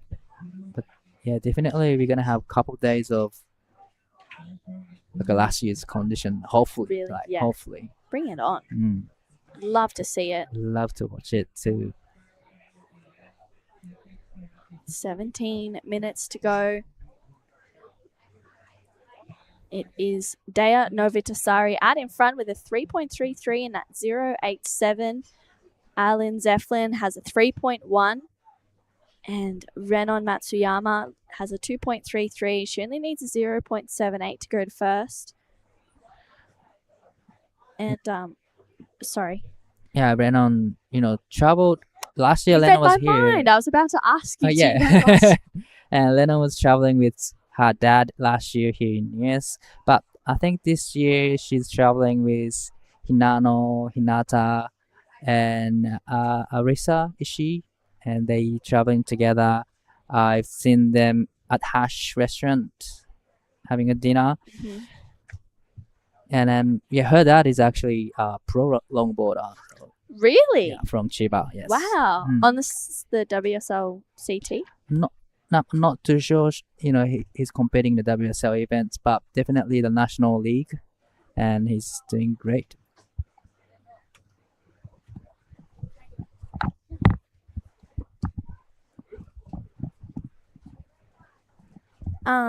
That's super cool for Renon. I mean, to have come from such a surfing family is like so exciting. To be able to, is she a good longboarder as well then? Yeah. I'm not too sure if she does longboarding, but definitely she's good at it. Yeah, But- that's super exciting. Probably her dad is watching on live now and just nerve-wracking time for her dad. Yeah. She's holding on to the first priority quite long time. Yeah. She kind of missed one set just Mhm. before, so definitely reposition herself a little bit. Yeah. Well, someone who did pretty well in that last heat, getting 2.5s, was Taylor Green, and she is having a chat with Mark Clift.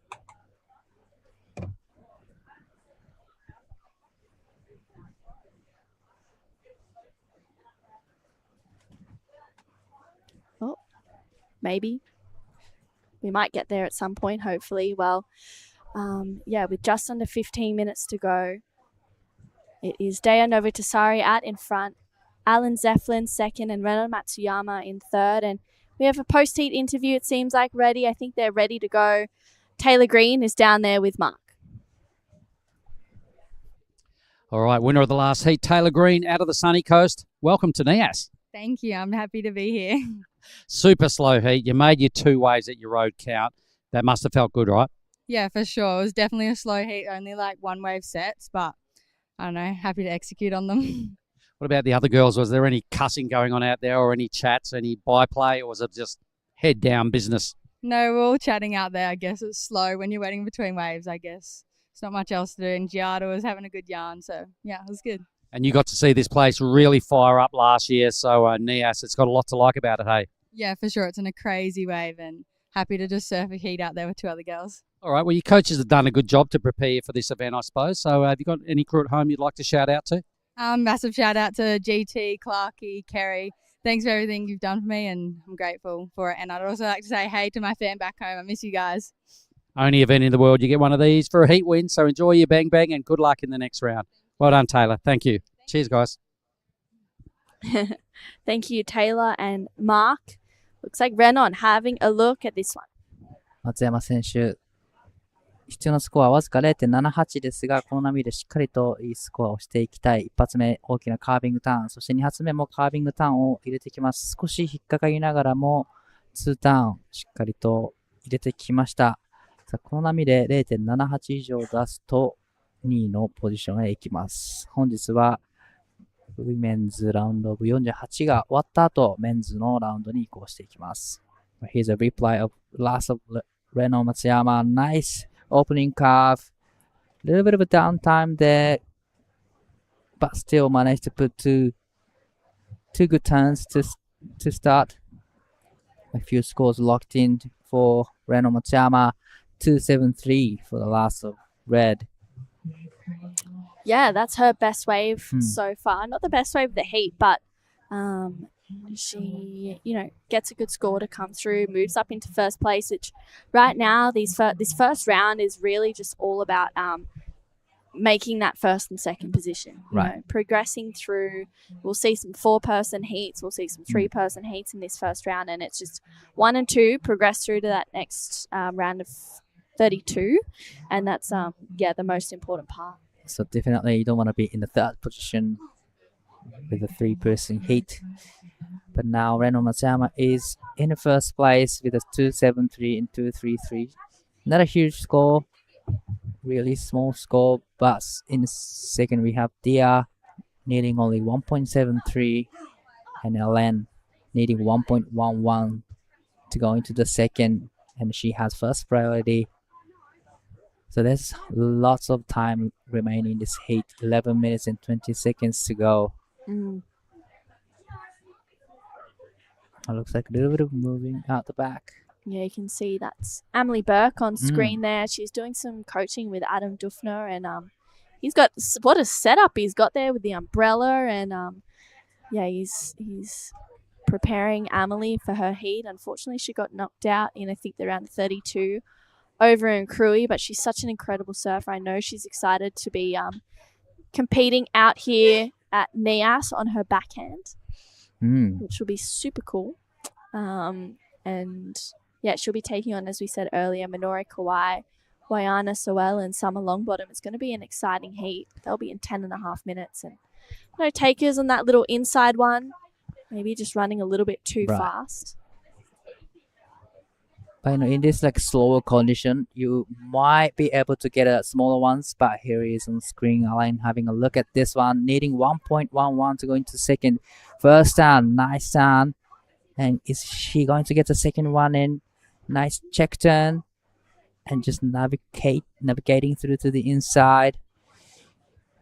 That was it wasn't a big maneuver she did, but still managed to put 2 turns in. So definitely it'll be 1.11, and I'm pretty sure that puts her into the first. Yeah, I think 111. That's a very small score for Alan. So that is Wayana on screen. Charlie Haitley is her board caddy for this event, and Charlie turned 16 a couple of days ago. Which was super cool. I'm pretty sure it was a few days ago. She turned 16, and her mum flew over here for her birthday as well. It was a big birthday, so she's traveling with her dad, Josh, and it's super cool. And this is that last wave of Alan. That nice first turn, and you can see she's just waiting here, driving through that second one. Gets a third on rail. I mean, she's doing really well in this wave. It's a smaller, fatter one, but she only needs, as you said, Di, 1.11, and 9 minutes to go. There's the team on screen. That is also Summer Longbottom. Carly Shanahan is who she's traveling with for this event, and Summer's in the next heat as well. I think that might be Holly Williams as the caddy for Emily Burke. And the ladies making their way out to jump off, and looks like 3.73 for that last wave of Allen. So she goes into first place. Renon Matsuyama down in second. She needs a 4.1 to go to first, and Daya looking for a 1.73. So not much to move up into second place, and she's having a look at this one. Dia is up and riding nice off the bottom. Nice first section with the power. A little bit fell out on shoulder. Managing to, put a couple turns in, but pretty much all the score come from that first solid turn, and she needs only 1.73, and I get a feeling that she just done that job on the first solid turn. Yeah, that was a really nice first turn, Di. And she did well through this second one. I mean, that first wave she got was huge, a 3.33, but that first turn was really nice. And she gets out of there. She'll move up into second place for sure. And it is Renon Matsuyama holding priority. She needs a 3.63 right now. And 7.5 minutes to go. There is time for her to move up into second place. Looks like Renon is having a look at this one. She's just letting this wave go. Is there another set coming through?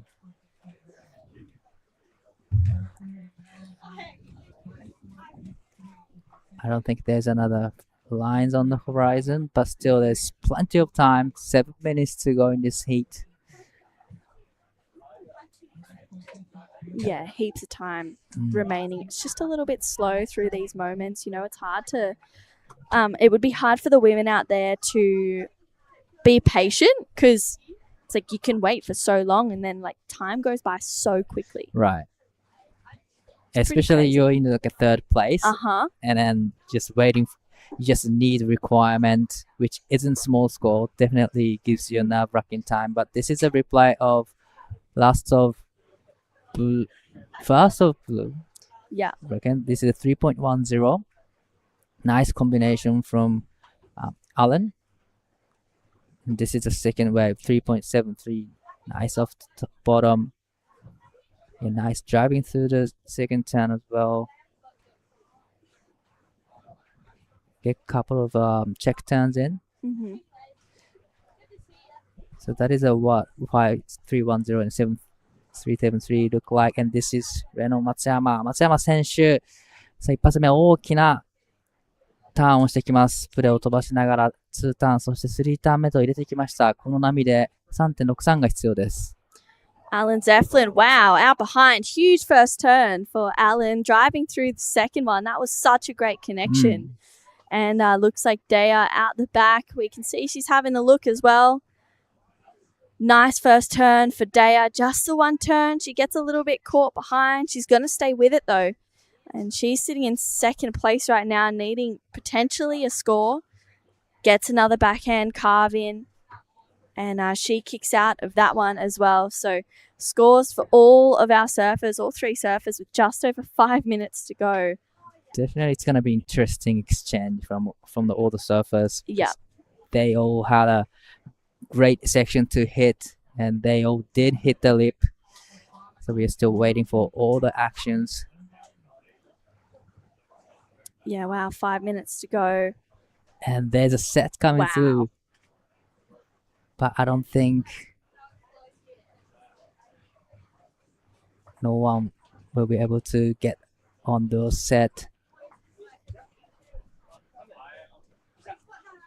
Wow, yeah, so 4.5 minutes and we have scores for all three of our surfers. Alan getting a good wave as well as Daya and Renon. I mean, this is pretty important situations. This is Alan's... Oh, that was such a sick turn. I really like that one. Really, she really pushes really hard. And this is the last of white. That was a really critical, part of the wave to hit. Managed to hold on to it.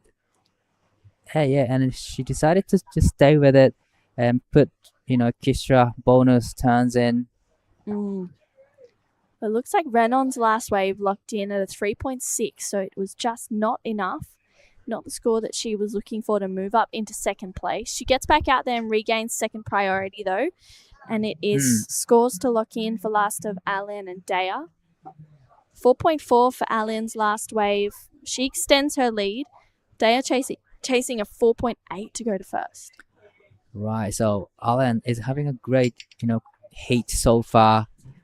Getting a threes in the early stage and getting 4.4 in the last 5 minutes is a smart competitive surfing from Alan.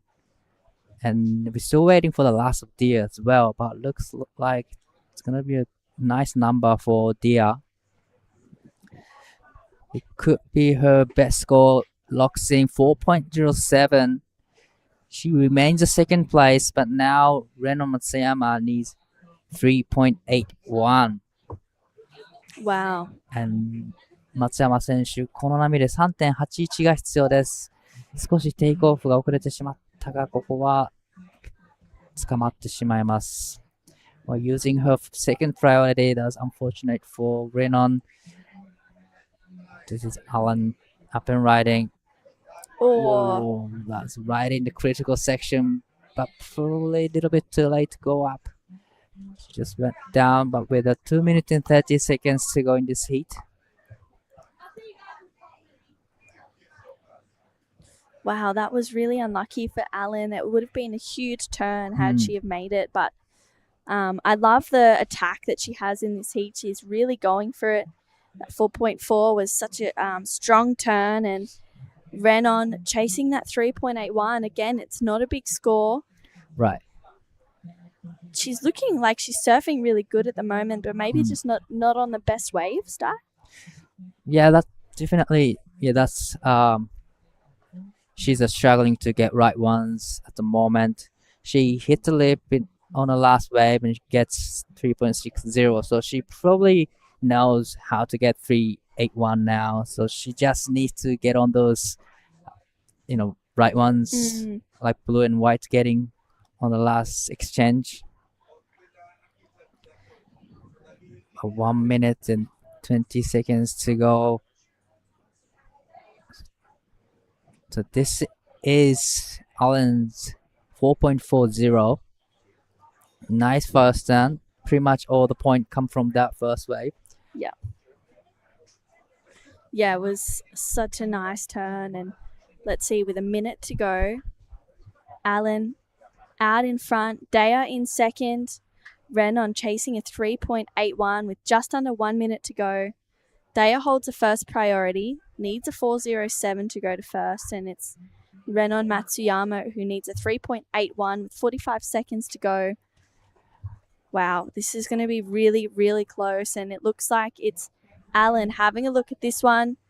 Gets that strong first turn. Wow, that was huge. Gets a second one in, and that was such a well-surfed wave. That first turn had so much power, and wow, that was really, really huge from Alan, and what a time to bring that into this heat in the last 20 seconds. That was great. Definitely, Alan's having a great heat. Getting those mid threes first early in the stage, and getting mid four, and the last second. Probably she's gonna get a really healthy number for that last one. Yeah, I think that's going to be a good score for sure. I agree, Di. Probably her best wave of the heat. It's 4.6 for Alan Zeflin, and she extends her lead. I mean, look at this first turn. Wow. Huge. Right in the pocket and gets a second one in. Such a great wave selection. And, she pushes so much. She knows that she needs to do that, and she gets the score. Yeah, I loved that turn for Alan. That was huge and, exciting to watch, Di. Right. Looks like Alan and Dia are moving on to the next round. So we're going to be watching round of 48, heat number 7, right after the quick break. That's a weird looking smoothie, Vorno. Tell him, son. This ain't no smoothie. This is as smooth as broth base for our bonsai ramen. How long should we wait, Master Ramen? Patience, young noodle. Wait, and top secret, I need a corn. Behold, bonsai ramen. Moon-san, this is absolutely cooking.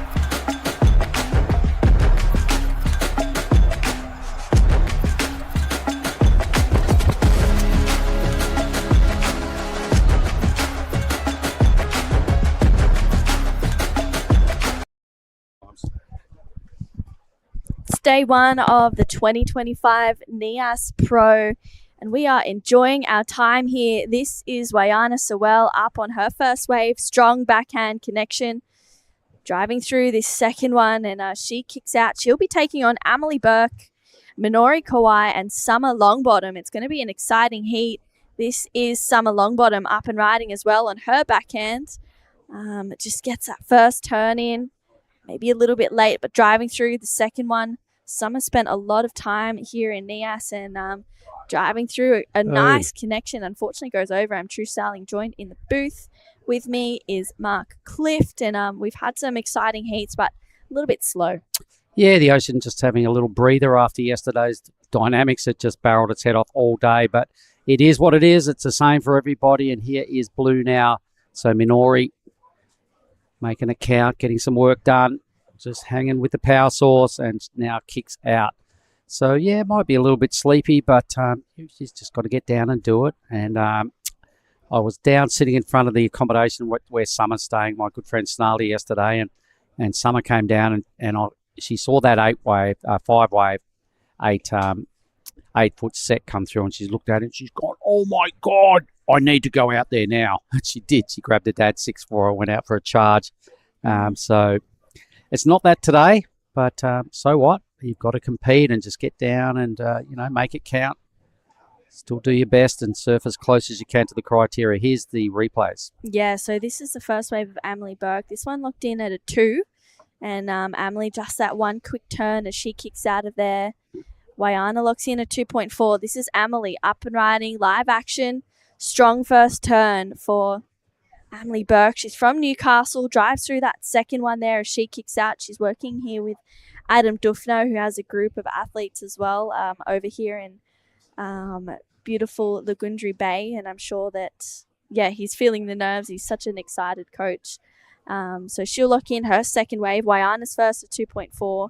Scores for Minori and also Summer's locked in just at 2.27 for Summer. So I think Emily's last wave will be a little better, using her length and her limbs to her advantage. A late takeoff for White, but handles it really well. Puts her in a good spot for the first hit.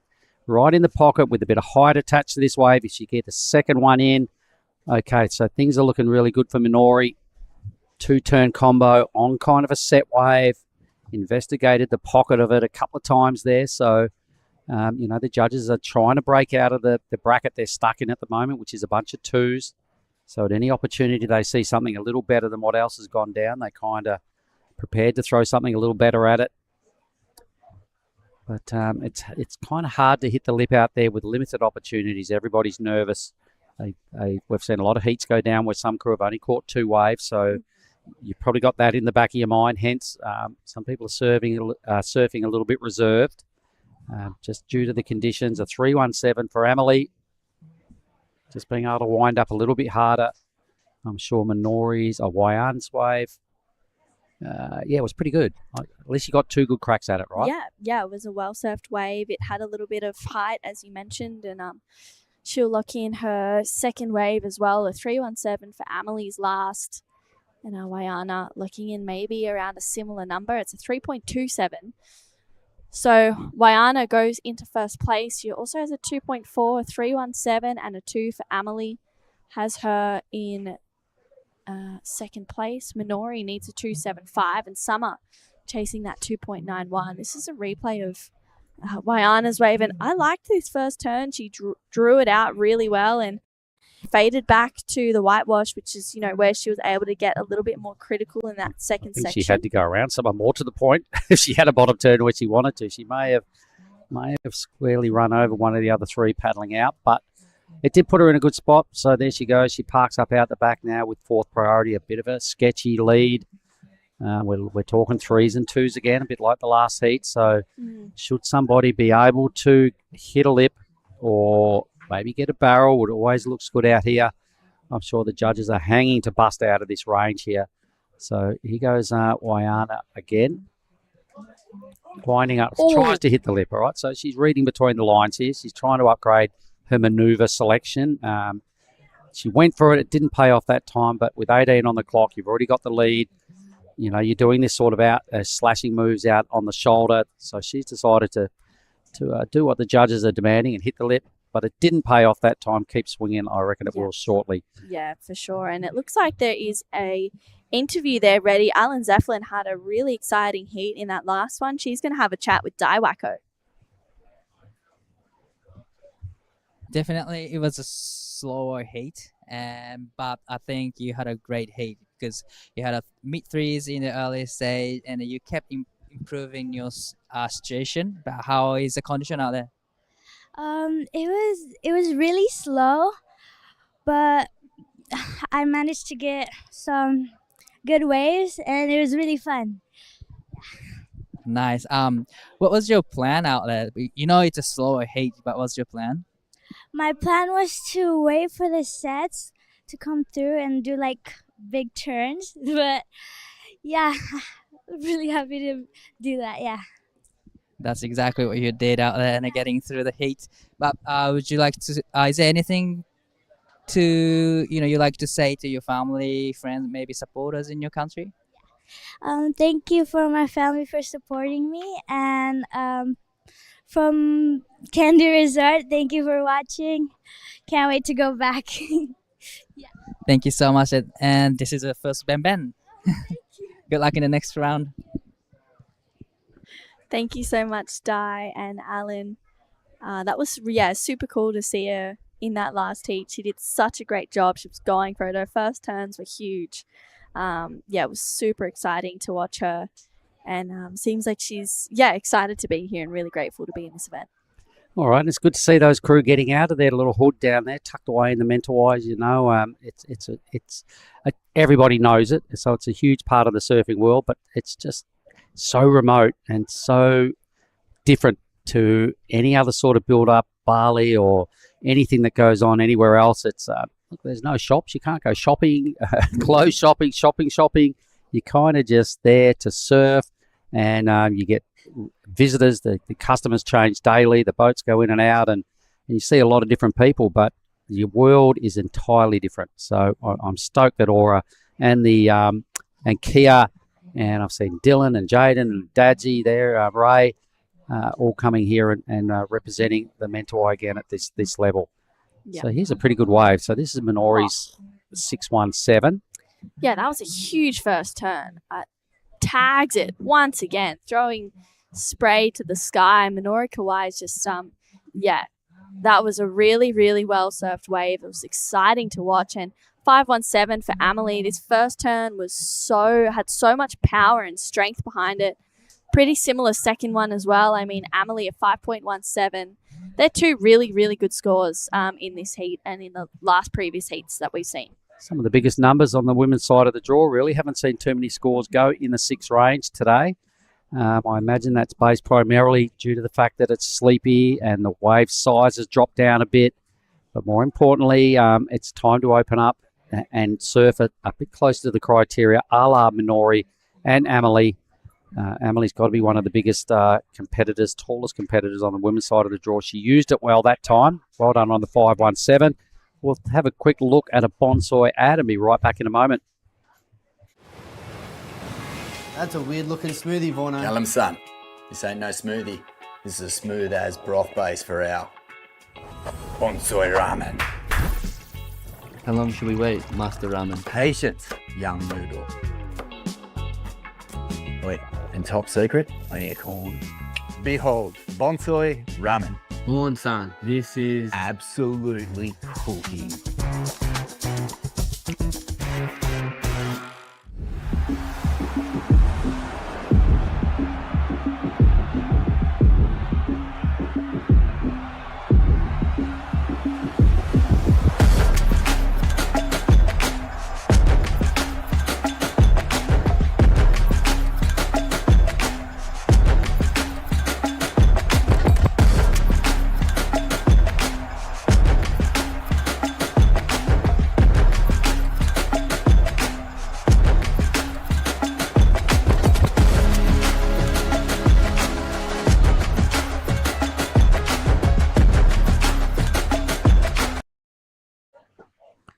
Righto, folks, we are back and just how good was some of those clips and some of the footage from last year? That was just incredible. Yeah, some iconic days here at Nias, that's for sure. I know that everyone was watching very closely. There was some perfect heats, some crazy wipeouts, and just lots of tension, I'm sure, lots of emotion. Everyone would have been just, very excited to get out in some pretty Oh man, full on Nias. It was like the most tens I've seen in a day surfing.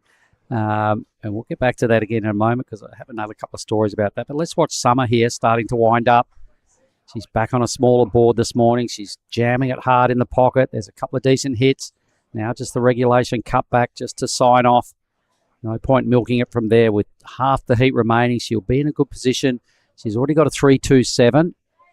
Oh, 2.27, sorry. But a 6.07, it's debatable whether it goes that high. But it's going to be her best number either way. It'll bring the requirement down. So what did you like best here? I just thought that she was really smooth on rail, and these first two turns, really great transitions between each one, throwing heaps of spray. Really, really well surfed wave there for Summer. I quite liked the surfing in it, so we'll see if it's the score, the 6.07 that she needs. It'll be her best number for sure. Oh, look, it was very confident surfing. There was a lot of good use of the rails, a lot of spray flying around. Number is in enough for third. It's a 4.50.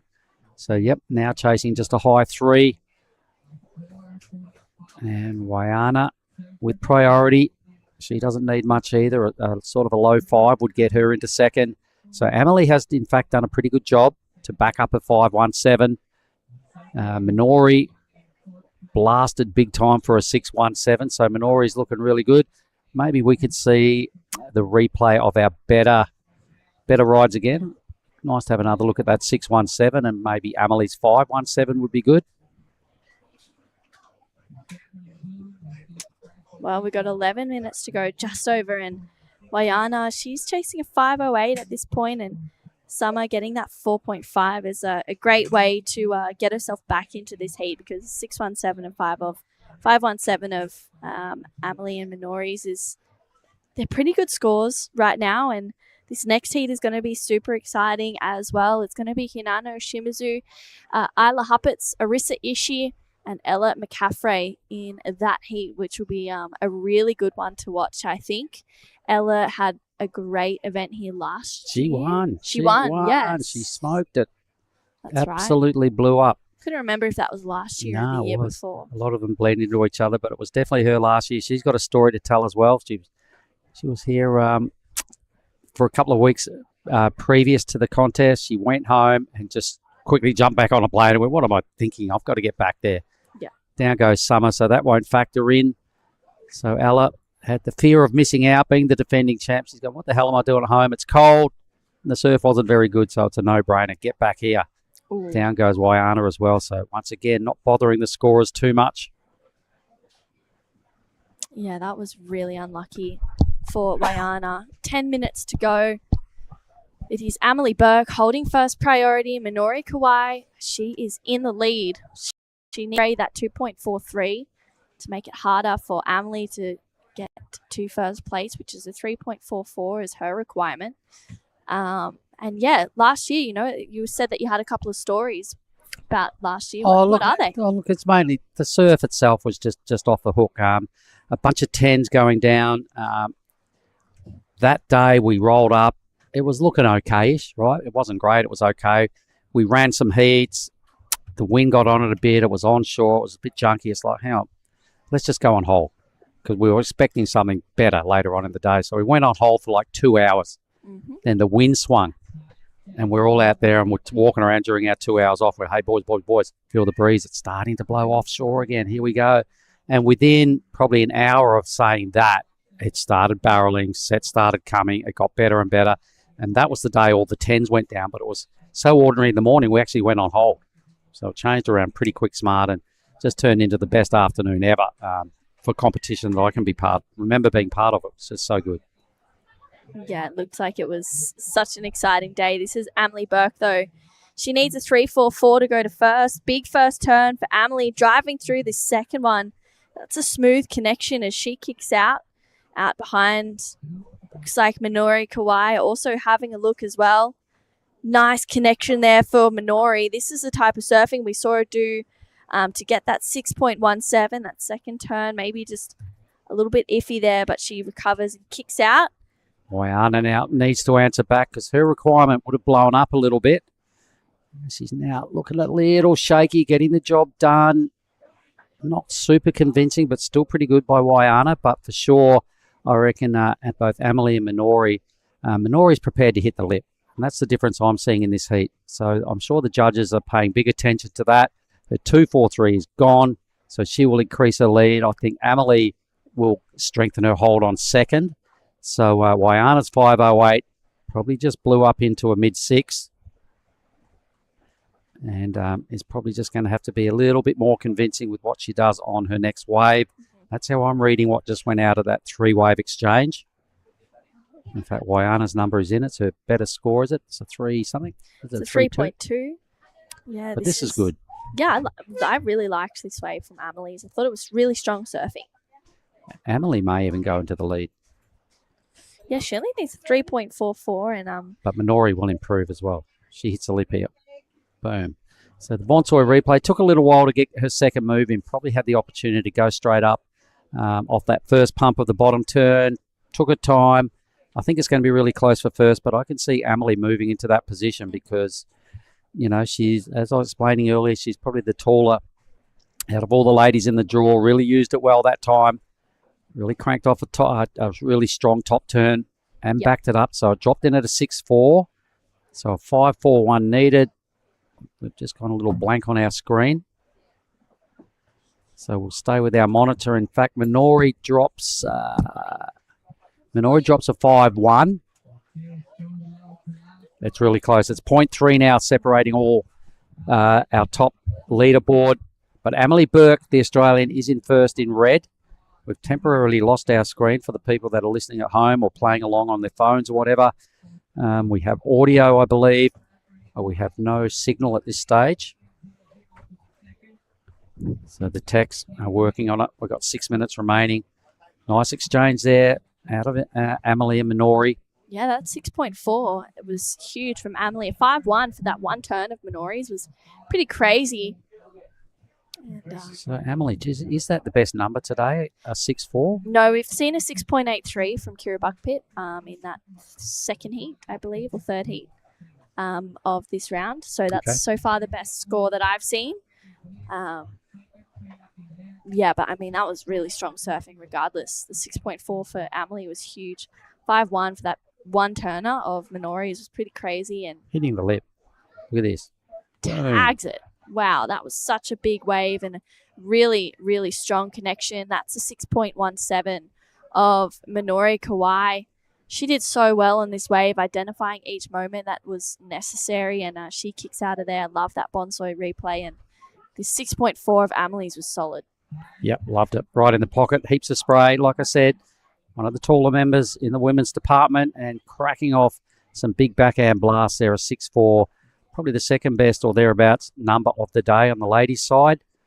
So the stage is set and there's some big requirements now being asked of Summer and Waiana. In fact, Waiana needs an 8. Going to have to really go nuts on an A-grade wave. Unfortunately, she's got 4th priority. Summer, though, could have something to say about this leaderboard. Sitting in 3rd, but with priority. Still needs the best wave of the heat. I'm sure she's got it in her. She just would be really hoping something with a bit of height comes through, and I imagine a couple of big blasts in the pocket for Summer could be exactly what she needs to get through. Yeah, they're definitely the moments that's where you just go to that power surfing for sure. And Summer's, you know, she's a powerful surfer and she absolutely charges as well. She's got no fear. So 4 minutes to go. Let's see if she gets an opportunity. Chasing a 6.77. I mean, you know, for Minori Kawai, she needs a 5.41 to go to first. She's had an incredible heat. That 6.17 at 5.1 was exciting to watch. And she's taken some risks, all right? I really like, although she's in second, her numbers were probably stacking up good enough to win most of the other heats. You know, just driving hard off the bottom and really hitting the lip. I love it. I can see that she's probably going to go a fair way through the draw if you can keep that up and perhaps add a tube or two somewhere along the line.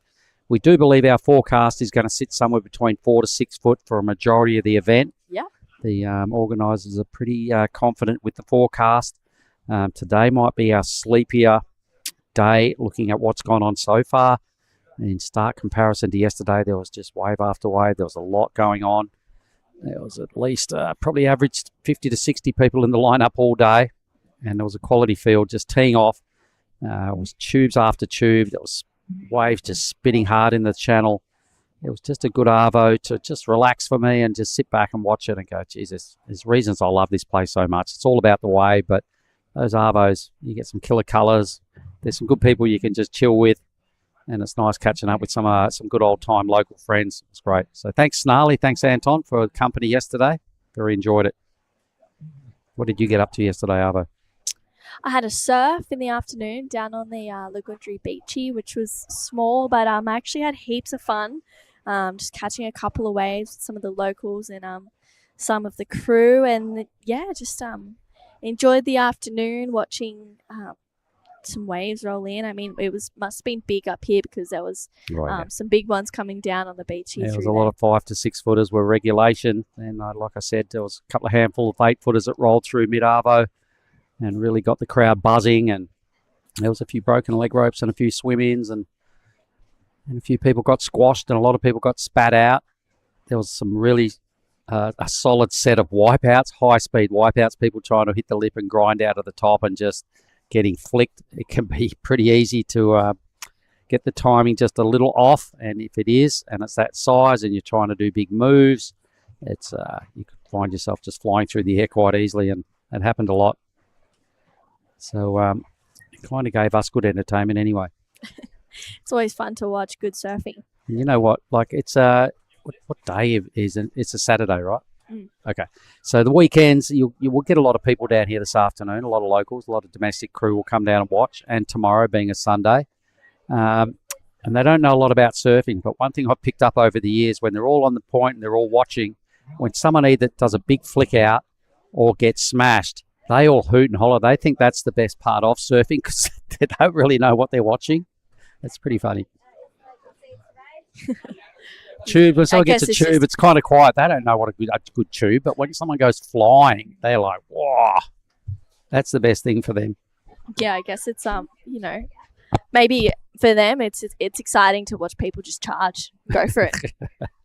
It's pretty funny. They're a little bit clueless on the surfing act, but they just come down a bit. It's like a festival down here, right? The beach, you know what they do? They just blow those speakers right up. They turn it up really loud. Crew come down and they just happy to be here and watch tourists do their thing and stare out to the ocean and just be part of the festival. So that'll happen. Big numbers come down. It gets a bit chaotic. There's motorbikes everywhere and traffic on a little one-way street into Sorake Beach. Everybody's paddling for this last wave. Who has priority? Does green? They all paddle and miss. Either way, the heat is done, and it's definitely going to be Amelie and Minori moving through. A couple of big totals right there, so congrats to red and blue. We'll throw to a quick ad, and we'll be right back with heat number 7 shortly.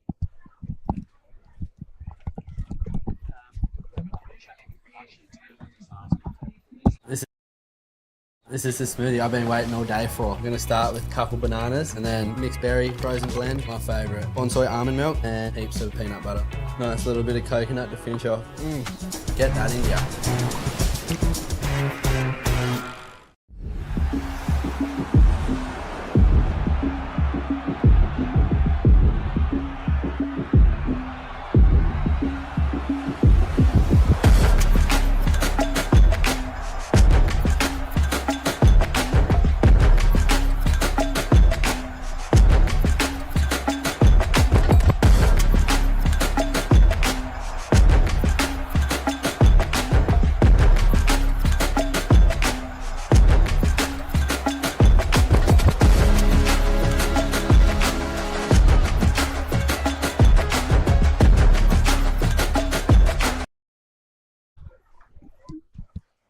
We're back live. Heat 7 on the women's side of the draw. I'll welcome back Giada into the booth. And G, who have we got in this matchup? All right now on your screen is the results of the last heat. But coming up is Ayla Hupats in the blue. We have Hinano Shimizu in red, Arisa Ishii in the white, and Ella McCaffrey in the green. Ella McCaffrey now winner last year, big first turn, sets it up for this second one, wraps it around nicely, showing exactly why she is a winner here in the Nias Pro. Defending champ right there, folks. Really puts a little bit extra extension through her top moves. When she's blasting off the lip, she's really got a strong rotation and a heavy back foot. Always gets the spray flying, and the judges really buy into her act because she doesn't just give it a tap. She gets up there and really tries to explode the top of the lip time and time again. So this is what served her so well last year, particularly that move there, right? Just tagging the lip and riding out comfortably and ripping straight into a second move. I can see this being a big number for Ella. Yeah, this is going to be definitely one of the biggest numbers we've seen today. Ella, bit of a backstory here. She was in Indonesia. She had a trip in the Mentawais on the boat with Ellie St. Pierre, an all-girls boat trip. She came to Nias, had her surf trip here, went back home to the States, and decided to fly back. She spent like 3-4 days at home. She's like, nope, there's no way I'm watching the Nias Pro without joining it, and got her ticket and got herself back here. Yeah, so good on you, defending champ. She's a bit of a fave out here in the lineup. She's really happy to say hello to everybody and mix it up on the point. It's nice to see her back again. A little fear of missing out by being home and going, what am I doing? Big mistake. Cost her a few bucks to get back, but hell, she's looking in red hot form. There's the best number of the day, 783, right on cue. Really ticking the boxes that the judges want to see. Here's red. This is Hinano Shimizu now on her forehand as well. Bit of a fatter wave. So decides to pull off. Didn't see any potential down the inside. And behind her, Arisa Ishii fortunately gets her rail a little stuck on the way down there. Wasn't able to complete that wave. But we've got a heat in our hands. Ella McCaffrey 783. That's huge. Yep. Judges loved it. You know, like just putting it in the pocket twice, even kind of hitting the lip on a first turn. She knows what she did last year. So stock standard surfing. It really just ticks big parts of the criteria. So the judges almost went excellent here. Probably would have got 5 or so points just off that first hit, and the second hit really strong also. She knows the lineup well. She knows what a set or scoring wave looks like out in front in any given size. So a ripping start there for the defending champ. So with a start like that, you've got to be thinking it's going to be hard for her to not advance out of this heat. So we're looking at the other three, and I'm sure there's 21 minutes left, but Ella is that good that she will back that up well. So I reckon right now they're kind of spelling danger for the other three. Yeah, and Ella is such a strong competitor already. She's a big name in the States, and she has consistently made finals day here in Nias. It's always a name that we see just power through the rounds, and really rare to get her out of the draw. Yep, she darts all over the world competing. She can't keep the points on offer here at this event, but you can always take home the trophy.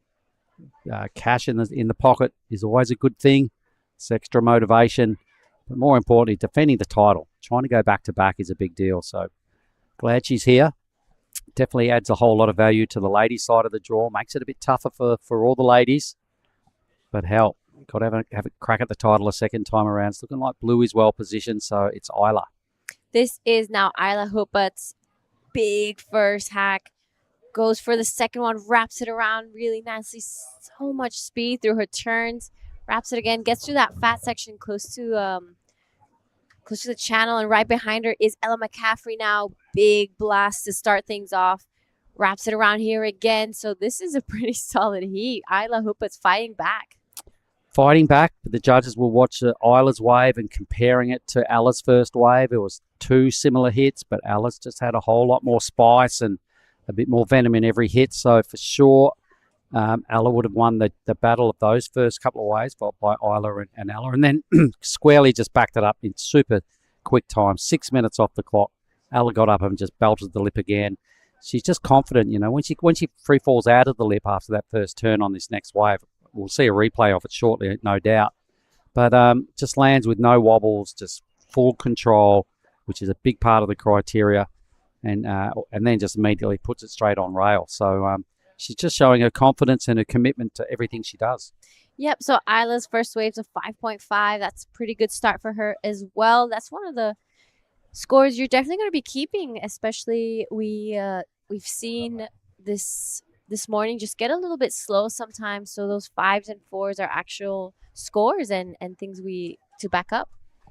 Yep, and the 783 is just a huge number today. The 5.5s are kind of like 6.5s on any other given day. You know, it's just a bit quiet out there, and the judges are reserved on their numbers. It's day one here.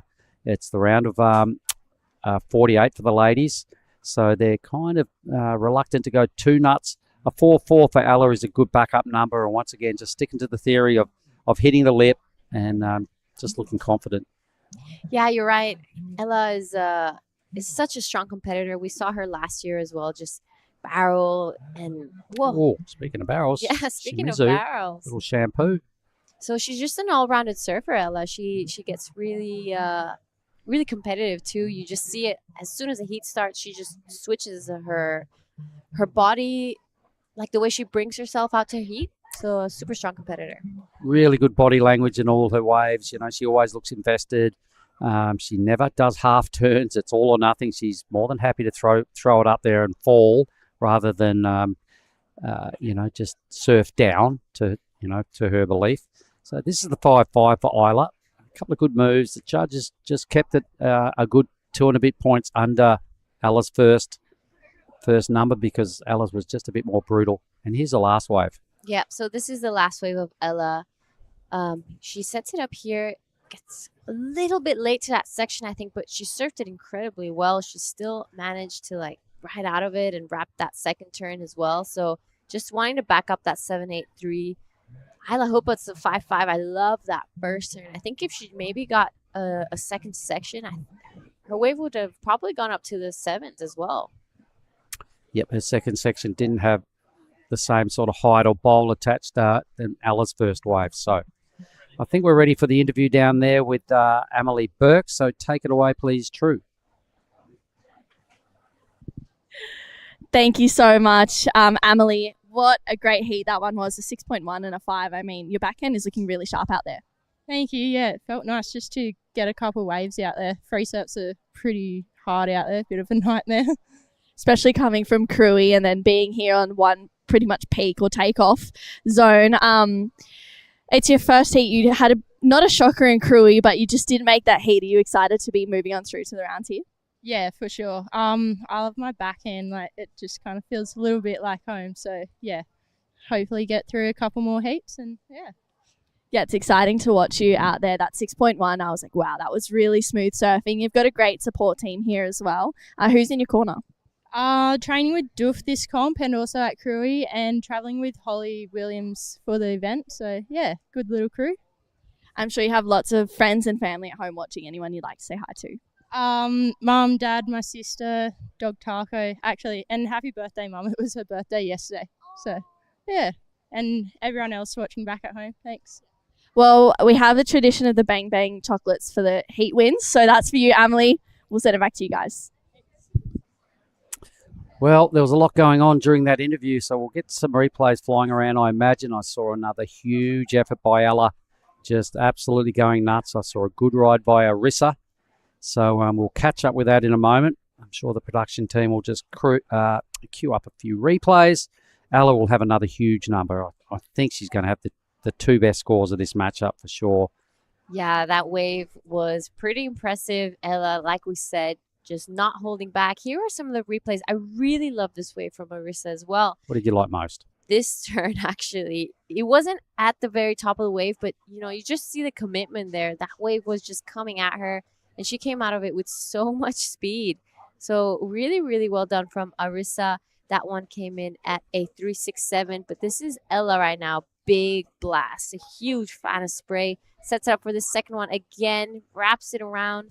So giving variety and just power. And while we're watching that replay, believe it or not, she got another wave. So talk about being in rhythm with the ocean, and the defending champ loves a time out here. She's picking up exactly where she left off last year. She's just repeating the winning formula of blasting her first turn, getting straight on the pump, straight on the rail again, and manufacturing two top turns with every wave. Even Blue got a ride here. So Isla, Bonsoy replays are flying around thick and fast, just trying to catch up with everything that just went on. So we're owed a couple of numbers. We're owed this one. We're owed 2 scores by Green. And the defending champs back out there again with priority. One of her scores drops in at a 6.83. In fact, I think both of her scores are in now. So Ella, a 6.83. I'm still certain there's another score to come. All right, Isla Huppert's also going to be backing up that 5-5 really nicely. That first blast was huge. She's fighting back. She wants the win in this heat. She's not just going to let it go so easily. Well, catch me if you can, says Ella McCaffrey, a 14.66 two-wave total. I'm pretty certain she got another wave there as well, so I think she's sitting on 4 waves, but I can't see the asterisks. 14.66, no one's done better than that today. Isla to win now. Oh, she needs 9 points, basically. We can see that. So the defending champ is just stretching. Here is the best score of Green, so let's have a look at this again. Here we have it. This is her first wave. This is a 7.83. Big blast. Wraps it there second. Turns that have made her the Nias Pro champion last year. After that, this is probably her 4.4. Sorry, no, this is her 6.83. So this is her backup. Beautiful surfing from Ella McCaffrey. All over it. Perfect rhythm, getting the sets at will. You know, there's been people in heats that have been lucky to get one of those sort of waves, and Ella's just found herself 3 straight off the bat. Still got half this heat remaining. The defending champ is really sending a message to everybody else in the lineup, and she's saying this is what it takes at this size. We know she can get barreled. We saw a bit of that last year. The forecast is showing that it's going to be bigger than this, so there's a lot to look forward to. Day 1 here of an 8-day event, folks, so you've got to hang in there with us. You've got to tune in every morning, remembering we're an hour behind Bali time and West Oz time. So most mornings, we probably started this morning at 8 o'clock due to the fact it's day 1. There's always a couple of little kinks on day 1. So we started at 8. I imagine other days we could potentially start earlier. So it wouldn't surprise me tomorrow if it's a call at 7 o'clock our time for a potential 7:30-ish start. It depends on conditions, but I'm kind of reading between the lines and predicting they'd like to start a bit earlier tomorrow. You think so? I reckon. Because we've still got a bit to get through. They are expecting it to pick up a little bit again tomorrow. There's 2 more swells forecast in our 7-day window. So there's a lot to like. Yep. So Huppert's looking pretty good. We will be finishing off this round with Heat 8 today, and then going into the round of 128 of the men's and reaching, if everything runs smoothly, up to Heat 10. So big first day of competition here in the Nias Pro. There's going to be some big names already surfing, so I'm super excited. Here we go. So here's some of the better rides of this matchup. Still not sure which number this is of Ella's. All the rides kind of look very similar. She's definitely blasting that first section at will. She's got that turn dialed in. So this is what's put her in the lead. A couple of Bonsoy replays, and this last wave of blues was also pretty good. So this was my mistake earlier. I thought Ella had a second wave, a 4th wave, but it was Isla. So this is Isla's better number. She's got 2 very similar rides sitting in the mid-5 range. It's enough for second spot and a convincing second at this stage as well. Requirements are rather large now for Arissa. Her best score, 3.67. She's sitting there in the white. Got 3rd priority. And Hinano in the red. 2nd priority needs quite a massive number there. Yep, so all girls on screen now. This is the Heat 7. Coming up will be Heat 8. I see a name that you're going to be enjoying to watch, Olive Hardy. Olive Hardy, go you, good thing. Natalie Fensom and Imari Hearn. So I'm super excited for that matchup coming up. It's going to be a good one. We know that the Hardys are incredible surfers. And Willow last year, I'm pretty sure, got a 10 out here. Yeah, she did. And Olive and Jean just got here late last night. They took the long route here. We'll get to that later on, but let's have a quick look at a Bonsoy ad while things have gone a bit sleepy. Cow, How? Oh, mate. I just went for a drive. Surf is cooking, bruh. Wind's gone off his. Swell's starting to pulse. You all fueled up? It's you and me, man. We're going to get cone today. Yeah, let's go.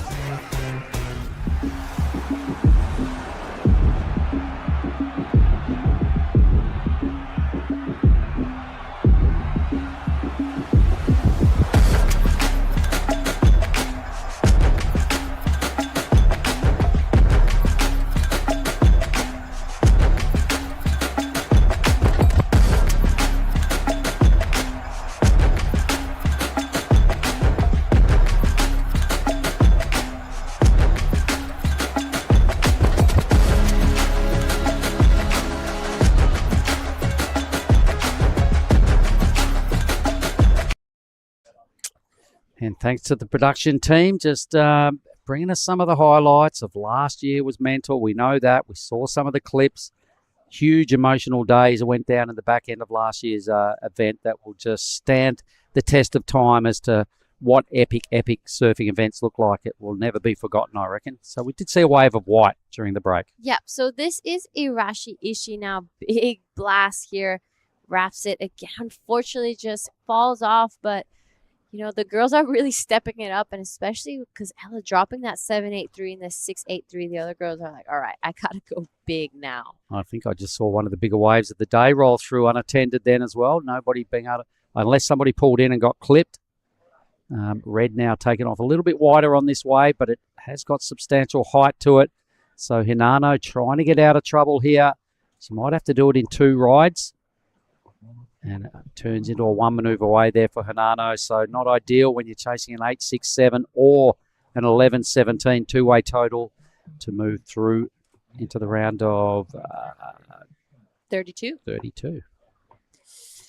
Yep, so there is the leaderboard right now. Ella McCaffrey, 14.66. Huge. That's the biggest wave total we've seen today. This is a replay of Hinano Shimizu. Good first turn here. Really like that she pushed her tail and really jammed it in the pocket, wrapped it around there. Unfortunately, the whitewash just pushing the board straight out off under her feet. Just took off a little wide as well on that wave, Hinano. So rapidly the wave fattened off, pushed a little hard on the cutback. 1 maneuver wave. It was only a 2.77. So still chasing now. The requirement comes down a smidge. An 8.4 is still requiring the best surfing of the morning to come around a 32er and to get into second place. Running out of time now with the leaderboard, showing that both green and blue have first and second priority and the lead. Some solid numbers there, even in Isla's column. And even those 5s today are kind of like mid-range 6s or even close to 7s. They haven't been that regular. And to have 2 of them in your scoreline, Isla can feel like she's done a really good job in this heat. When you're up against the defending champ who's going crackers, second spot is a good result so far. Yeah, you're right. And Ella has really put the time in out here in Nias. She constantly comes here for surf trips on her own, and she loves this wave. She doesn't want to miss out, and she's showing exactly why she's back here. Yep, definitely raising the bar on the ladies' side of the draw. Huge statement being made by Ella. Down to 5 to go. The ladies are on the move now. I think they've spied something out the back. To me, it looked like this next wave is pretty good. I think they're a bit far in. In fact, they are. So they all get a little bit pumped, have to go under that one. Hopefully there's more behind it. There's that factor we'll talk about, G, how you just keep getting pushed in with your lineups. If there's a little break in the action and stuff hasn't happened for a while, you've really got to be on guard because the current dragging in through this bay can put you out of position very easily if you don't have your markers and you don't stick to them and you don't keep aware, keep the, super high awareness. Stuff like that happens often. Really good set waves go missed. Yeah, you're right. When you're out there, the current is constantly bringing you in, but it's not strong enough for you to realize. So it's just like suddenly the set comes and you're about to get it on the head and you're like, how did I get here? It even happens when there's no waves coming. Exactly, the movement into the bay, just with the shape of this bay being a full U shape, faces directly south. Any motion in the ocean pushes in here, and it doesn't even have to be a set. Little swells can go under you, and you're moving backwards steadily. And we can see it sometimes on the monitor. you see it when you can your markers, and over time I've learned to trust one of my markers more than the other one, because it's brutally a real thing. And we just saw it play out right there. So a missed opportunity by all. Let's hope they're onto it. Yep, and on your screen right now is Isla Huppets wanting to get rid of that 5.5. Goes up, blasts that first one, airdrops down and makes it. So very impressive from Congrats. Isla. Yeah, congrats. I'm glad she took it on. That's a tough thing to do. I guess she's feeling that confidence now, and one way to upgrade your total is to take more risk. So she threw it into the lip. Well done, Isla. Good looking wave approaches now. White on the inside. This is Arissa. Yeah, Arissa now, big first turn there, wraps it around there. On the second one, that was a really, really big turn from Arissa. Yeah, well, we're just congratulating Isla for hitting the lip. Arissa, but even a little bit harder and better. She approached that with no fear at all. Airdrop down. Here are a couple of the replays. So this is Isla Huppets.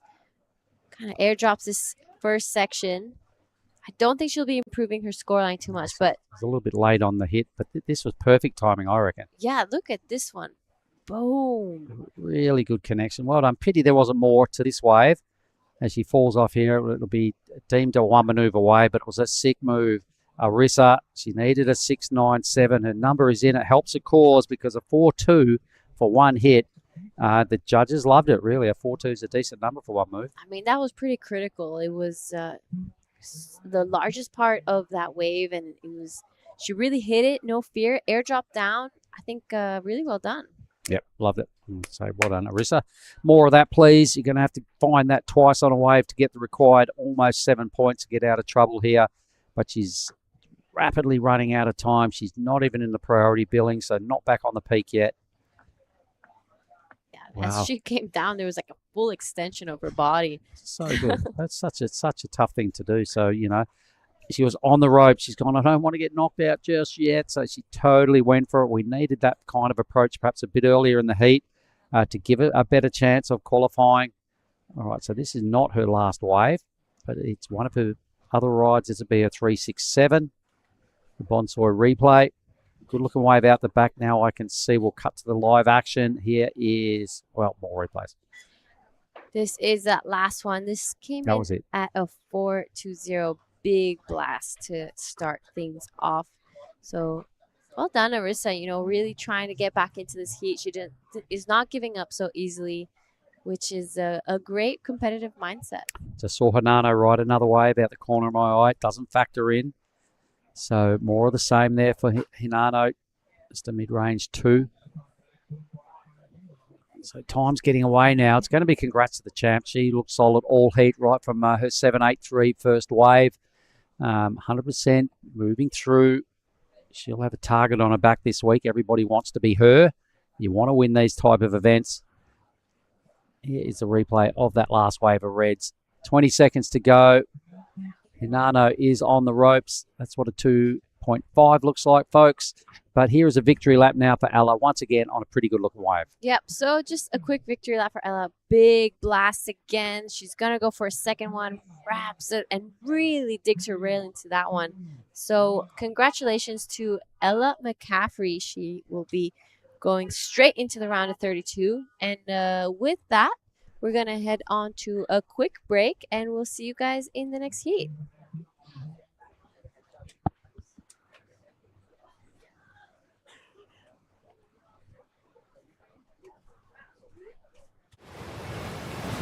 That's a weird looking smoothie, Vorno. Tell him, son, this ain't no smoothie. This is a smooth as broth base for our Bonsoy ramen. How long should we wait, Master Ramen? Patience, young noodle.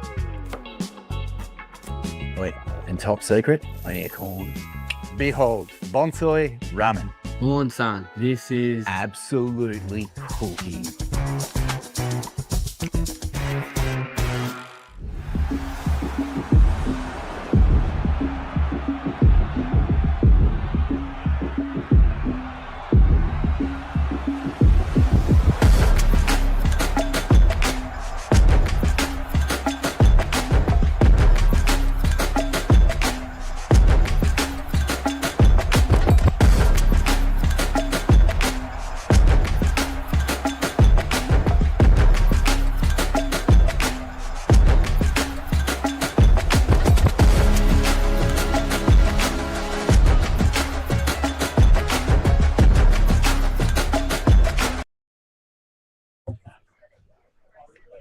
All right, guys, welcome back to the Nias Pro QS 6000. I'm Jada Legati. I want to welcome back into the booth Dai Wako. Good morning. Good afternoon. Good afternoon. So there we have it. Huge heat total for Ella McCaffrey. 817 and a 783, showing exactly why she is the reigning champion here at the Nias Pro. And now in the water, Olive Hardy in red. We have Natalie Fensom in the blue and Imari Hearn in white. Exciting heat. The Hardys are West Aussies. They're used to those big, heavy waves. And Willow Hardy last year got a 10 out here. So she had an incredible performance. Unfortunately, wasn't able to come this year for the Korean Nias. She is dealing with injuries right now. So all the best energy sending to her. Hopefully she'll have a quick recovery and see her again here soon. But it is Olive Hardy, her sister, in the water right now. So exciting stuff to come up. Imari Hearn, a surfer from Bali as well. She grew up in Bali. I think she represents England though. Right. But she also is a young girl who is so comfortable in heavy barrels and waves that it's kind of impressive. I mean, we did a trip together early last year. We went with the Channel Islands team to HTs, and I remember seeing the forecast as we were going there, and it was huge. Like, you don't understand. The forecast was like predicting like 10 to 12 foot, and we were there. I was like, I don't even have boards for this type of swell. But when we got there and the swell arrived, it really was massive. And Imari was just no fear at all, throwing herself over the ledge in some of the biggest waves I've ever seen. And she would just get smashed and paddle out with a smile on her face and be like, I'm ready for more. Wow, so she's ready to be here in Nias. She's ready to be here in Nias, and I'm sure she saw the forecast coming up and is ready for that as well. But before we get to that, she needs to pass this heat. Imari, she is representing England at the moment, and I know she spent some time recently there trying to compete in some nationals. She wants to be able to go to the ISA and represent them there and compete and get a few rounds in there. So an all-around surfer. She has a beautiful style and a super young, happy girl. I'm excited to see her C8. Definitely, she wants to, getting through this heat. Just be ready for tomorrow, maybe, because the swell is looking great here in Nias for the next couple of days. We might have new swells coming up. We're not too sure yet, but that's what forecasts said. So definitely, she will be interested just getting through this heat. Yeah, I mean, even if that big swell doesn't come, this is like perfect, picture perfect Indo surf. This is what you want for heat. This is going to showcase some incredible surfing, and we're going to get some big scores. And Ella McCaffrey just showed that a 16 heat total. That's big. That's a huge score for day number one. Already, dropping 8s and 7s probably. Wow, that heat was big heat. Unfortunately for the two Japanese surfers got knocked, but I've seen some great surfing from two Japanese surfers too. Yeah, Arisa. Wow, Arisa really impressed me in that he actually, unfortunately, wasn't able to pass, but she really approached those sections with no fear. She really hit it, airdrop down in most of them. So it was really impressive to watch. Arisa just kind of stepping up and hearing those scores. She knew she needed something big. But talking about scores, we're going to head over to a post-heat interview with Ella McCaffrey.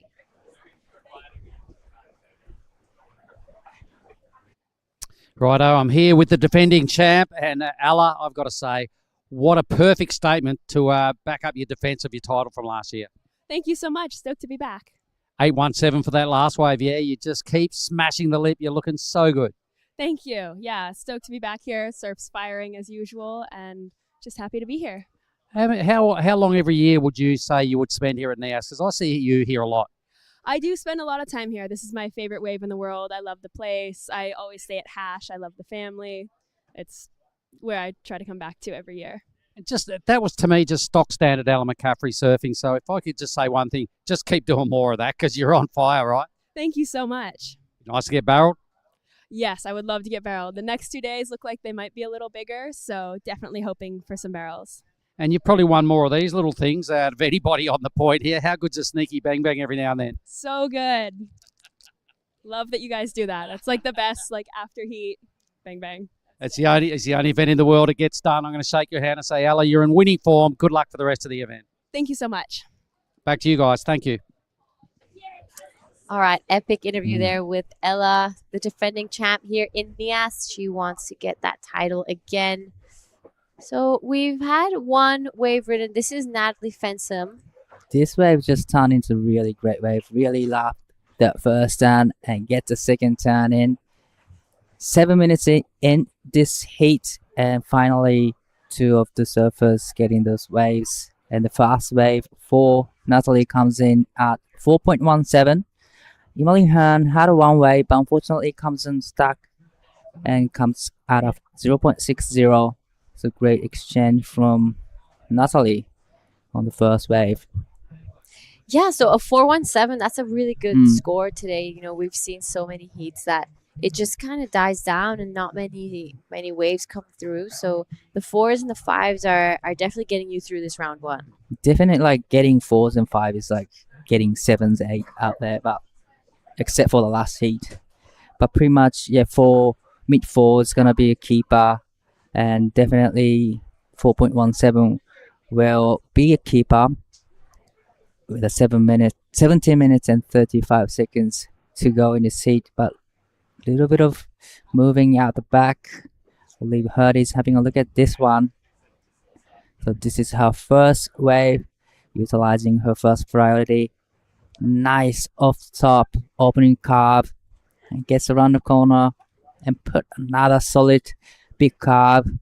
This is a great looking wave. Nice 2-turn combo from Olive Hardy.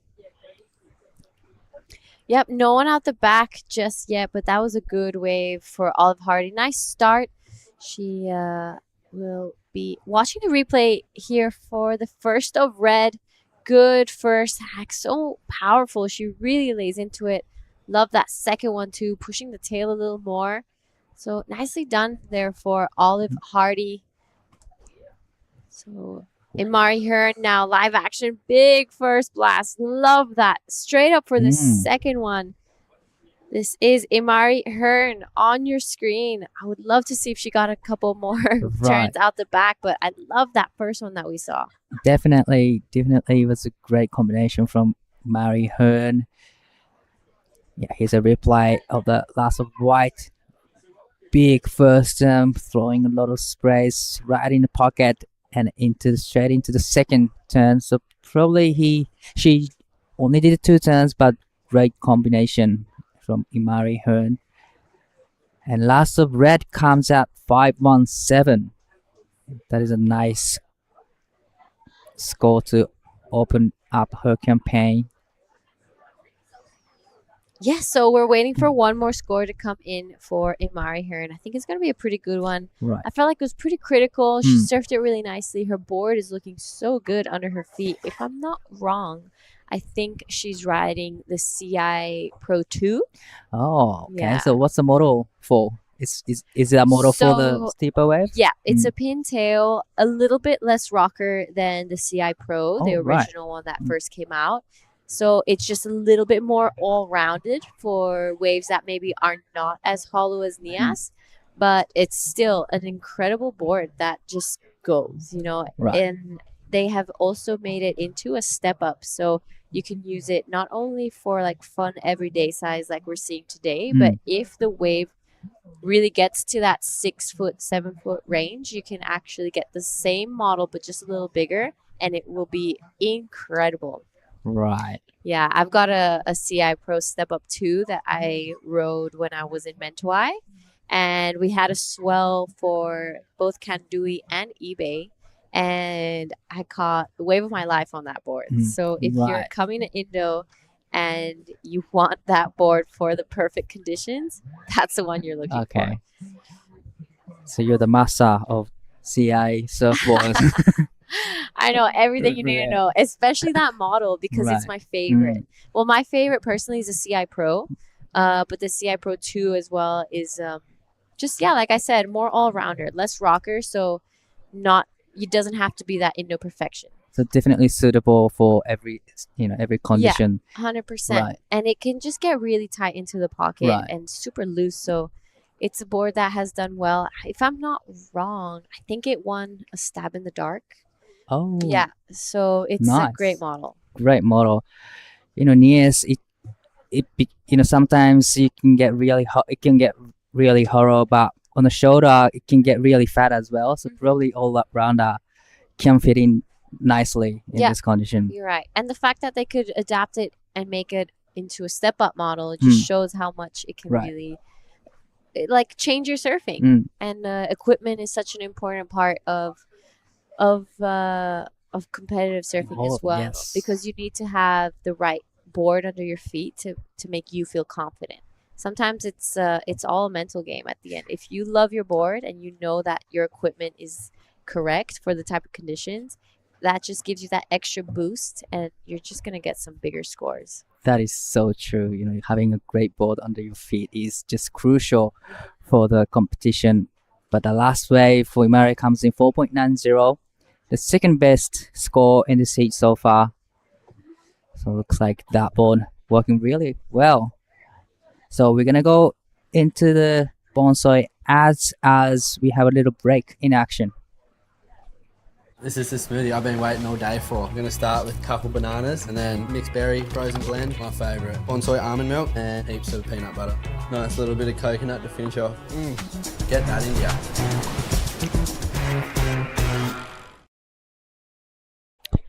We are back in the live action. We are into round of 48 of women heat number 8. So this is gonna be the last heat of the round of 48, and we are straight moving into men's round of 128 heat number 1. We have Kaiki Yamanaka in red, Jaden Wilcoxon in blue, Harley O'Brien in white, and Don't Worry About in green. Now on your screen, Natalie Fensom fighting back. Oof, unfortunately, just not being able to finish that turn, but it was looking like it was going to be a pretty good score. And right behind her, Olive Hardy now wanting to back up that 517. Good first turn there. Wraps it around there. Unfortunately, just falls off, isn't able to complete it. Now it is Imari Hearn out the back. Wants to do good. Big blast there and just nosedives down, but good effort there from the girls. Definitely great exchange from all the surfers. But yeah, let's go back to what we were talking about before about equipment. Yeah. It's a vital part of all of these surfers' preparation coming up to these events. And they just have to have it really dialed in and go talk to their shapers and tell them what they're feeling and tell them what type of conditions are probably going to be here in Korean Nias and get their boards ready for that. Most of these surfers come from Japan or Australia, where the conditions are really different. Right. So watch this replay of Olive. Unfortunately, does fall off on that second one. But yeah, so the conditions are really different to what they have at home. So they really need to adjust their equipment and make sure it's adapted to these waves. Right. And especially for Japan, we don't really get this kind of condition in Japan. So definitely communicating with the board shaper is crucial to get right board. And yeah, I remember when I was competing in a competition, having a great board gives you like extra spark to it, or like it gives you extra something. I mean, it's one less thing to think about. You know, True. there's so much happening to get ready for your heat, and while you're out there, you want to be just concentrated on your surfing and catching the right wave. So if you're on a board that you don't feel good on, that's just going to be at the back of your mind. And you're just going to be like, Exactly. oh, is Right. this board going to hold? Is this board going to give me the opportunities that I want? Will it let me catch this wave? You know, so you don't want to be thinking about that when you're out there. You want to be thinking only about your surfing. Right, that's so true. And sometimes having a not good board under your feet, just you don't want to, but you kind of had to blame on the surfboard a little bit. So, and that doesn't feel right to have. So this is Natalie now, really pushing the tail over. But yeah, sometimes it's just having a board that you don't like just doesn't motivate you to surf, you know? Oh, yeah, right. Yeah, when you have that's a true. board that you like, you just want to be out there all day having fun and surfing it. Super true. So 8 minutes 45 on the clock. It is Olive Hardy in first right now with a 5.17 and a 2.1. Imari Hearn in second, but with priority of 4.9 and wants to get rid of that 0.87. Natalie Fensom only looking for a 1.61 to go into second. It's looking like a couple sets approaching. Imari liking the look of this one, so she's gonna pull the trigger on it. Late drop for that wave, but managed to come around section. That was a huge first stand and managed to get another one in, but quick kick out. But that first stand was solid. Absolutely big. That was a solid first turn for Imari. She's definitely getting rid of that 0.87. It's going to make it a little harder now for Natalie. So we're going to watch the replay. Love this first turn. Just really follows the lip there. Wraps it here. Just as a small backup, but that wave not offering too much more on the inside. So I think she took the most of that wave. Definitely. And looks like, you know, it's really a close heat so far in between three surfers. Pretty much everyone has one good wave, and whoever gets us back up will be in the first place. But Imari, the last wave 4.60 now, put her into the first with 7 minutes and 20 seconds to go. So she, you know, managed to put a little bit of pressure on, you know, red and blue at this stage. So this is a replay of the first wave of Olive Hardy. Nice first opening carb and straight into second. So this wave came out of 5.17, which is the highest heat score in this heat. But this is a live action. We didn't get to see the first part of the wave. Yep. So I think we just saw some live replay now, live action of Olive Hardy wanting to get rid of that 2.10. Bit of a paddle battle going on now with red and blue. Right. You know, it's a slower heat, so it's a pretty crucial to get a higher priority. So there's a nice battle between red and blue. But at the back, Mali has first priority. So this is a replay of loss of red. Nice opening carve. And gets second turn in. And quickly kicks out. So the last wave, red comes in 4.07. Still remains a second place by extending her lead over blue. Now Natalie needs 5.08. So this is now live action. Imari Hearn, current heat leader. Big first turn. Oh, fortunately, her nose just digs and she wasn't able to ride out of that one, but it was looking like it was going to be a beautiful score there for Imari Hearn. 5.5. It is now Olive Hardy with priority. Natalie Fensom out the back. This is our surfer in blue from Australia, if I'm not wrong, wanting to back up that 4.17, looking for a 5.08. So not a huge requirement, but on a day like today, they haven't been, you know, it's been hard to get past these 5s and 4s. So let's see what the judges think of that one. Olive Hardy up and riding. Tried to get rid of the 4.07. Nice first turn. Gets second in.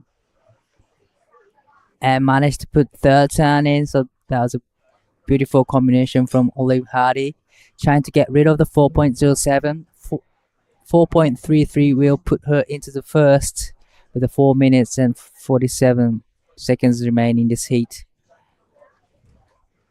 The last wave for Natalie comes in 3.67, so not enough to go into the second, still needing 5.08. So this is a replay of the last of red. Big first carve there. Sets it up for the second one. So she wants to get rid of that 4.07, a 4.33 to go to first. But wow, it's gonna be close, I'm gonna say. Nice two-turn combo. Probably second turn wasn't in a critical section to hit, but still was a great combination from Olive Hardy. We're still waiting for the last of red. yep, you're right. That second turn maybe could have been a little bit more like tighter in the pocket, Right. and that would have made the score a little higher. But she surfed it incredibly nonetheless. That first turn was really nice, super wide arc there as she came around. This is now Natalie Fensum needing a 5.33 to go into an advancing position. One good turn. Won't be able to get around that section. So the last of Olive Hardy, a 5.27, pushes her straight into first. It's now Imari in second, looking for a 5.54. That would be the best wave of the heat. A nice solid turn with a lot of sprays for Natalie. She's looking for wave 5.33. Probably she needs at least 2 turns, solid 2 turns to get a requirement. But last of all, Olive Hardy, 5.27. That is a really healthy number. Now she's in the first comfortably with the 3 minutes remaining in this heat. Now Mari has fast priority, trying to get rid of the 4.60. So these are the best scores from Olive Hardy. I think this one right here was her 5.17. That was a great start for Olive Hardy straight off the bat. This is her second wave. I'm pretty sure this would be her 5.27. Big first opening turn. Really pushes it in that second one. Just a bit of a fumble here, but not too important as the wave was just like kind of fat already in the channel. Not too much scoring potential lost there. Sitting in the first place with the mid fives is really great situation for Olive Hardy at the moment. Just under 2 minutes remaining in this heat. So Imali is holding on to the fast priority, looking for wave to get rid of the 4.60 or 5.54 to go into the first. Well, looks like there's a few sets coming into the lineup now. Yep, so it's looking like there's a little bit of motion out the back. Imari now going to take a look at this one. She decides to go a 5.54 is her requirement to go back into the lead. Good first opening turn. Sets it up for the second one. She needs to go big. Wraps it around, unfortunately. Oh, actually makes it. Sorry, we gave up too quick. Really good wave from Imari. I'm not sure it's going to be the requirement. So this is Olive Hardy now, the current heat leader. Big hack straight up to the second one. She wants to extend her lead and chip away at her score with just a minute left. Now Natalie out the back with priority. This is live action. Natalie Fensum, quick up and out. A couple scores to come through now. A couple crucial moments for Imari and Natalie. We are still waiting for the last of Imari. Is the last ride going to, improve her situation? She needs a way to get rid of the 4.60. She managed to put a couple turns in, and this is Natalie up and riding, needing 5.33. Big car, but comes unstuck, unfortunately. Yeah, so Natalie unfortunately falling off on that last one. Imari's last wave comes in at a 3.67, so doesn't go into her top two. We're just waiting for last score of red. This is Imari's last wave, 3.67. So Imari stays in second. We're just waiting for the last score of red, but she's going to stay in first. Just stick with it. This is the replay of the last of red. Comes in at a 6-point Wow. ride. So big hack there. Straight up here into that second one. Wraps it around here. So a good way to finish off her heat. Congratulations to Olive Hardy and Imari Hearn. They will be passing on to the round of 32. And with that, we're going to head over to a quick break. And we'll see you guys in the next heat. There's one thing we all love to bits. It's a fresh spritz. A little bit of ice. Juice is worth the squeeze. Now the magic elixir. Next up, a bit more citrus. Mint agave. Hey, that is incredible.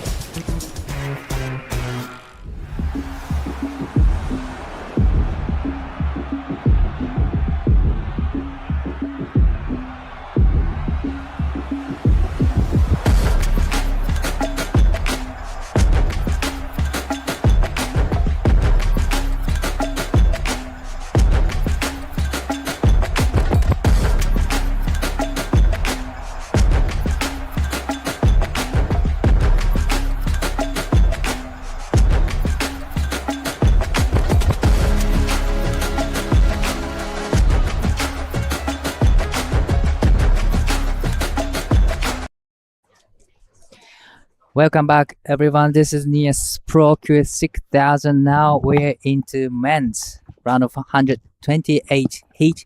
Number 1, we have Kaiki Yamanaka in red, Jaden Wilcoxon in blue, Harry O'Brien in white, Don't Warrior while in green, and Dai Wako in the booth with True Starling. How are you today? I'm doing so good, Di. I just had the nicest little break watching some of the most perfect waves roll through, eating an almond magnum, and just, yeah, loving it. It was so good. Nice.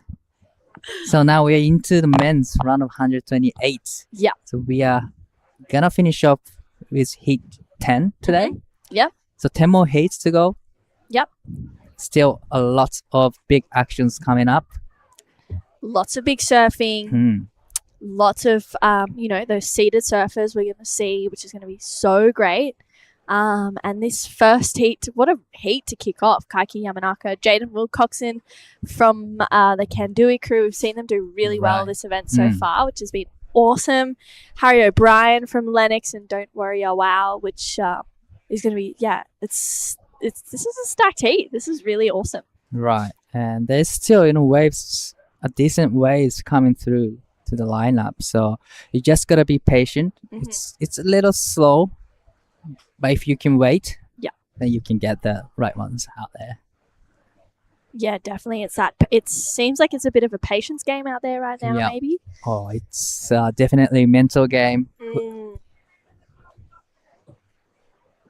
Yeah, definitely one of those moments where you got to keep the mind quiet. You can see Kaiki Yamanaka. He's sitting on that inside, and it seems like it's important to be on that inside to start these heats off straight away, Dai, because you give yourself the best opportunity to be on the best wave. That's exactly what Kaiki is doing. He's having a look at this one. 山中選手、1本目のライディング、小さめのサイズながら綺麗な波になってきそうです。1発目、綺麗にオフザリップを入れてきます。そして2発目も大きなスプレーを飛ばして、いいターンを入れてきました。そして大きなラウンドハウスカットバックでしっかりとホワイトウォーターへ回って込んで、ここで演技を終えます。I think that's a really smart move from Kaiki Yamanaka. Yeah, I agree. Get the first wave. It was a smaller size wave, but still, managed to put 3-turn combo, which haven't really seen 3-turn good combo so far. So it was a smaller size, but well managed, well surfed really well from Kaiki Yamanaka. Yeah, that was smart competitive surfing for sure. I think getting that 3-turn combination, obviously we haven't seen too much of that. So it'll kind of set the bar for the men, and it's starting to look like it might start barreling soon, I think. Yeah, I got a exact same feeling. It feels like it's going to start getting really, really fun. And this is a replay. First quick turn there for Kaiki. Gets that second one in. That was a really nice connection, driving through the third. So Kaiki doing really well to navigate that wave and connect with each section. It's a 3.33, so it seems like the size of the wave was capping that score. It's not a big score, but trying to get a wave as soon as the heat starts is just very smart move, Kaiki Yamanaka. So it doesn't really matter what score he gets. Just he's trying to be in the first priority situation. Yeah. So it's good surfing, 3.33. Just like you said, just a smaller size wave. Yeah, just the wave size capping the score. We do know that there are some good size waves rolling through. Yeah, I feel like it's going to start to get better. I don't know. Do you have this feeling as well? Yes. I think exactly. Yeah. Yes. It's yeah, I'm excited. Obviously, we're running 10 heats of the men's round of 128. We have the opening ceremony as well today at some point this afternoon, which is going to be super exciting too. So yeah, lots going on for day one of the Nias Pro, and 6 days of the QS, and then 2 days we have the Pro Junior as well. Right. So we're gonna have juniors at the end of this period. So and forecast saying that we're gonna have a couple swells, fill in for the next week. So it'll be exciting to watch. Yeah, it'll be definitely worth just sitting down on the lappy, having it on in the background or whatever needs to be done, because I think we're going to have some really fun waves and obviously some great surfing. We had a pretty iconic year here last year, which we just can't stop talking about because it was just so incredible. Right. And this is Harry O'Brien. He's having a look at his first wave, racing down the line. Big first turn to start for Harry O'Brien. Projects out of that one. Nice second connection there. Leans into a third one as well. Unfortunately coming unstuck, but those first two turns are really smooth. Right. And I thought it's gonna really, it's gonna run away from him, but I think just the wave hit the reef really nicely, and he was able to come around the section and gets first turn in a little bit late, get up to the top, but still managed to put second turn in, big carve. Yeah. So it was a great combination from Harry O'Brien. Yeah, that was a well-surfed wave and good way to start off this heat. I mean, Jaden and Don't Worry a Wow are, exciting to watch as well. Jaden is still a junior. He's still quite young, so we'll see how he attacks this wave as well. I'm sure he's used to these kinds of punchy conditions. So 4.5 for that first wave if Harry O'Brien locks in.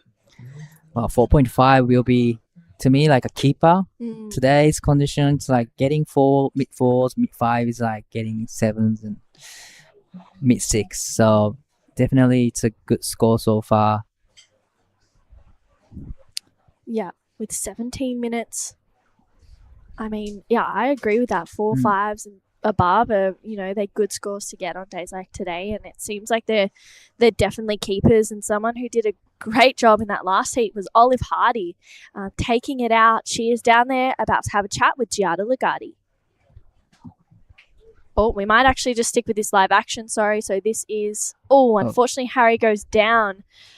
And we'll see if there's any takers on any waves out the back. It doesn't look like it. So we'll throw down to Olive and Giada. They're going to have a chat.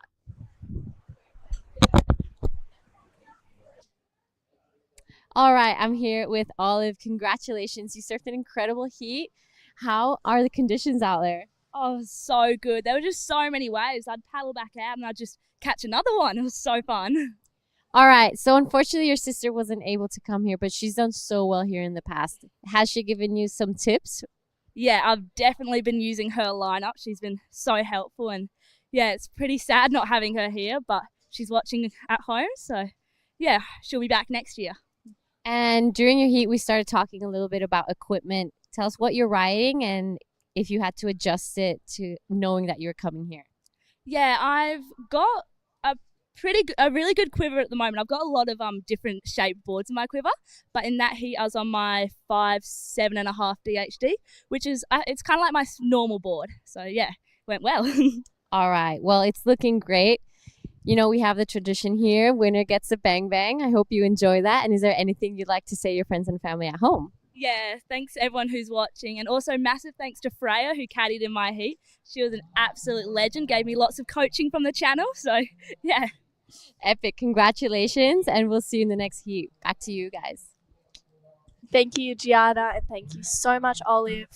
I'm sure that her sister Willow was watching, who unfortunately had a syndesmosis injury in her ankle and has had to pull out of both Krui and then maybe potentially even South Africa as well. So check out her Instagram for more info on that. That was Jaden just tucking in. Unfortunately, doesn't find the exit, but yeah, Olive, she's a great rising young talent. It's exciting to watch her. This is our local surfer. Oh Don't worry, my. wow. Into the barrel, traveling long time, comes out so super clean. Wow, that is super exciting, and it's happening, Di. Yes, just like we said it. Just, Wow. waves just turn on now. Yeah, it's starting to barrel. It's starting to get better, and could be in for a really good afternoon of surfing. So this is 山中選手の2本目のライディング、2本目のライディングになります。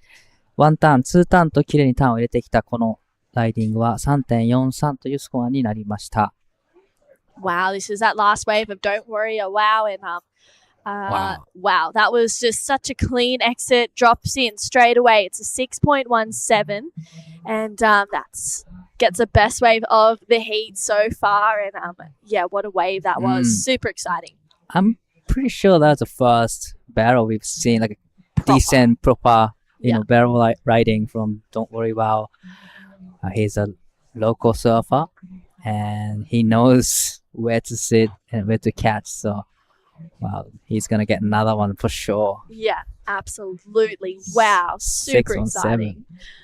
A 6.17. That means that Harry O'Brien is sitting in third with that 4.5. He's looking for a 1.68 to move up into second. Jaden Wilcoxon also tried to get some cover as well.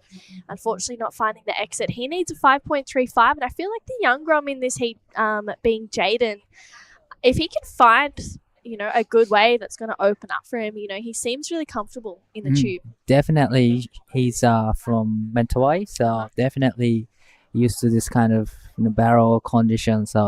And I'm sure he is looking for that one. Yeah. Oh, bring it on. I'm excited for it. The men are finding the moments out here. This second heat is going to be super great too. It's going to be Philip Duke taking on Aoi Oguri, Swing Daki, and Takumi Nakamura. That is another Wow. exciting matchup. But as now everyone see that barrel from Don't Worry Wow. So pretty much after this heat, everyone's just searching for the barrels, and it's gonna be a barrel battling. Yeah, barrel hunting moments for sure. I mean, yeah, this is super exciting. Kaiki has had a pair of threes, but that 617 is a pretty good looking score. Super healthy number for the opening up his campaign. Yeah, for sure. And I think 11 and a half minutes to go. Let's take a look again.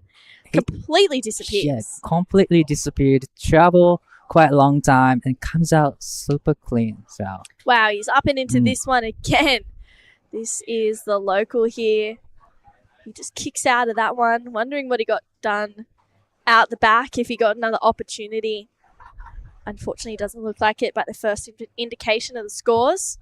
But I think he'll go to first. 0.73 goes to first. probably he was looking for the barrel again, but definitely it was a smaller size wave, so wave didn't offer the barrel time. That wave comes in at 0.73. Still, that put him into the first now. Huge. So Kaiki Yamanaka down in second. It's Harry O'Brien in third, looking for that 2.26. And Jaden Wilcoxon in fourth, chasing a 5.93, which is pretty decent score, but we know it can be done by Jaden or anyone really of that matter with 10.5 minutes to go. This is exciting, Di. I'm feeling like we're going to... Hopefully it'll start to get a little bit more consistent. We'll see.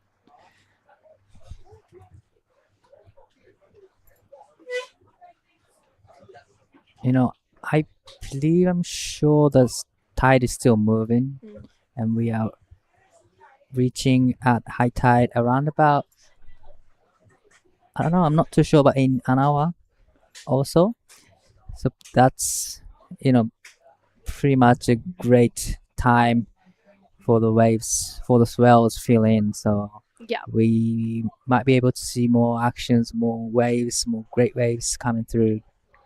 Super exciting. Even looking at these heats that are coming up towards the back end of the afternoon, Whoa, looks like it's huge. Harry O'Brien using his first priority, up and riding, nice first turn, and comes around a section, gets a second turn. A little bit of missed time for the second turn, but still managed to put 2 turns in. He only needs 2.26 to go into the second.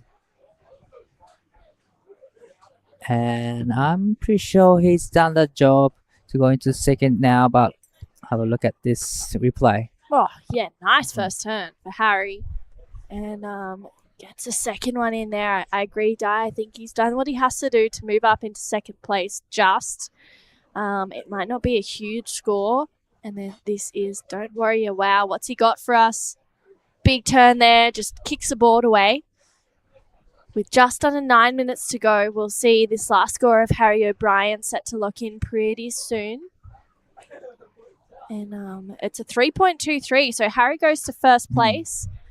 Don't Worry a Wow in second, courtesy of that 6.17. He needs it, and Kaiki Yamanaka needs a 3.48 to go up into second place. Jaden Wilcoxon is now looking for a 6.08 with 8.5 minutes to go. Wow, this is hopefully a few waves coming through. Jaden needs pretty big number, but still, if he's on the one of the sets, then he definitely get the requirement. It looks like the set rolling through to the lineup now. So we might be seeing some great actions soon. I think that one just going a little wide maybe. And potentially another wave rolling through. We'll see. It is Jaden Wilcoxon with second priority. Chasing a 6.08. No takers on this one. And just under 8 minutes to go. 3.23 for that last wave of Harry O'Brien. He got some good surfing done. Wow. Yeah, put him into the first place now. Nice backup from Harry O'Brien. Just 7 minutes and 25 seconds remaining. So there's still, plenty of times remaining in this heat. Oh, you gotta be patient for that set. Fully. Yeah. It is such a, there's good waves that are coming through and enough that are floating through in the heats for sure, but it's just picking the right ones out there. Like, your wave selection just needs to be on point, it seems like. Definitely. Let's have a look at the best waves of the heat. This is a 4.5, I believe, of Harry O'Brien. That first turn was so solid. Gets a drift. Really, really love that bottom turn into second turn combo. That was huge. Whoa. And then this is a 6.17 of Don't Worry a Wow. Just completely disappears. Comes out with a spit. Yeah, that was so, so huge. A 6.17. Looks like Harry's going to have a look. Up and riding. Little bit of foamy section, but floats the section nicely and gets a second turn in. It's kind of hard to surf on the white water, but still managed to put 2 turns in. So he's looking for a wave to get rid of the 3.23 now. And on the last one, he managed to put 2 turns in, so it's going to be close.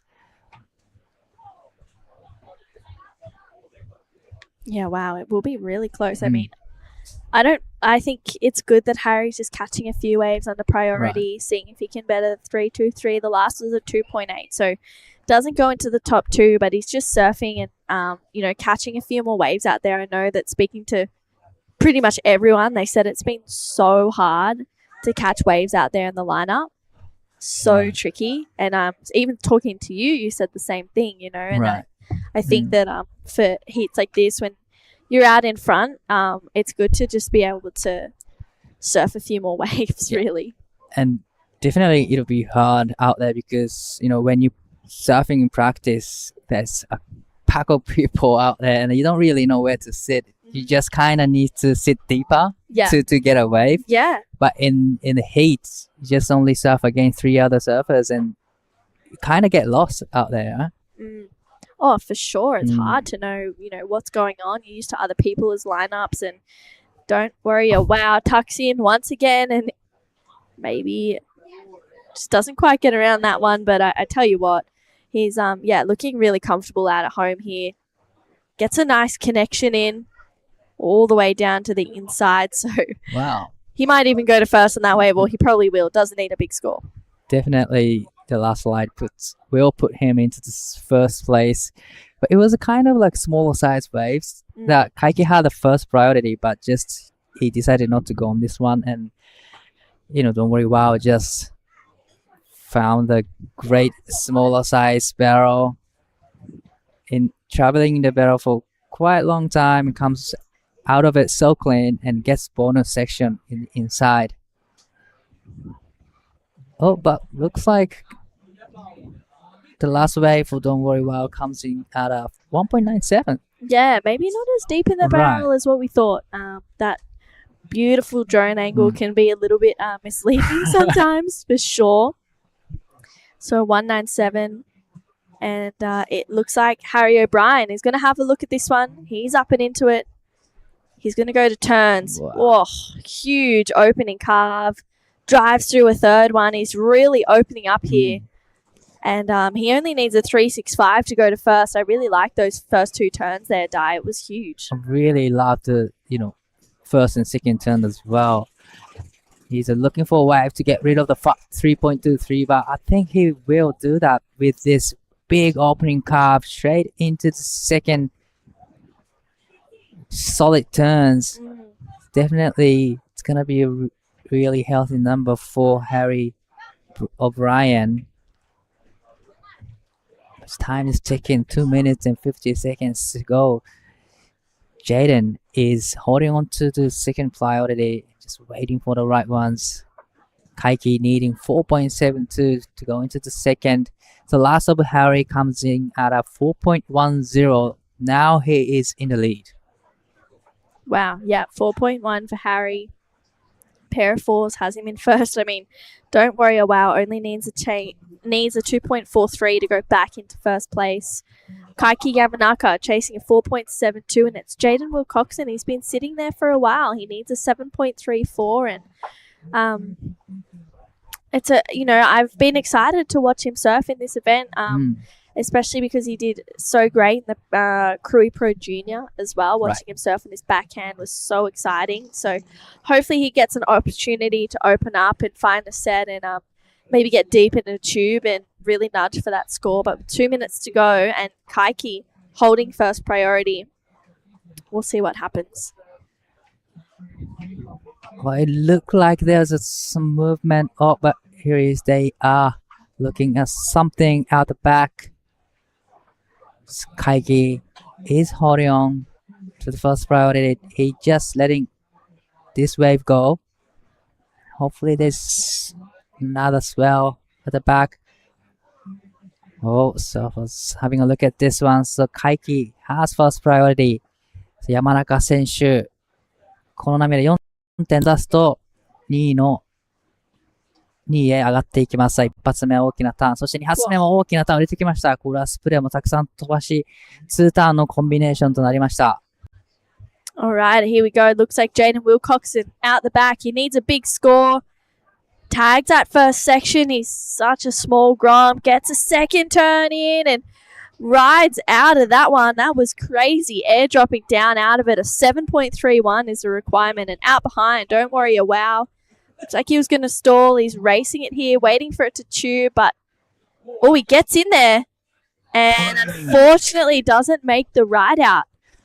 But that was a big exchange for red and blue. Wow.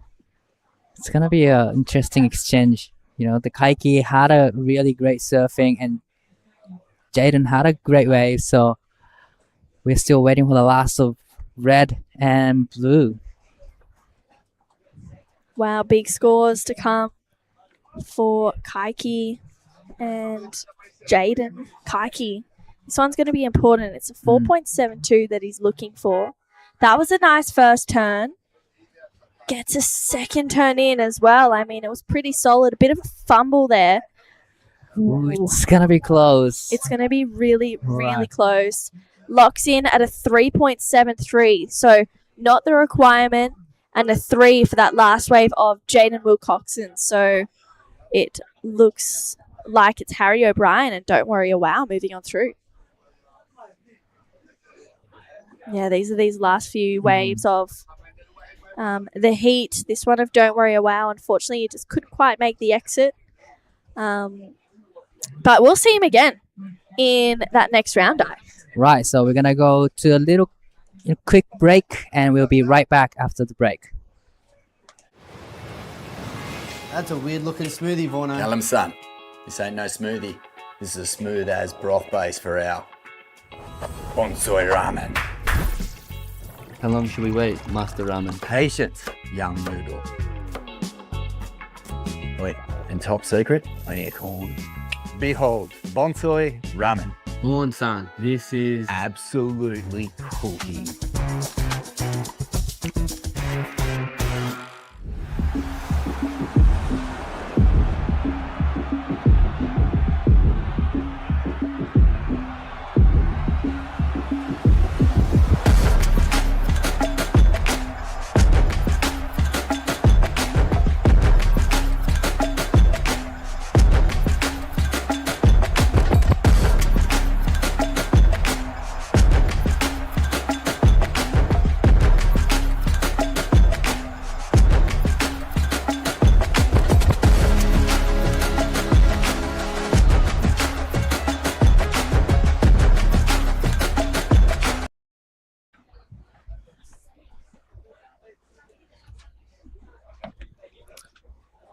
Welcome back to the Nias Pro day one of the action here, and we've had a super exciting morning so far. We just saw Harry O'Brien and Don't Worry a Wow move on through. Kaiki Yamanaka unfortunately falling out of the event, as well as Jaden Wilcoxon right now. We have Philip Duke out there, Aoi Oguri, Swing Daki, and also Takumi Nakamura out there as well. It's going to be an exciting heat. I'm True Starling, and join in for this heat with me is Mark Clift.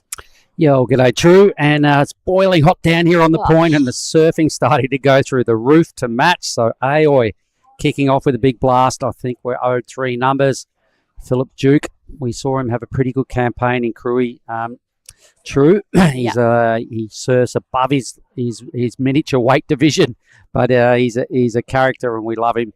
And this looks like green on the pump. So everybody now off to a ripping start. Takumi in the pocket. So good. How's this, the drone footage? So Takumi surfed a heat this morning on 1, right? Yes, that is correct. And he's got that little bit of an edge maybe. And that was a really well surfed wave for Takumi. His first one was just a 1, but second score is going to lock in at probably the best of the heat so far. We saw Philip Duke drop a 3.83. Oi's first wave a 2.73. Another score for him to lock in as well. So good start to this matchup. Here's catching up with the action. So let's have a look at the Duke, young Philip. There's a lot to like about this young character. He's really happy-go-lucky. He's surfing. He's got a lot of different moves. He's all over it. Generally competes pretty well, and we saw that in Krui, that he beat some heavy hitters. We saw him get involved in a paddle battle with Winter Vincent. I'll never forget. Remember when he kept cutting in front of Winter, and Winter's trying to go around him? I think that might have been Jack. Was that Jack Thomas? I think it might have been Jack That was Thomas. Jack, yeah. It was one of the big boys anyway. Yeah. Phillips just denied him the opportunity. It was amazing. Denied him the opportunity to go around him. It was hilarious. So he doesn't mind pushing back when push comes to shove. Yeah, it was super cool. It's exciting to see him just completely leave everything on the line. This is a 4.5 for Takumi Nakamura, and he's just ripping away. You can see how much power he puts into that back foot on each of his turns, throwing so much spray. Geez, he picked off a good wave too. It was a medium one, but it had 3 good sections. So well done. 4.50. the best number so far. We are watching Heat 2 of this men's round.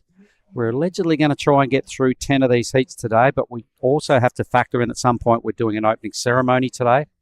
So this the action will stop at some point. We're not sure exactly when. There's no point giving you guys a time check because that always blows out with official ceremonies. So we'll just do it when we need to, and we'll pull the plug at a moment's notice when we get told thumbs up. Opening ceremony is about to kick off. Yeah, well, while there's waves, we'll surf. Exactly. So it is formatted for these 10 heats of this round to kick off, but you never know. I think we might not get that far because we've got to go and pay homage to the opening ceremony. They love a big ceremony, and they do it pretty well. Yeah. So this heat, this round, we're starting to see seeded surfers come into play. There's a lot of big names in these first 10 heats. A lot of people eagerly waiting their turn. When exactly do we stop is the question they're all asking, but we'll get to that when we do. We'll stay with the live action here. And I've got to tell everybody up here, it's 1:30 in Nias time. Absolutely steaming hot down here on the point. You can see the sun's out. The water is about 30 degrees. Outside's probably 32, but feels like 42. And that sun is just like a laser. Yeah. So hot. Yeah, need to stop myself from eating too many ice creams today. I've already had one, and I think that needs to be enough. But looks like Takumi back up and into another one. He's just finding a couple of good waves. Unfortunately, goes down on that first turn, but just finding the rhythm out there, and it looks like swaying Daki up and into this one. All right, so boom, another local fella. Oh, actually, Japanese surfer. Oh no, Indonesian. All right, so getting the job done quickly in and out there. His first appearance in this heat for Sueng. I imagine he's part of the Point, the local club down here. Philip Duke out of Bali. Two Japanese surfers, Aoi and Takumi.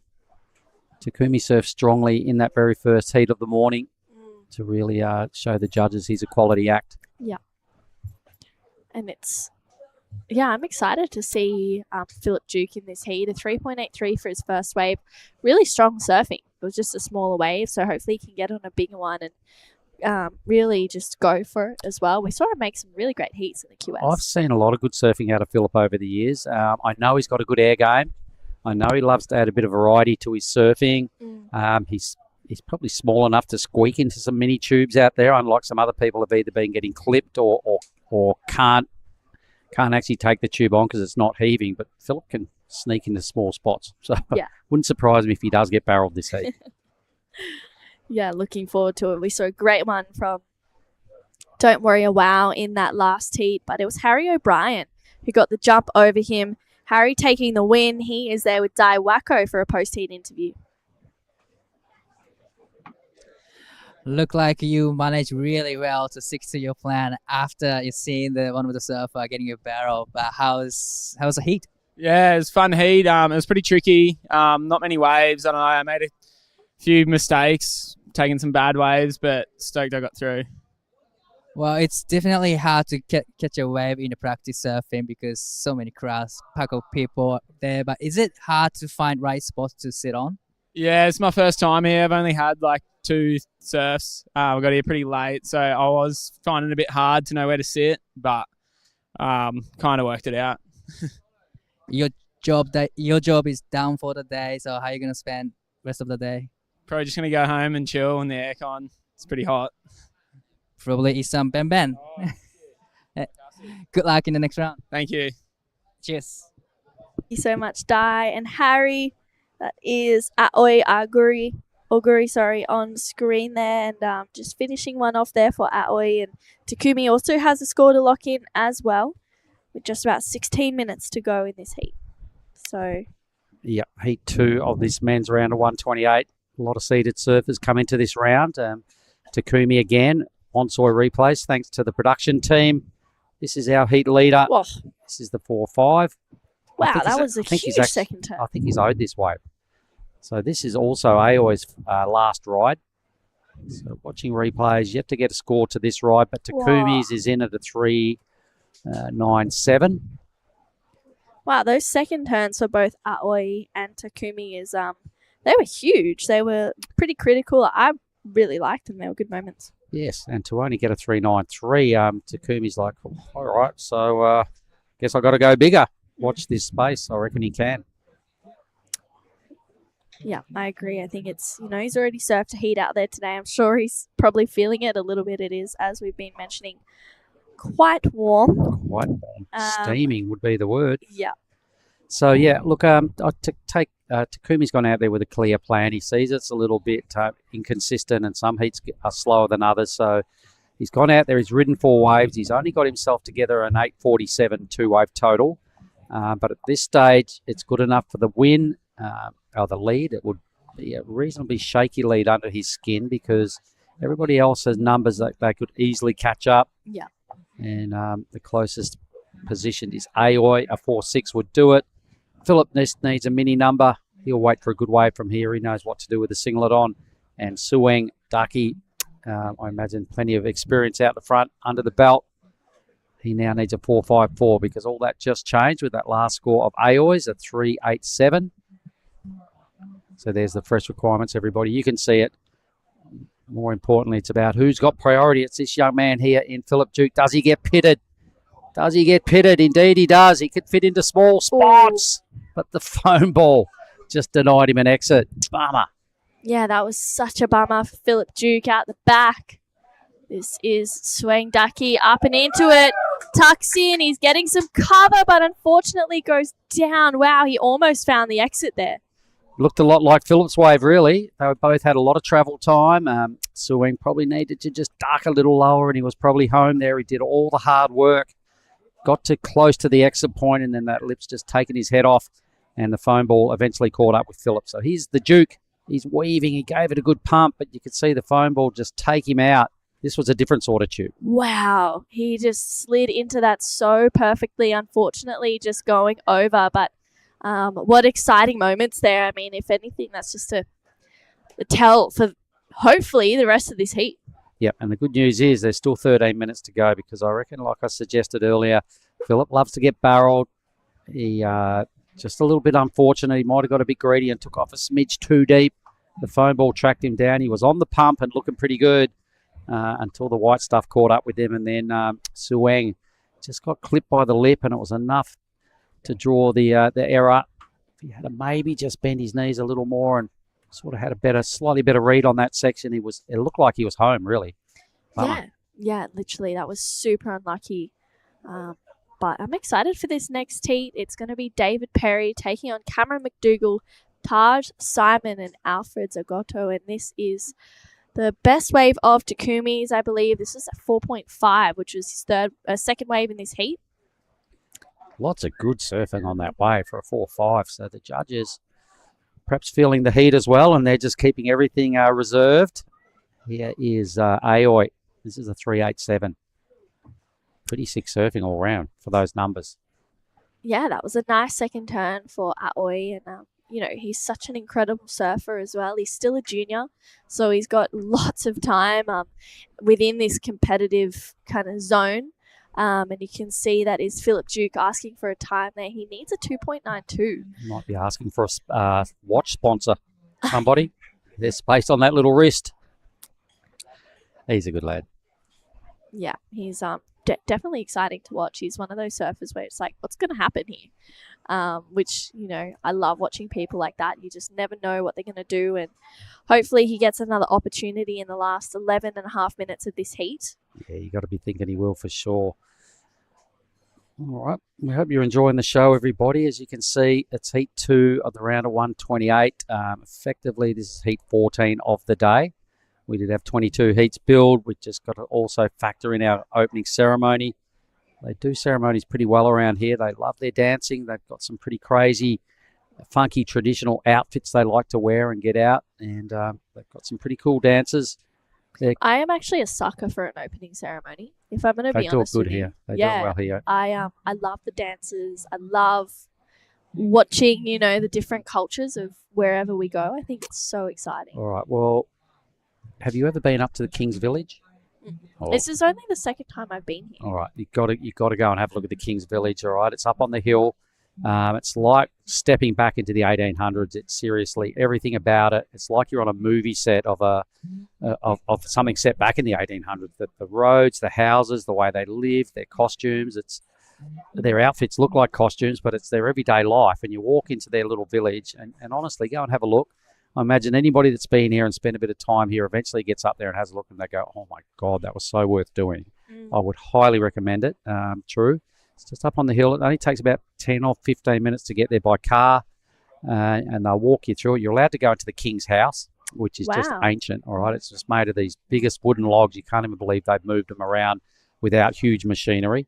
So it's all man-made. It's really, really old-school village. The roads are paved, made out of paved blocks. Yeah. It's where they do the stone jumping. You can pay to see the stone jumping. They love doing this. They love putting the ladies in traditional outfit, and you're allowed to get your photos taken sitting in this. The red and yellow is a big part of their colours. And the red, yellow, and black. And they have these outfits you can put on and get your photos taken, and it's a must-do. Can I ask what stone jumping is? Stone jumping. All right. Well, we saw it on the opening ceremony. It's this big black set of stones all mounted together, and it's about maybe 8 foot high.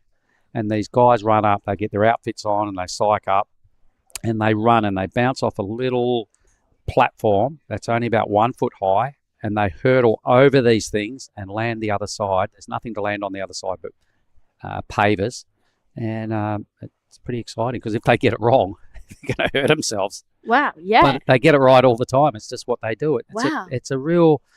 it's like going to some areas and they're well known for this, that, and the other thing. Nias is known for its stone jumping and a few other things, but it's you've got to see it. They'll probably pull it off here during the opening ceremony. Wow, that's pretty crazy.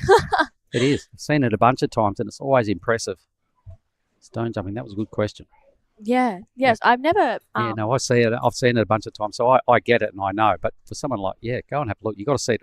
I think they'll do it this afternoon in the opening ceremony. They have a big that setup happening on the point, so they'll use it. Well, this is that 3.97 of Takumi's, and once again, as you mentioned, just really strong surfing, and all live action. We just saw out of the corner of my eye someone getting so barreled, but unfortunately didn't find the exit. I think that was Takumi Nakamura. With 8 minutes to go, he was just finding some shade, but not an exit, unfortunately. Well, the good news is the tide's dropping. All right, so this wave goes better on a dropping tide, and it starts to get rounder. The barrels, they spit more because they stay open the whole way. This thing didn't. All right, he's coming from really deep, so he just needed to perhaps take off a little further across, or wait for the tide to drop. Those things will stay open. They'll go top to bottom all the way to the channel, and they generally spit surfers out in the channel. That's what we saw a lot of last year. And seriously, one of the best events I've ever been part of was the Nias Pro last year. Congratulations to Winter Vincent for coming out on top of the heap after a huge week of tube riding and just deadly performances all across the board. Well, I'm sure he will never forget winning that event. No matter where he goes in the future, I reckon that's still going to remain as a Winter Vincent highlight forever. Yeah, for sure. It's super exciting. I mean, I was watching the highlights from that event, and it looked absolutely insane. Crazy day to be involved. Hopefully we get a replica. Oh, you'd see people. I saw people after heats just all sit together and just have a hug out, still on the spot of the takeoff zone, because they were all just so blown away by how their heat went. I saw Xavier Huxtable when he got his 20-point heat. His first 10, he paddled over to the caddies and was like kind of semi-high-fiving in the zone with them, and they're like, dude, paddle back out. He's like, oh yeah, that's right. Went back out and did it again. Wow. Well, Oi trying to get around this one. We'll come back to him. Here he is. Just a quick in and out there for Oi Oguri. And some special moments from last year for sure. I feel like we'll get that again this year. This is Philip Duke. Right now, he's up and into this one. Leans into the rail for that first turn. Gets a strong second connection there. And Philip Duke is looking really smooth on rail. He locked in a 3.83 for his first wave. He'll get out of that one. This is Swaying Daki, unfortunately, coming unstuck there. Yep, needed to capitalise on that good wave. So Philip, let me see, we're still owed away by Aoi as well. So Philip needed only a 2.92 I think he probably would have got it unless Aoi upgrades his 287. Replays again, everybody. So let's have a look at Philip. Once he puts on a bit more weight, see those turns there, the judges probably want a little bit more out of Philip than that. That was pretty good, though. Yeah. Nice that was little airdrop. Yeah. It was a good second turn. Pretty committed in a decent section as well. Timed it. So scores to come through for Philip's last wave. Also for Aoi, it's just going to be a small throwaway. Yeah, really close for this all-important second spot. Yeah. Even Takumi could still be overhauled here. Should Aoi put a 4-6 together? I'm struggling to recall his wave that well. I'd love to see the replay of both of Aoi's wave, Surfer in blue, because we're yet to get a number to it. I think it was just a quick in and out. Okay. All right. Well, meanwhile, temporarily the Duke in second. Score still coming for Aoi. Got to be a 3-4-6. If it was an up and down, then it won't be that number. All right, his score's in, so it doesn't factor in. So the Duke moves up the leaderboard, and a little fella there just leaning into some moves. Philip Duke just put together a 3-5-0. So once he adds a few kgs, they'll turn into much bigger numbers because I don't know what he is. He's probably about 40 kilos dripping wet. He's got a bit to work, a bit of frame to add to. Let's put it that way. For sure, and you can see some of the locals here. Shade is at an absolute premium down there. True, yes, look at that. Definitely. Couldn't fit any more people under a tree.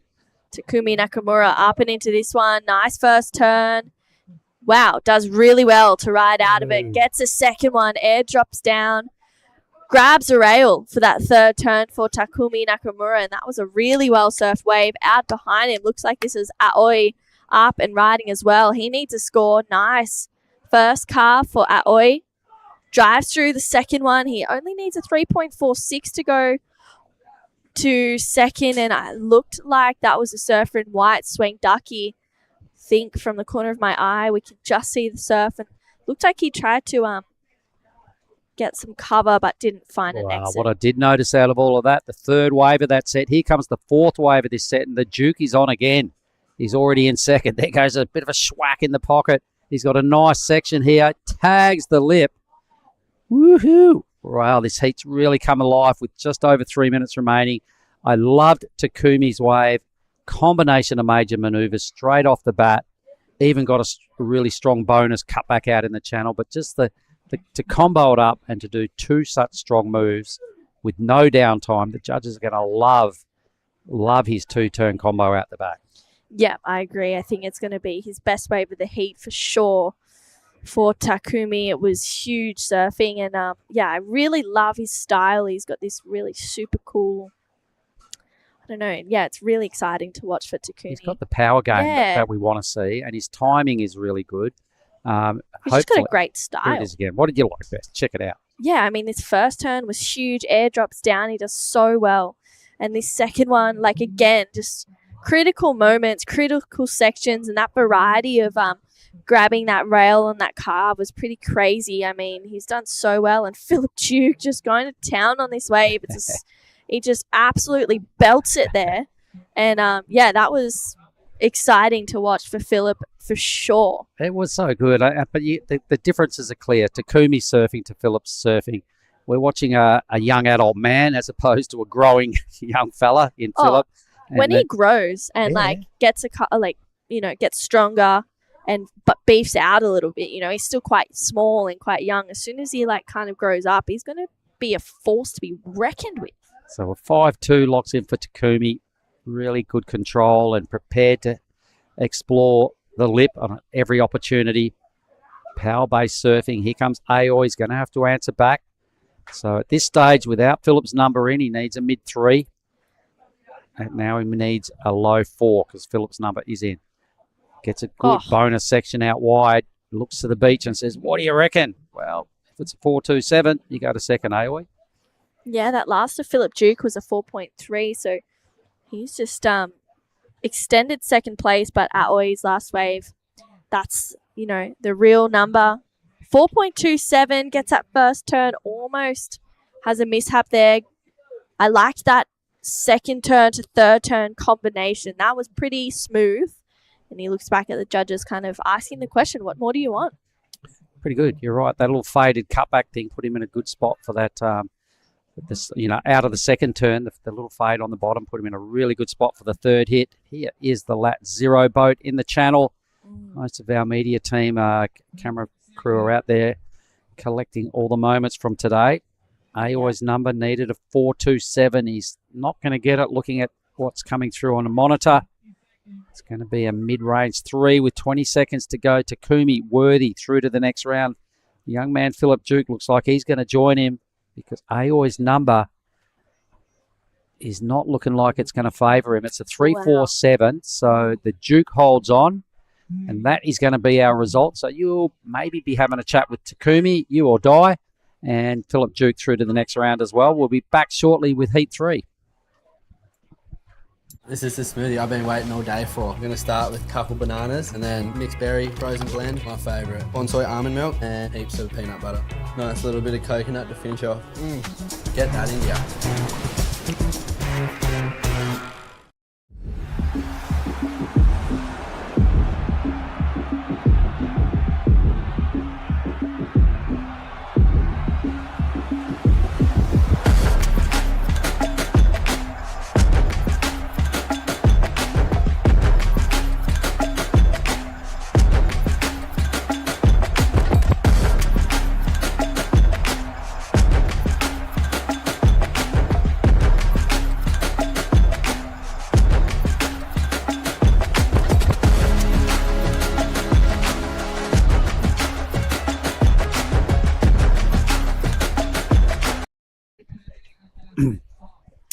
We're back. We're looking at Heat 3.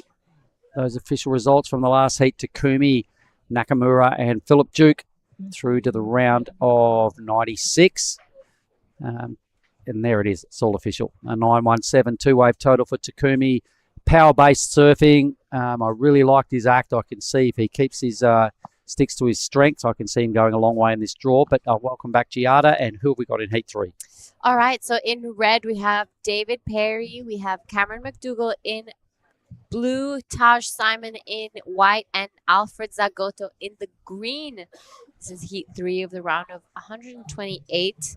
We will be going all the way to Heat 10 today, so it's going to be a big day of action and lots of surfing to be done.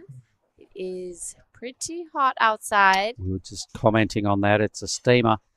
Just a typical Nias day, really. It's nothing out of the ordinary. We're used to it, but it still takes you a little bit of getting over when you walk outside. At least we're in a fan here, but when you go and sit outside and there's no breeze, it's just, it gets to you. So you got to be thinking these athletes on their paddle outs, they would be sweating. They're trying to sprint back out to get more business done, but it's not super easy. Here is David Perry. I like this young fella. He had a good outing down in Krui. Oh, unfortunately just up and over on that second one, but it was looking like a pretty good wave. Plenty of time, though. That was David Perry in red, 22 and 40 on the clock. Here is a quick replay. So just this one turn. Pretty nicely done. Loving the backdrop.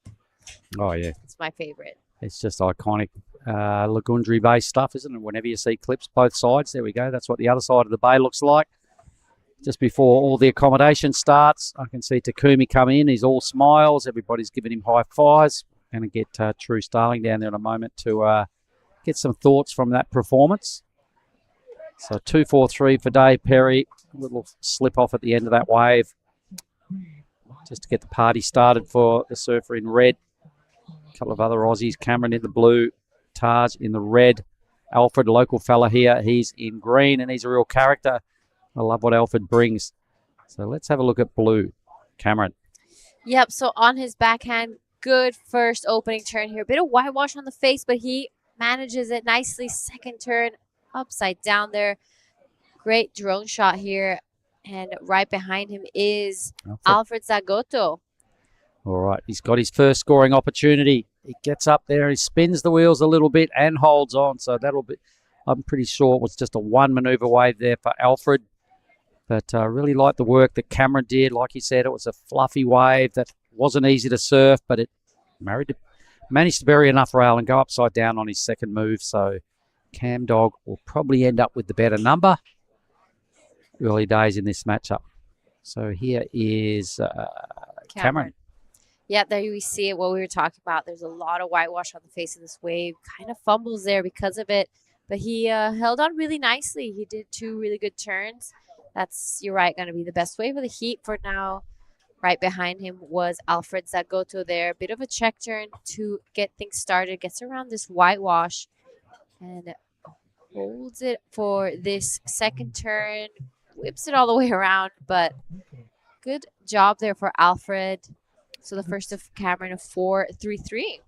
Yeah, so a little bit more of a sketchy ride there for Alfred, but he did connect a couple of times. It was probably going to be the second best wave. Might drop right between David's and Cameron somewhere there, I think. The boys, the scorers upstairs are starting to drop some numbers. And a 2.5, slightly better than David's and a bit under Cameron. So there they go, fitting it into the scale, separating scores. The boys are on the hunt again. 2 surfers showing some interest here, folks. If you're anywhere near your screen, let's have a look at Tar Simon. It looks like he's got a pretty nice wave here. So he takes the low road now, drives hard off the bottom, inside rail grind, but he just kind of caught the front edge. Yeah, so that was a little unfortunate, but still plenty of time. Right behind is David Perry. And as well, just over the handlebars on that one, but looking like the boys just fumbling on that last exchange. Just reaching the 19.5-minute mark. Plenty of time to get another set. It's looking like it's a little bit more consistent now than this morning. Tide's dropping, yeah. So inchy rolls. We got close to high tide not so long ago. Things slowed up a little, but for sure we're going to see crew threading some decent barrels here this afternoon. It loves it when the tide is dropping here. It seems to suck swell in and it seems to get rounder. Boom, this is much better for Simon. Tar Simon now, second wrap. Back to the white stuff. Out he goes. Good ride. Oi, oi. Does he make it out? Hey, sick. Right on cue. Good on you, Cam Dog. We're going. Crew are going to get barreled. It gets rounder. He found one. Oh, there's a beast of a thing puffing away out the back. It's already spit once. Oh, that was a big wave out the back, folks. I know you couldn't see it on screen, but I did. And I had to mention it. It was a crazy good wave that just went through. Oh, that was great exchange. So this was Taj Simon, just big first blast. Wraps it around here, stays close to the whitewash, pulls off, but it's Cameron's wave that we're all waiting for. Here we go. Super deep, completely disappears. We didn't see him at all. We didn't see his board as well. So a lot of barrel time. First proper barrel of the day, I would say. Sick. Loved it. He clear intentions as soon as his feet were on the wax. The backside went in. The arm was controlling the ride. So we're waiting for a really good number for Cam, but we're going to have a quick chat with Takumi, winner of the last heat. So go for it, True. 確実に後半に点数を上げていくようなしっかりとしたサーフィンだったと思うんですが、いかがでしたか？そうですね。結構朝と違ってターンする波がすごいむずくて、波が分厚いんですごい難しかったですね。It's kind of tricky out there this time of the day. Just kind of fat out, but still he managed to get 2 good waves. 今日はもう仕事終わりましたが、この後サーフィンしますか？今日夕方できたらいい感じなんですけど、人が多いんで、まあ、戦いって感じですね。夕方のセッションは。はい。He'll be surfing this afternoon again, trying to get a good wave. たくさんの方多分見ていると思います。何かメッセージありますか？そうですね。次が96なんですけど、波がもっとバレルの試合でできたら、いいスコアもっと出せるので、楽しみにしてもらえればいいかなと思います。次も頑張ってください。ベンベン忘れちゃったんで、あと渡します。ベンベン。あります。じゃあ次も頑張ってください。Cheers, guys. Uh-oh, he forgot the bang bang. Forgot the handover. Oh. Takumi will be spewed. Where's my chocky bar? I'll tell you who won't be spewed. A 6.50 for Cameron McDougall. Proper tube, yeah. Yeah, so here we have it. The replay sets it up so nicely. He was pretty deep in there from the beach angle. We couldn't see his board at all. So indicates that he had a great vision as well. Nice bit of speed management with the backside dragging and just maintaining the high line throughout the whole tube ride. So a really good line, a good read. Now with 2 numbers, getting close to 11 points on the scoreboard with 16 minutes to go. Cam McDougall is really well positioned. Even the 4-4 for Taj Simon, majority of that would have come off that first blast where he hit the lip. And David Perry and Alex Zagota are now playing catch up a little bit, just languishing in the mid 2-point range. So far today, Giada, what are some of the better moments you've seen go down at the point? Well, it was great to watch Alan McCaffrey. That was a super heat. 16-point heat. That was pretty crazy.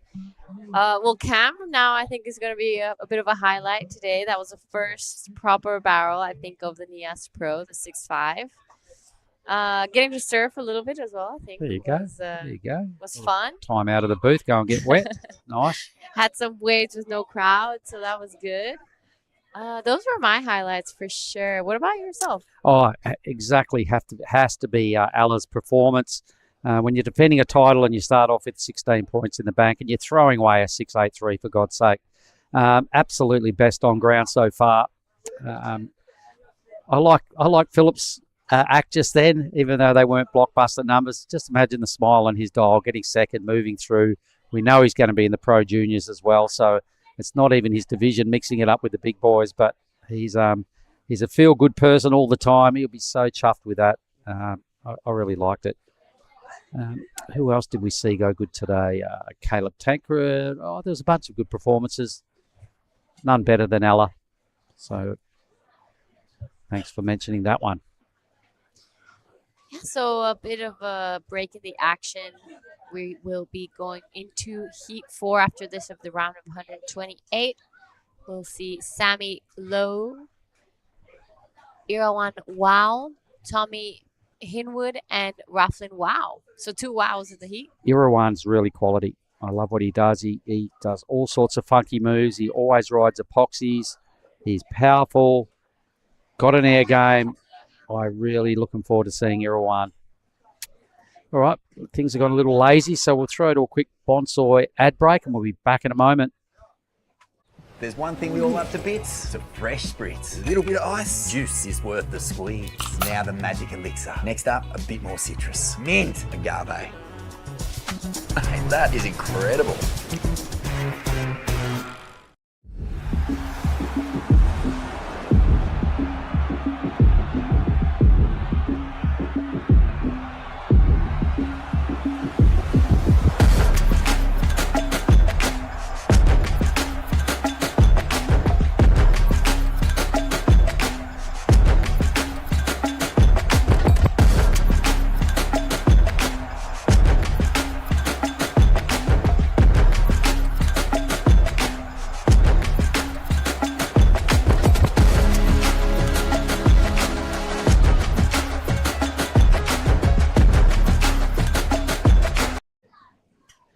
So we're having little flashbacks into last year. That advert right there after the Bonsoy ad, showing quite a few highlights.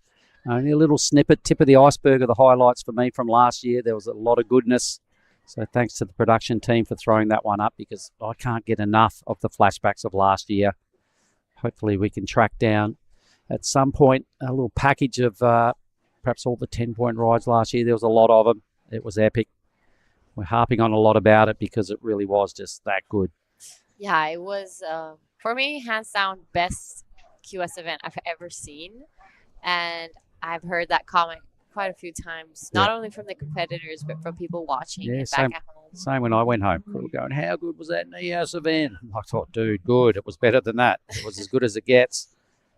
I mean, 20-point rides, 20-point heats are rare. Here's some replays that went down. Unfortunately, David Perry not making it out of that one. This is Taj Simon looking for shade as well. Maybe slightly too small, but yeah, most of those waves surfed in last year's event could have probably been A-grade clips for sure. For some edits. Especially with risers, drone work, you know, looking into some of those Ks. We saw Made Joy in the clip and just an absolute bomb. I'm pretty certain it was Kobe Clements who got the party started in the 10-point range. But let's see if Taj Simon can add to his total. He's taken the low road now, hits the lip, shows enough control to swing in now into a big cutback, but just can't nail that. So one manoeuvre away for Taj. He's trying to burn off just a 107, so for sure that's happened. The wave flattened out really quick, only offered him one good hit. There was a lot of big moments last year. Yeah, Kobe got the first real gnarly wave and got a 10. And then there was a bunch of them. I remember Made Joy. I remember Riaru Ito.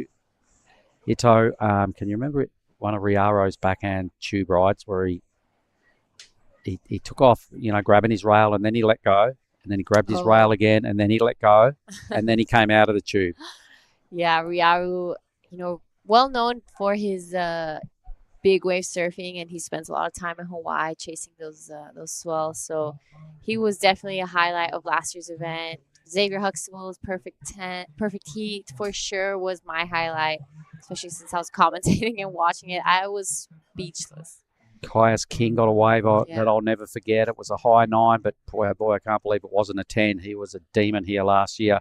So let's watch Alfred now. He's sitting in 4th. Oops, try something funky. Tries to show a little point of variety there. Very little power involved in the move, but a nice little sliding turn, which came unstuck, so it might have been better off to just keep the rail wet, bury some rail, show some power. The judges always love that. Here it is again. Yep, here is the replay. Trying to get funky with it, like you said, but was creative. Yeah, good to see something young different. Young fella, just mixing it up. But he's still got 9.5 minutes to regroup. We know he's better than that. We know David Perry is as well. So time to get one on the board. David Perry ducks his head. He's going to have to get on the pump to get out of this thing. Wow. If that tide just gets a little bit lower, David Perry, do that in 1 hour's time, and I reckon that's a thread. Here he's Blue. Here we have it. Blue now taking a look at this one. Looks for shade. Will he make it out? Not looking like it, unfortunately, but really, really well done. Nonetheless, you're right. Maybe just slightly lower tide. This is going to get really good. Drone footage now. Let's see what went wrong for David. It looked like he had it going on, but the foam ball just a bit too much turbulence to deal with, and I imagine the same here. Cameron, he gets taken out a little bit earlier. But both the Goofies, nice try, boys. Good style in the tube. Wave just denying them the exit. Had that been yesterday afternoon about this time, was cooking, and there was way more makes than fails yesterday afternoon, that's for sure. Yeah, yesterday was pretty classic. Everyone was scoring. I've said this, but I'm going to say it again. Rise's drone shot of just 5 waves back to back is everyone getting so barreled. It was an incredible shot. And thank you to Ryan, because his ability with the drone makes us see what happens in the barrel, like we just saw. Yeah, it is definitely the angle everyone wants to see. You can see our next heat getting ready to go and do business. I hope that'll be starting in about 8 minutes. Bit of unfinished business here. Taj Simon trying to fend off David Perry, who nothing's really gone David's way. He's a quality act. He's ridden 4 waves. He hasn't really done his best surfing. There's plenty in the tank there for David, and he's left needing just a 4.35 at this stage. Alfred, a very similar number. In fact, a less of a number for Alfred, although he's in 4th. He's still got to bust into the 4 range at some point to give himself a chance. So, yeah, everybody here in Nias, South Nias, actually. It's located just off the west coast of Sumatra. It's about a 2.5-hour car ride from the airport up at Gunung Sitoli, the northern end of this island. It's not a big island, but it's a pretty island. It's super lush. There's a lot of coconut trees. It's a whole lot different to the Krui area. And I just kind of, I love what the blend of Nias characteristics, bring to this event, and just the appeal of this island. It's just different. You're right. In even the drive here, there's so much green everywhere. You're just there, and the road is really close to the coast as well. So you see all these rock pools and all these maybe secret waves that I think if you were wanting to grab a motorbike, grab a car, and you can adventure down and find your own little spot. Well, Taj Simons found himself another wave. He gets up there for a connection. Good looking second section, but just, overcooks the bottom turn. He didn't get enough bite on his rail. There's Blue looking for a time update. 6 minutes, Cam Dog. Hang in there. You're in the lead. Wow. Taj Simons left the door open for David Perry. Here it is again. So this was looking like a really solid wave. That first turn was really nice. I think he would have definitely gotten rid of that 2.83 pretty soon, backed up that 4.4, but now it's David Perry with priority, only looking for a 4.8. He has the ability we've seen in this heat, even though he hasn't really gotten it together, he can easily get that score if he gets the right wave. Yep, he's going down swinging here. He's been pulling into barrels. He's trying big hits. Hasn't really connected with his best work. He'll know that. You've got to keep the belief of 4.8. Totally doable. The waves are out there. In 5 minutes, I reckon everybody's still going to get another ride here. So they would have heard their requirements off the beach announcer. The stage is set for a ripping finish here. Heat 3 of the men's. Yep, just reaching the 5-minute mark now of this heat. We will be finishing off until heat 10 today, so plenty of waves, and with that low tide coming, we're going to be seeing some great waves being ridden. Yep, so we're going to look at the best score of Blue again. Cameron McDougall, it was a tube ride. It was really good. Boys are just queuing it up now, so this is not his better ride, but we'll get to that in a moment. So this would be his 4.33.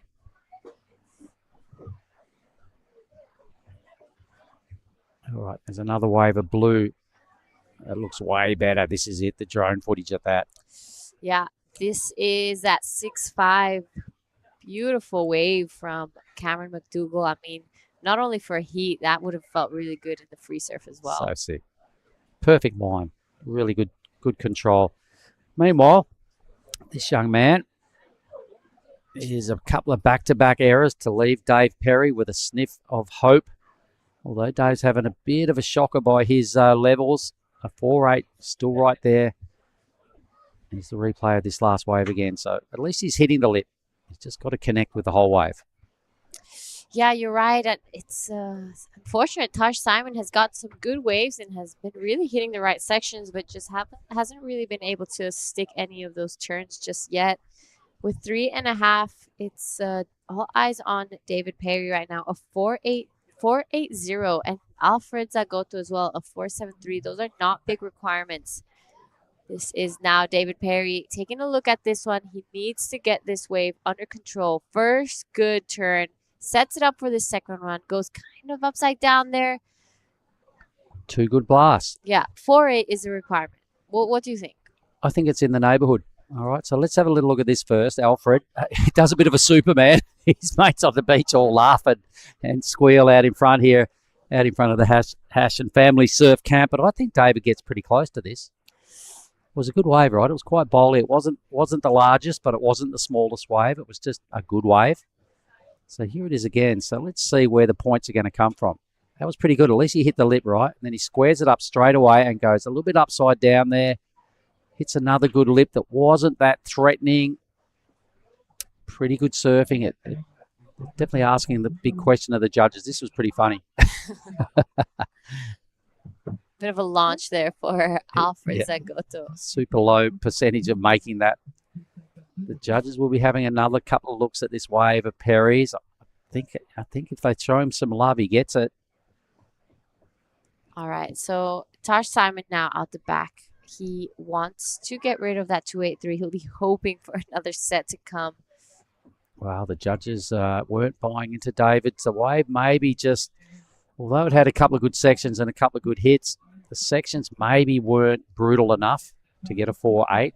He still went up. He still tagged it twice, but even that end section, it was kind of bowly for a moment and then super fat just the other side of where he hit it. So I thought that first section, he was there a little bit late. I think he didn't really time that first one well.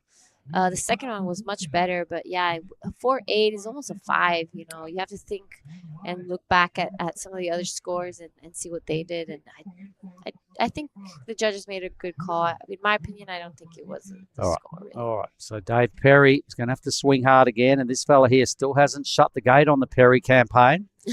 So just over a minute now. He's desperate to drop this 283. His last bunch of waves have not really bothered the scorers, and neither will that one. So he's got a minute for David and Alfred to really bother Taj Simon, who's looked to me like he's just super nervous in this back half of the heat, just trying everything to make some breathing space in this second spot. None of it's really come off. All right, 45 seconds.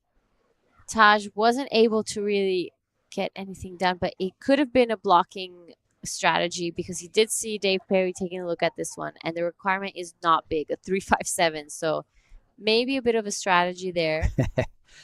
Look, given his scoreline, if he gets through this heat, we'll know in 25 seconds. If he gets through, he will realise he's dodged a bullet because it's a pack of 283 and still advance is kind of rare. So let's watch Cam Dog now. Spins the wheels.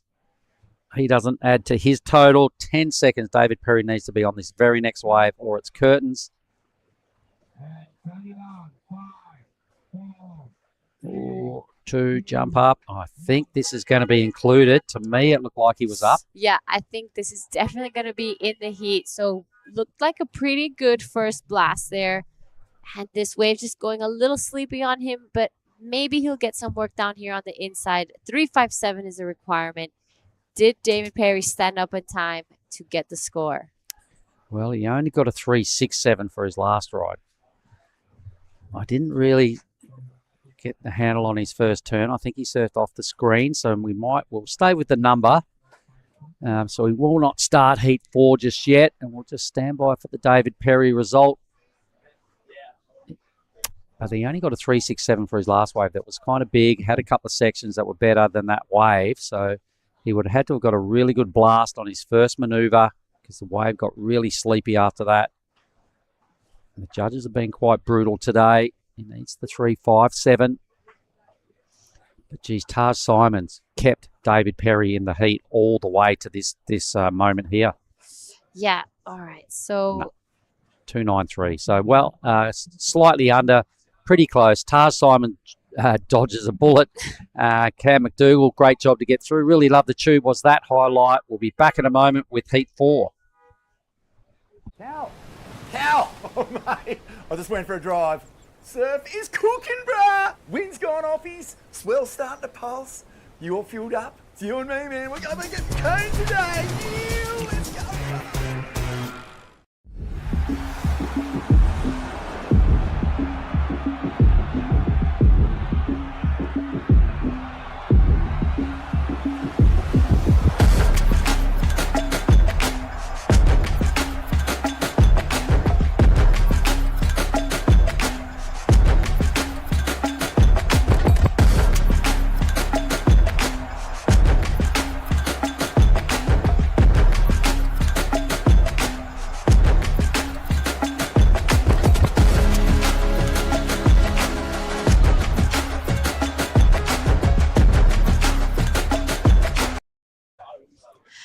all right, guys, welcome back to the Nias Pro QS 6000. This is day 1.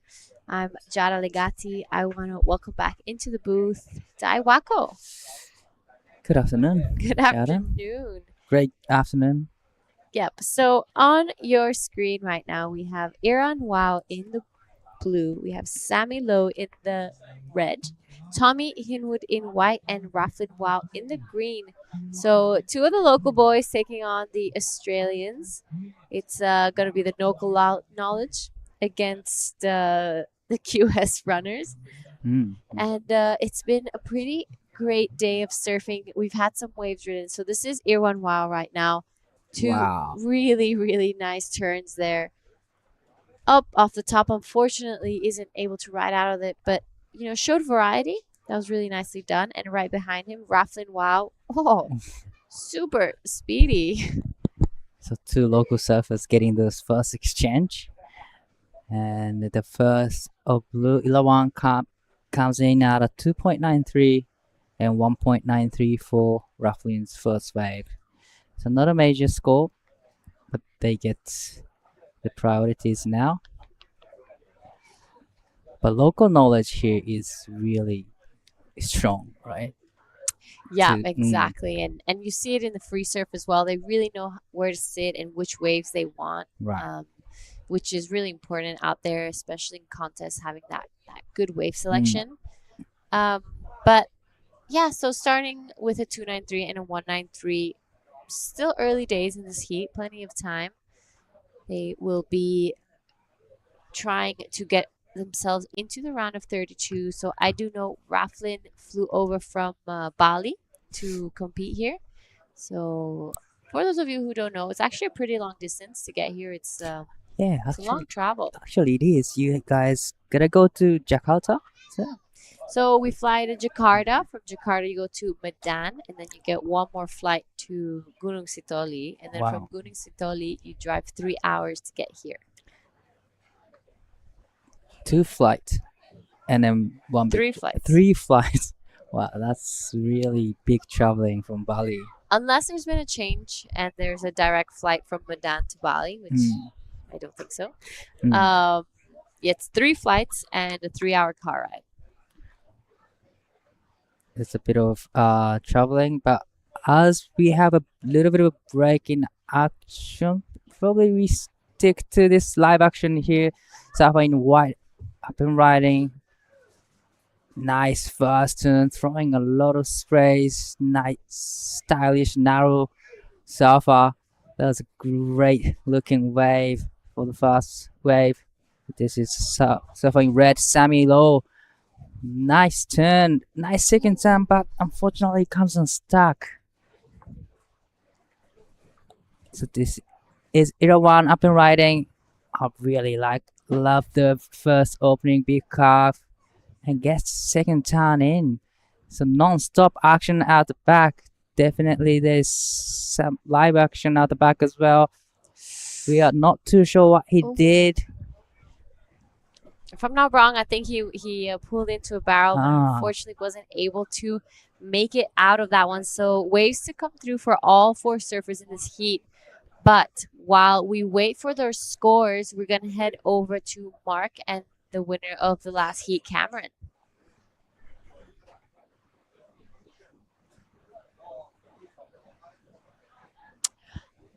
All right, so we'll stick to live action for a little bit. So we're going to actually head back down to Mark and the winner of the last heat. All right, winner of the last heat, Cameron McDougall. Firstly, tell us a little bit about yourself. I'm 21 from the sunny coast of Caloundra and just, here for the first time. Check out a couple waves amongst the millions of people here. Bit of fun. Telling me you waited an hour and a half yesterday and got burnt on your one wave, yeah? Yeah, 2.5 hours, one wave, and just got burnt. So joys are warming up, so let's make the most of it while the heat where we had priority. And yeah, it was fun. Well, that's why I haven't been having any free surf. So it's brutal out there in the afternoons. But your first time in the Nias, tell us what are the best parts about it so far? Oh, the wave is like a wave pool. Hey, it's so perfect out there.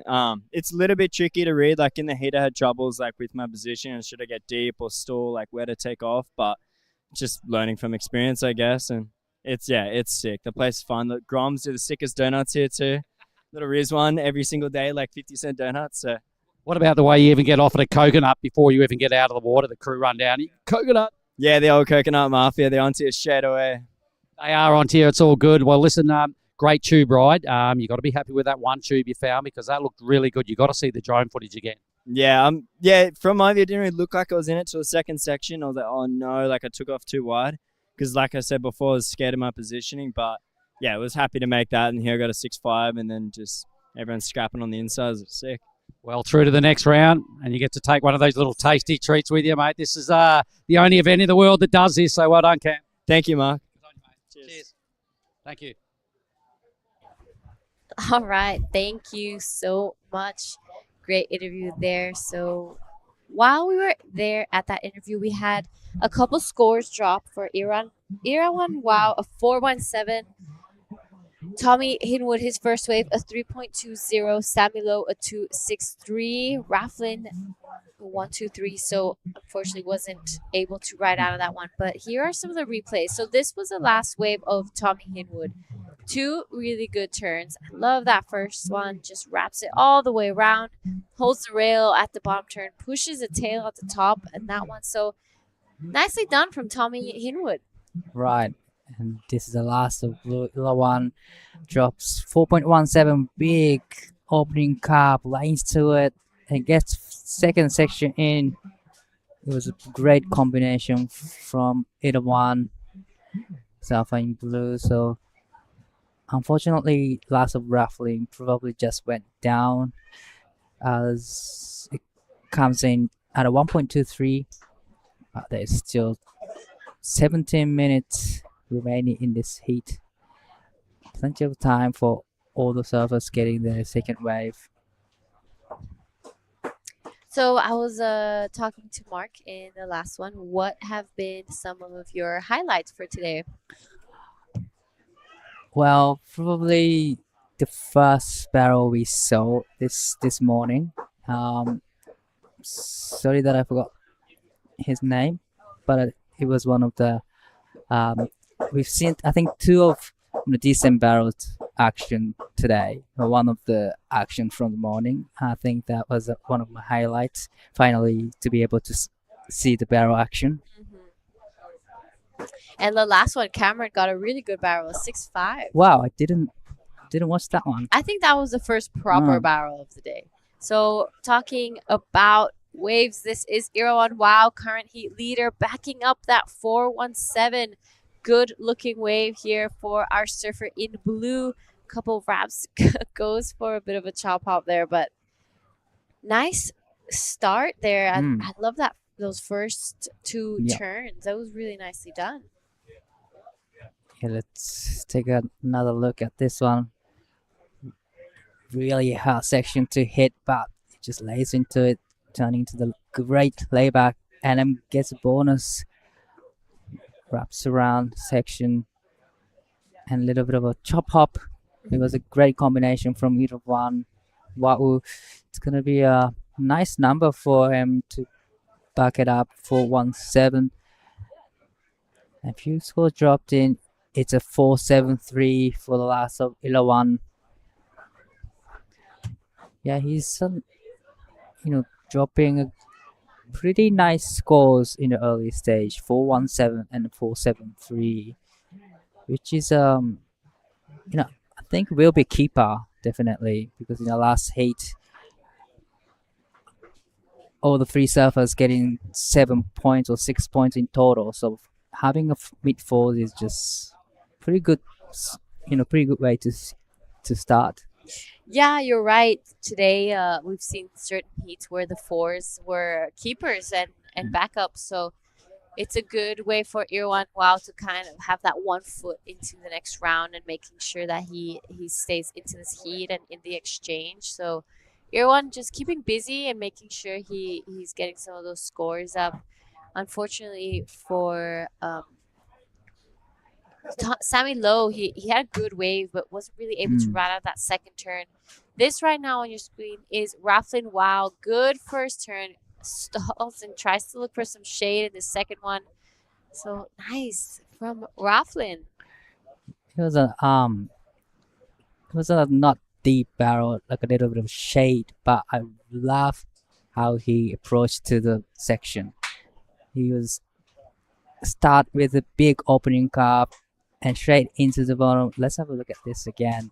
Really love the first opening carb, big carb straight into person. And there, I really love how he approached to the section. Gets a little shade. It's really stylish surfer. Yep, you're right. He's a super stylish surfer. If I'm not wrong, nowadays Raflin spends more time in Bali than in Nias right now. So he flew over specifically for this event. Just more opportunity and work in Bali, I guess, at this moment, because now it's packed here in Nias. But when this event is not on, it's pretty quiet. Right.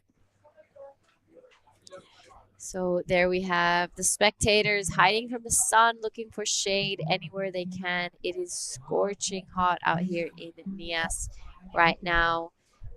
just under 13 in this heat, so nothing too crazy just yet. Besides Irwan going into the fours, the other guys haven't really been able to get past that 2 and 3. But yeah, so lots going on here today. There's a lot of people down at the beach. This is a Saturday, so Right. it's the afternoon off for most of the people. We'll slowly start seeing everyone fill in and rock up here at Lagundri Bay. So Nias is in Sumatra.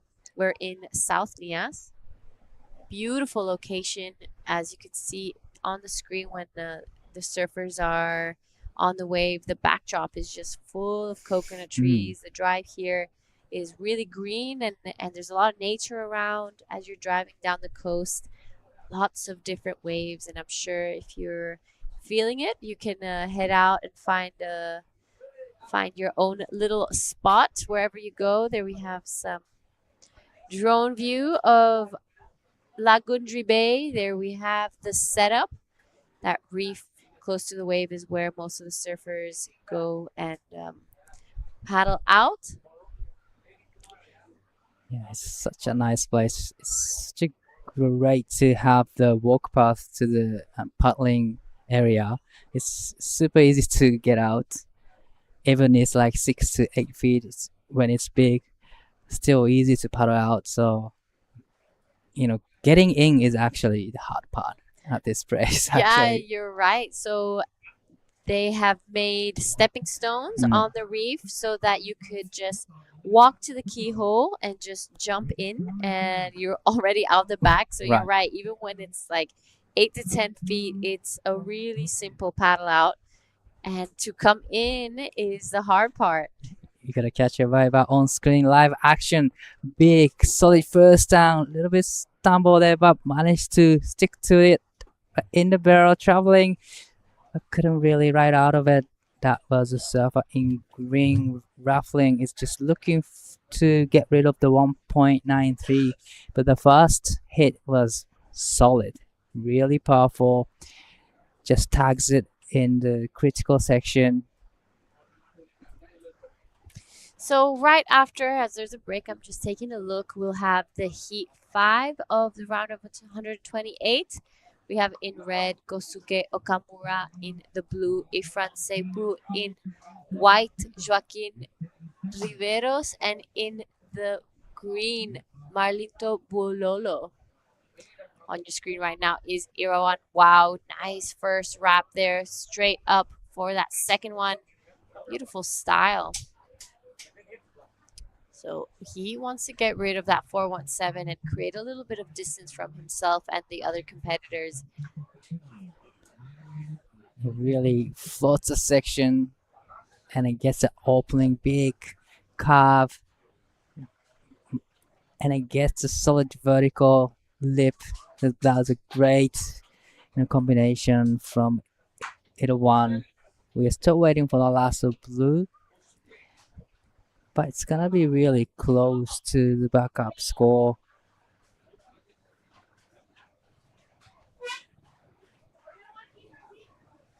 So just a little bit of insight for the upcoming heat.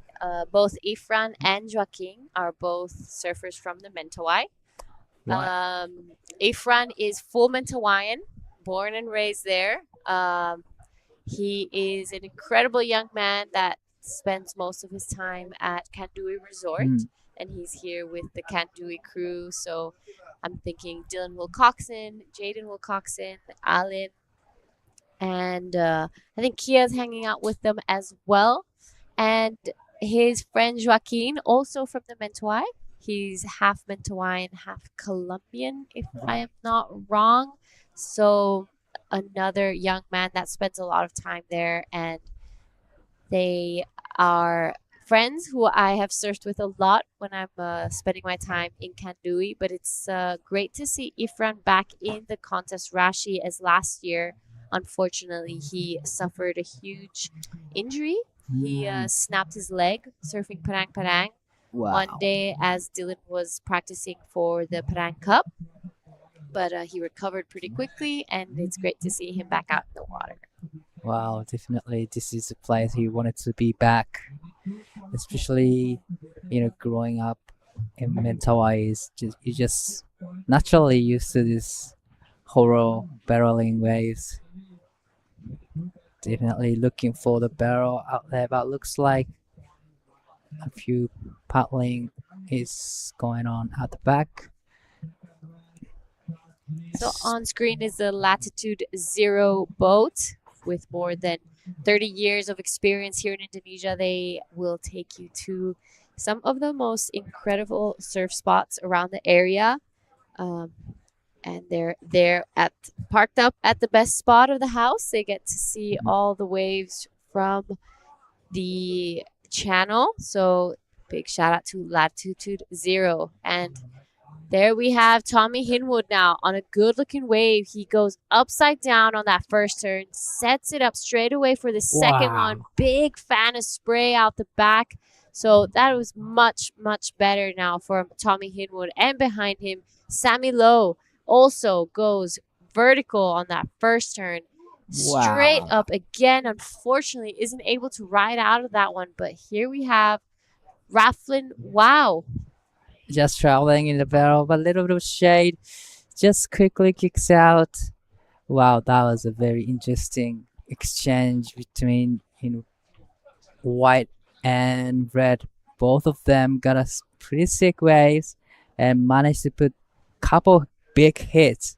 So it's gonna be really healthy number for two of them. Love to see the replay of those waves.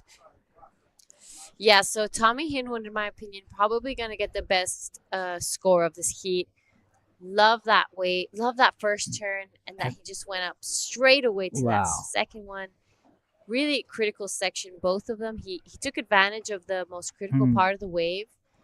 And Sammy Lowe, this first turn was really well done. And he was going on to the second one to be even better, but unfortunately just goes down.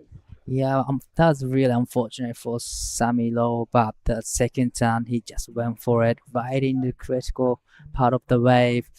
Just went vertical, upside down, but unfortunately comes unstuck.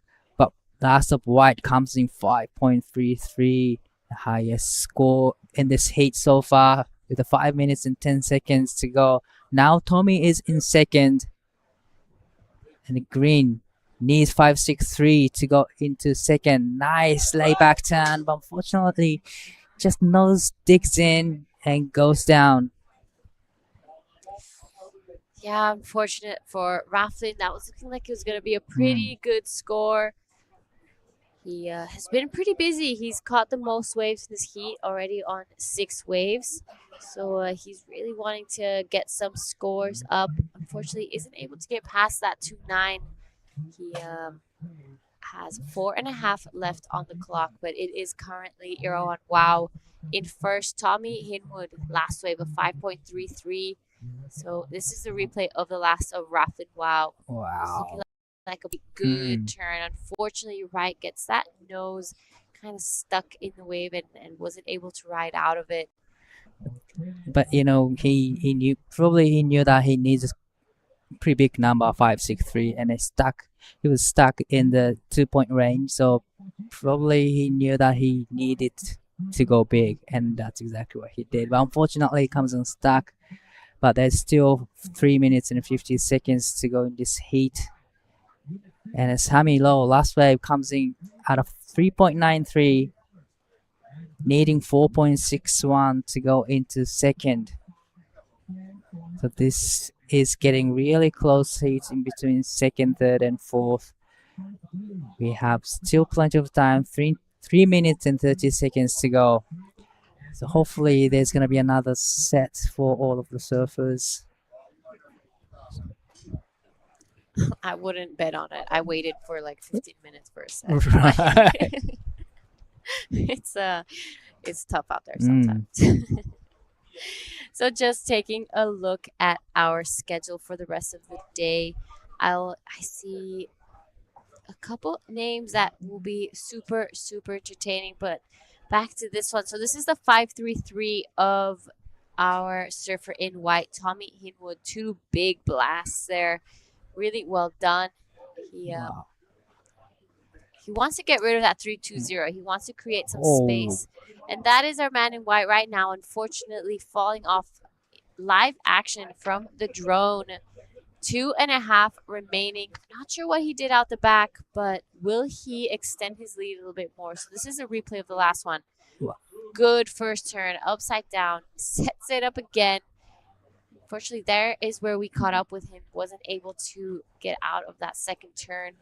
Well, he was kind of on the way to, get rid of the 3.20, but this is very important way for surfing green. Gets the check turn and getting into the steeper section, but unfortunately comes unstuck. But hope he's okay. He kind of landed on the surfboard. Yeah, he landed on his board. The board was upside down. He's taking a look. He's looking like he's okay. He's okay. A bit rattled. Little of a check down, but he needed to go big, and that's exactly what he did. But unfortunately, ouch.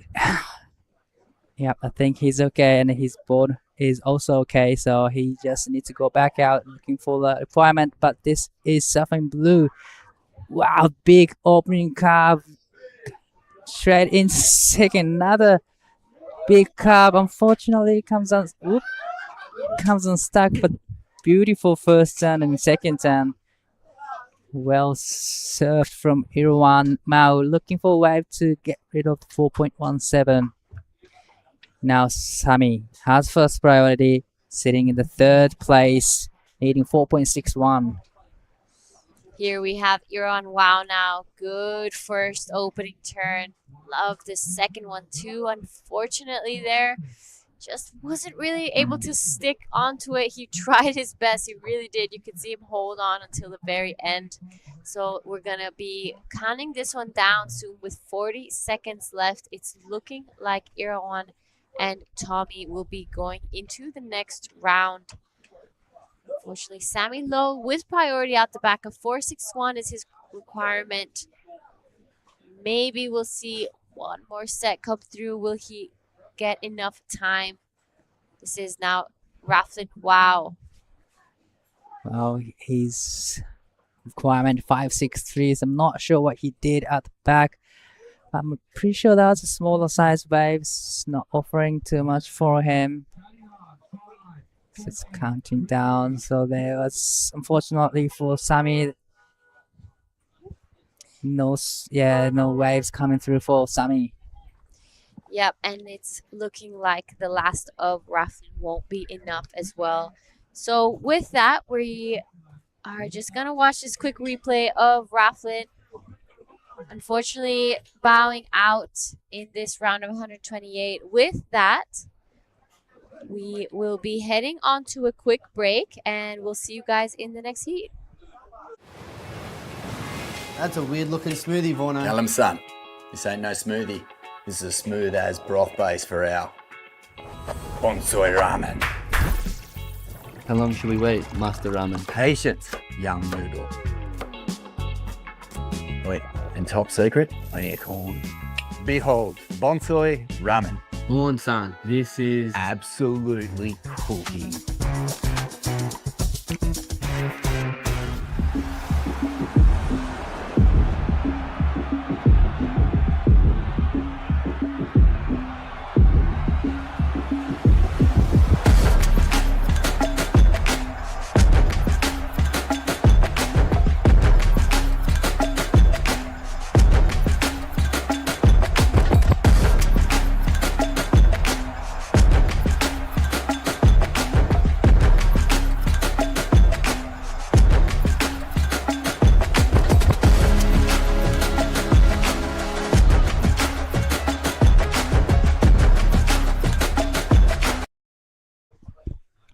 Welcome back.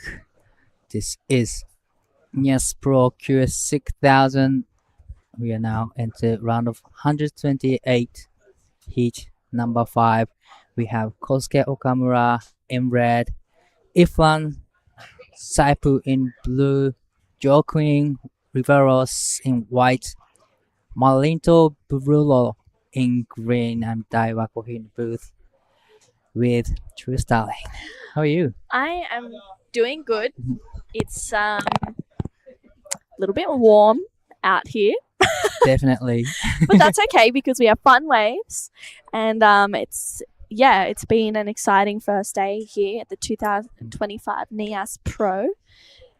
And these 25-minute heats are super exciting, and I think we've been super lucky as well with some great waves on offer. And Kostake, I'm excited to see him surfing in this one. He's really exciting to watch. Right, it's been amazing so far this morning. Big actions from starts to now, but looks like on the live action, Blue having a look at this one. Up and riding, nice off the bottom, nice opening curve to start with, and straight into the second. Wow, he managed to put a couple turns in, and this is a surfing green actually. There was a well surfed surfing green, and there's a surfing white up and riding. Not too sure what he did out the back. But great first exchange. This is Iflan up and riding. Nice, solid opening curve. But not much offering after that turn. So he kicks out clean, so out the back. Kostake Okamura has first priority. Just waiting for the bright ones. Wow, what a flurry of waves that just was. Right. For Ifran, Joaquin, and also Linto. I mean, it was lots of waves rolling through. They all got a little bit of action, and coming out of the barrel there. Joaquin gets a barrel, traveling in the barrel quite a bit, and gets out of it clean, and gets a bonus section to hit. So it's going to be an interesting score to drop for surfing white. Still 5 minutes in. This is Ifran up and riding. Yeah, it gets that really nice first carve in. You can see it's a little bit of a whitewashy wave, but does well to navigate it. And he just gets out after that one turn. But 20 minutes and 30 seconds to go. All right, so while we have a little bit of break in action, we're going to go head over to Jara with last heat winner. All right. Congratulations. You're in the next round. Tell us how it's like competing at home and with all your friends and family watching. Just like every day, like surf every day. I just think like that. Yeah. And you're feeling natural. You're feeling confident. How is it being out there? And do you know what waves you want? No, I just for now this competition I just surf. I think to surf I don't really. Yeah, if good wave, okay. If make, okay, no worries. Yeah. You have a beautiful style. We really like watching you. Tell us about your surfboard. Oh yeah, this very very good board. So good from White Monkey, from Eddie, and 3.0 good board. Yeah. Is there anything you want to tell your friends and family watching? Terima kasih buat istri, anak juga, Raycroft, support, sama adik, orang tua. Makasih. Okay, terima kasih, and see you in the next round. Back to you guys. Thanks, Giada. Looks like few scores dropping and healthy number for white. 5-on-7 to start off this heat. 5-on-7, yeah. Really well done. And gets in the tube and gets that turn after it as well. That was exciting to watch. And Tommy Hinwood making that last heat as well. And wow, Sammy Lowe getting knocked out and Rafflin, wow. So that looks like a pretty tough heat. I mean, the scores are pretty low. Right. Slower heat. Uh-huh. And not many barrels. I mean, I don't think they got a barrel. They just did a couple good turns in. But, it was a slower heat and not many, like a good wave coming through, so it was tough heat. Mm. Definitely one of the close heats so far. Yeah, wow. It looked like it was pretty tough to find a backup for sure. And we are going to roll through to heat number 10 of this round of 128. There is about 16 heats in this second round. We will have heat number 11 be the first heat of the day tomorrow, which is going to be Maddie Job, Kevin Wow, Teddy, Billy, and also Dane Lewis, which could be a really exciting heat. But we've got some big heats throughout the rest of this draw. This is a replay of that 5-on-7 of Kevin Wow. Kevin Wow's not even surfing a heat. That was Jacqueline Riveros. And this is Marlinto Puolo as he kicks out of that one.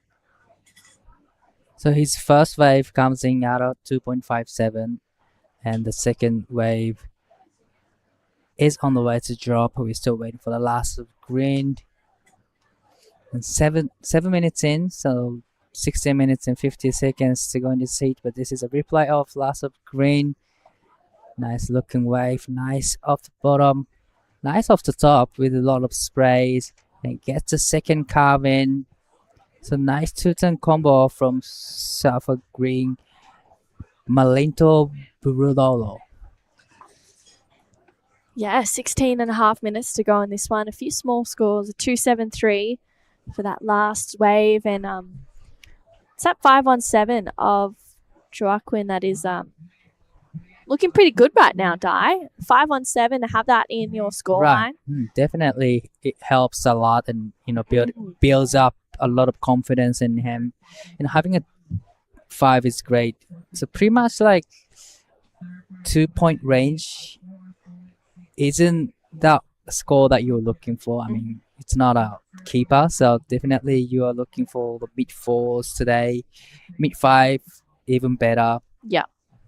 But if you have a mid 4, then probably it become your healthy number. So Yeah, I agree. I think seeing the 4s and 5s today is like seeing 6s and 7s, Right. really. Even a few high 3s are in that as well.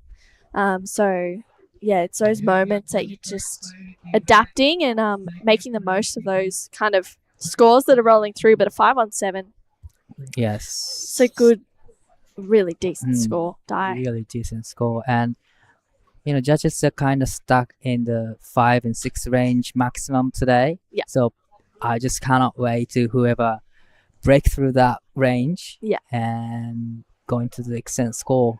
But definitely we'll be seeing the excellent score coming up. This is only day number 1. So 5 more days to come. So big actions on the way. Yeah, lots of surfing to happen. Hopefully the swell, starts building throughout the rest of the event. Of course, this is day 1. We've got those earlier rounds rolling through. Then we've got some big names coming up later on in the draw. Unfortunately, we won't have last year's winner, Winter Vincent, here. But we do for the women. Ella McCaffrey, she won her first heat today. She won it so strong. Yeah. 8 and 8, so like a 2 8s. 16-point total. Oh, I reckon. wow. Yeah, I believe missed so. that heat. Yeah. So she came back really strong, actually. Yeah. And she was in the first round, and she got through to the next round. It's crazy. Yeah, speaking to her this morning, she was saying that she's been here and went home and then realized, why did I do that? Came back to surf the event. And Oh, really? yeah, so crazy. She was like, yeah, I need to get back there. It's cold and small at her home. So yeah, she's like, I don't want to be there anymore, which is fair. And these are the best 2 waves of Malinto Buolo, 2-5-7 and a 2-7-3. So that has him out in front. Joaquin Riveros has a 5-1-7. It's the best wave of the heat. He only needs a 0.13 to go to first, so not a big score with 13 and a half minutes to go. Yeah, only 5 wave have been ridden in this heat, so very, very slow heat. Kosuke is just holding on to the priority for about 10 minutes or so. So being really selective, patient. But looks like a few lines at the back. 岡村選手、2本目のライディングになります。ミディアムセットの波に乗って、さあ、ボトムターンからミッドフェイスでのカービングターン、そして縦のアクション、スプレーを飛ばしていきます。ここはすぐさまキックアウトして沖に戻ります。これは 0.50 はしっかりと塗り替えていきそうな、そんな演技でした。さあ、残り時間12分50秒。本日はメンズのヒート10まで行っていきます。This is the last wave of Kosuke Okamura. Nice two-turn combo. Quick just kicks out after the second turn. Yeah, what did you like? That wave. Yeah.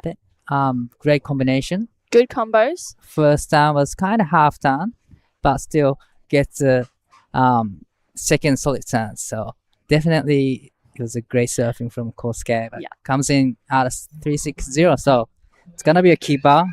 It was, you don't really want to be hold on to the first priority for too long. So. Yeah, we've seen that happen a fair bit today, holding on to that first prio and then the no waves come through. Yeah. And you just kind of get stuck there, or you get I don't know, like I've surfed heats where I'll be holding on to first priority and I get super stubborn waiting for a wave that's not coming, and then by the end of it I probably could have gone a bunch of fives. Yep, and I've just let them go looking for eights, where it's really fives that are getting you through, especially these first few heats. And you kind of know that there is not going to be a wave, but you just, I don't know, stuck to it. You're like, no, a wave is coming. An 8 is coming to me. It is happening. Yeah, and you kind of want to believe yourself, but it doesn't happen very often. No, it doesn't happen that way. But this is live action. 岡村康介選手、3本目のライディング、大きなファーストカーブ。ここは少し緩慢になってしまいました。先ほどのライディングで 3.60 をマークし、現在3位。必要なスコアはわずか 1.58 なので、今のライディングでそのスコアはしてくるんじゃないでしょうか。Yeah, this is that last wave of Kosuke, and really nice opening first turn. It locks in straight away at a 2.4. Just for that one turn for Kosuke, and he goes up into first place. His second score a 3.6. And love that he's just catching a bunch of waves under priority. That's all he really needs to do right now is just turn some waves, because it's obviously slow. And as we were saying before, it's so easy to get stuck in the, I'm going to wait for a really good wave to come through when maybe there's not that, happening. So, So pretty much Kosuke did a great job to change his plan.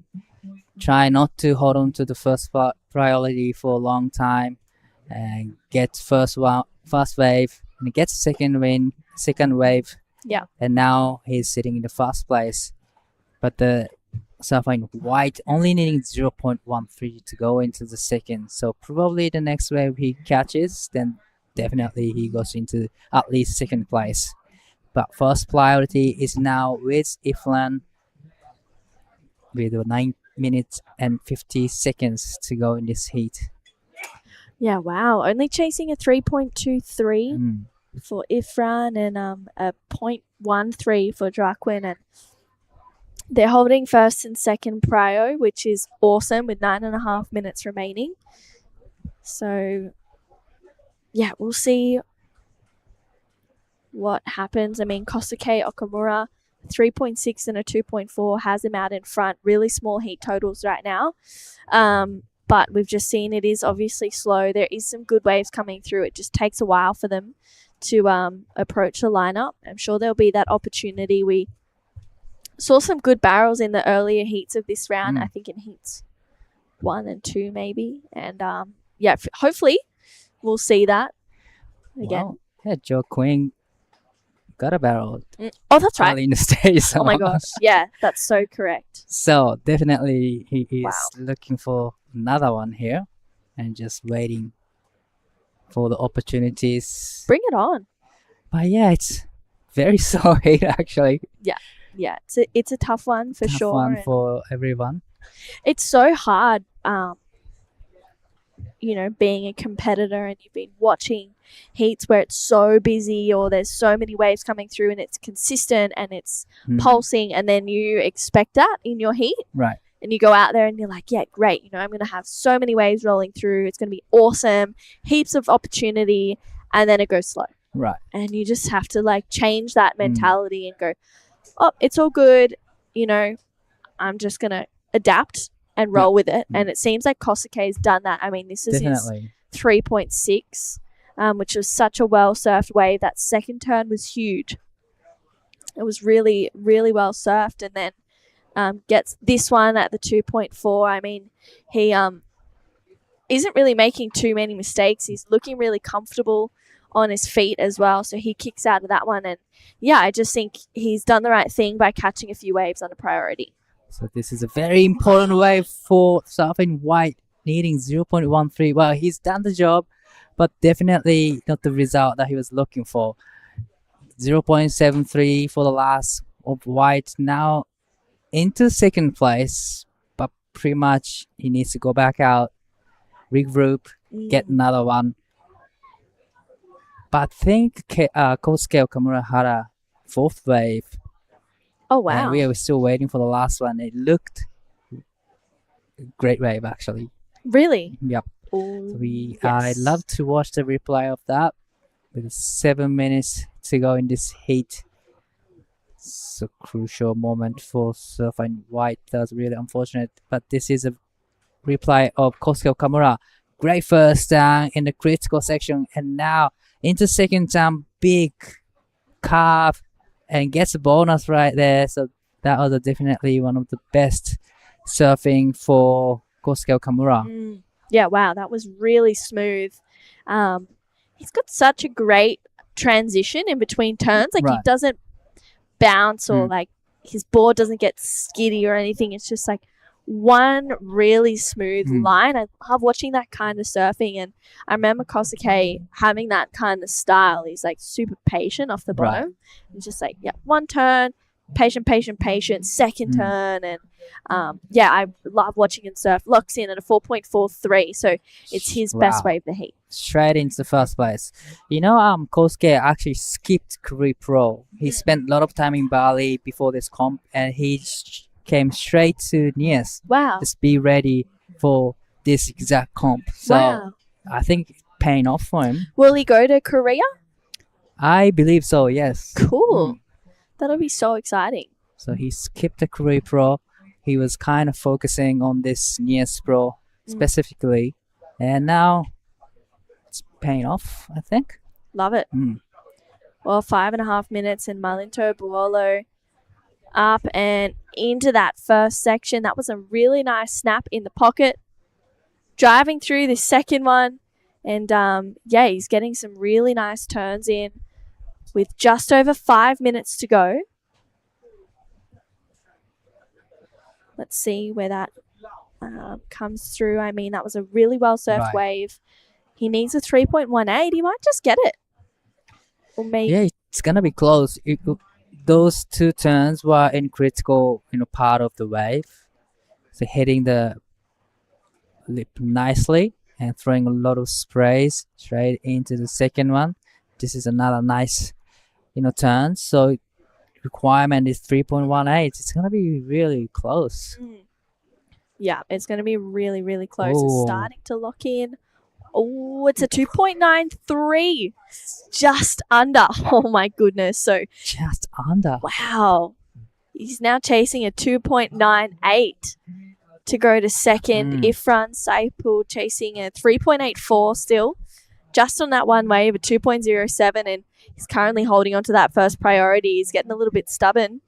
Waiting for one of those waves. I'm sure he knows what he's looking for, though.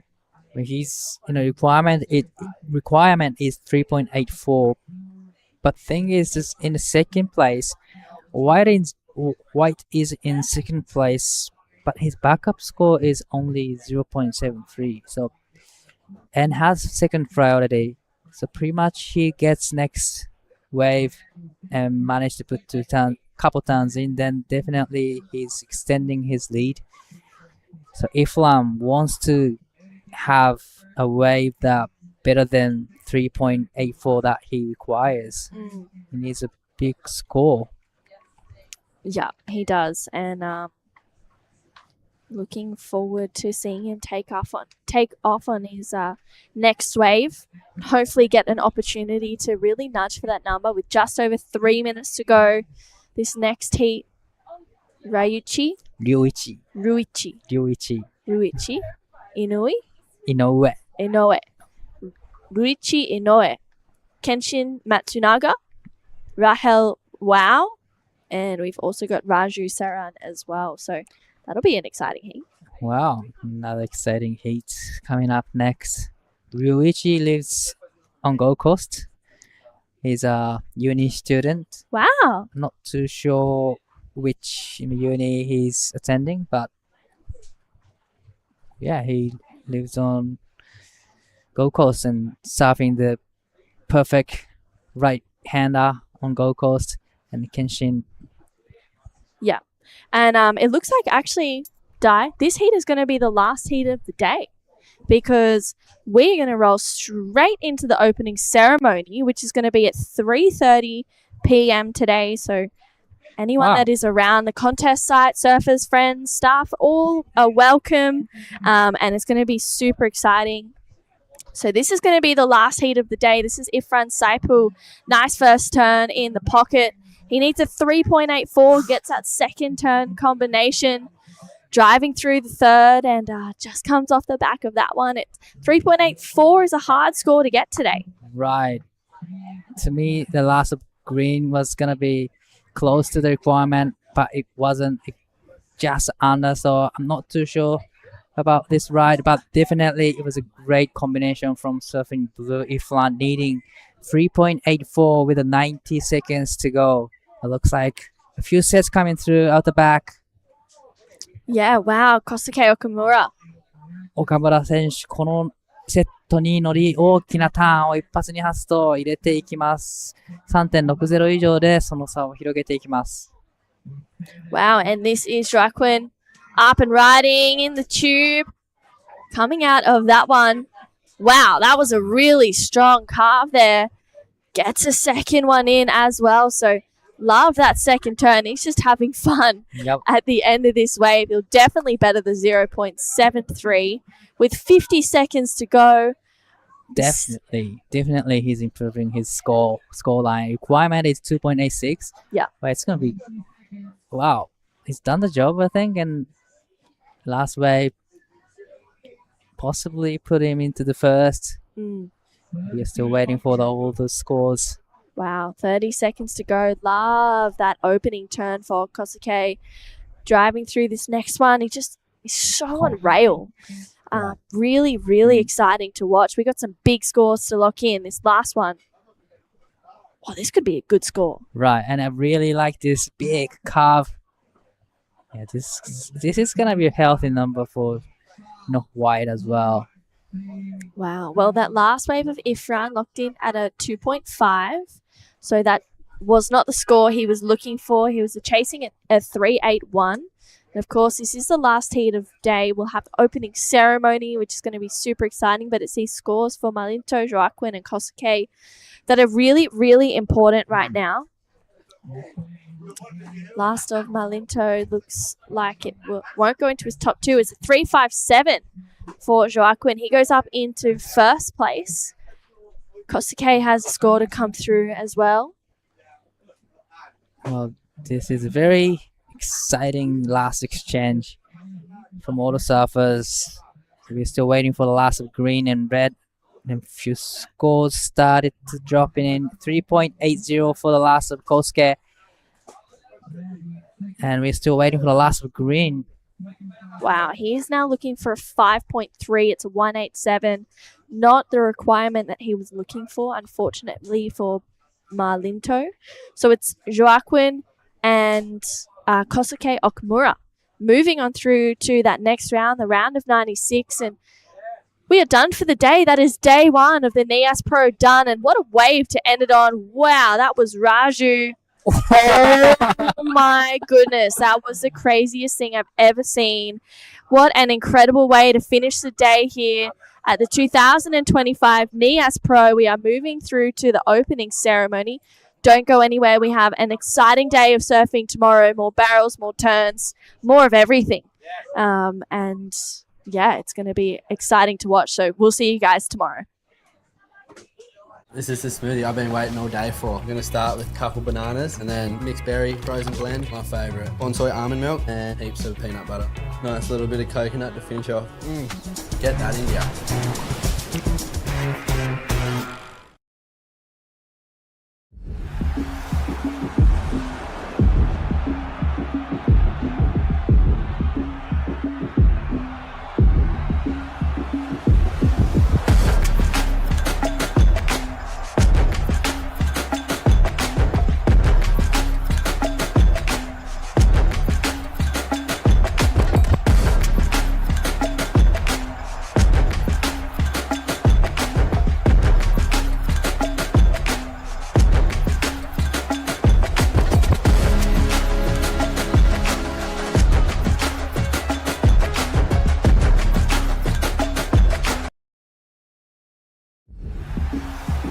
Indonesia Best Wave, world's top surfers non-stop action. From local legends to international chargers, this is where the surf world meets.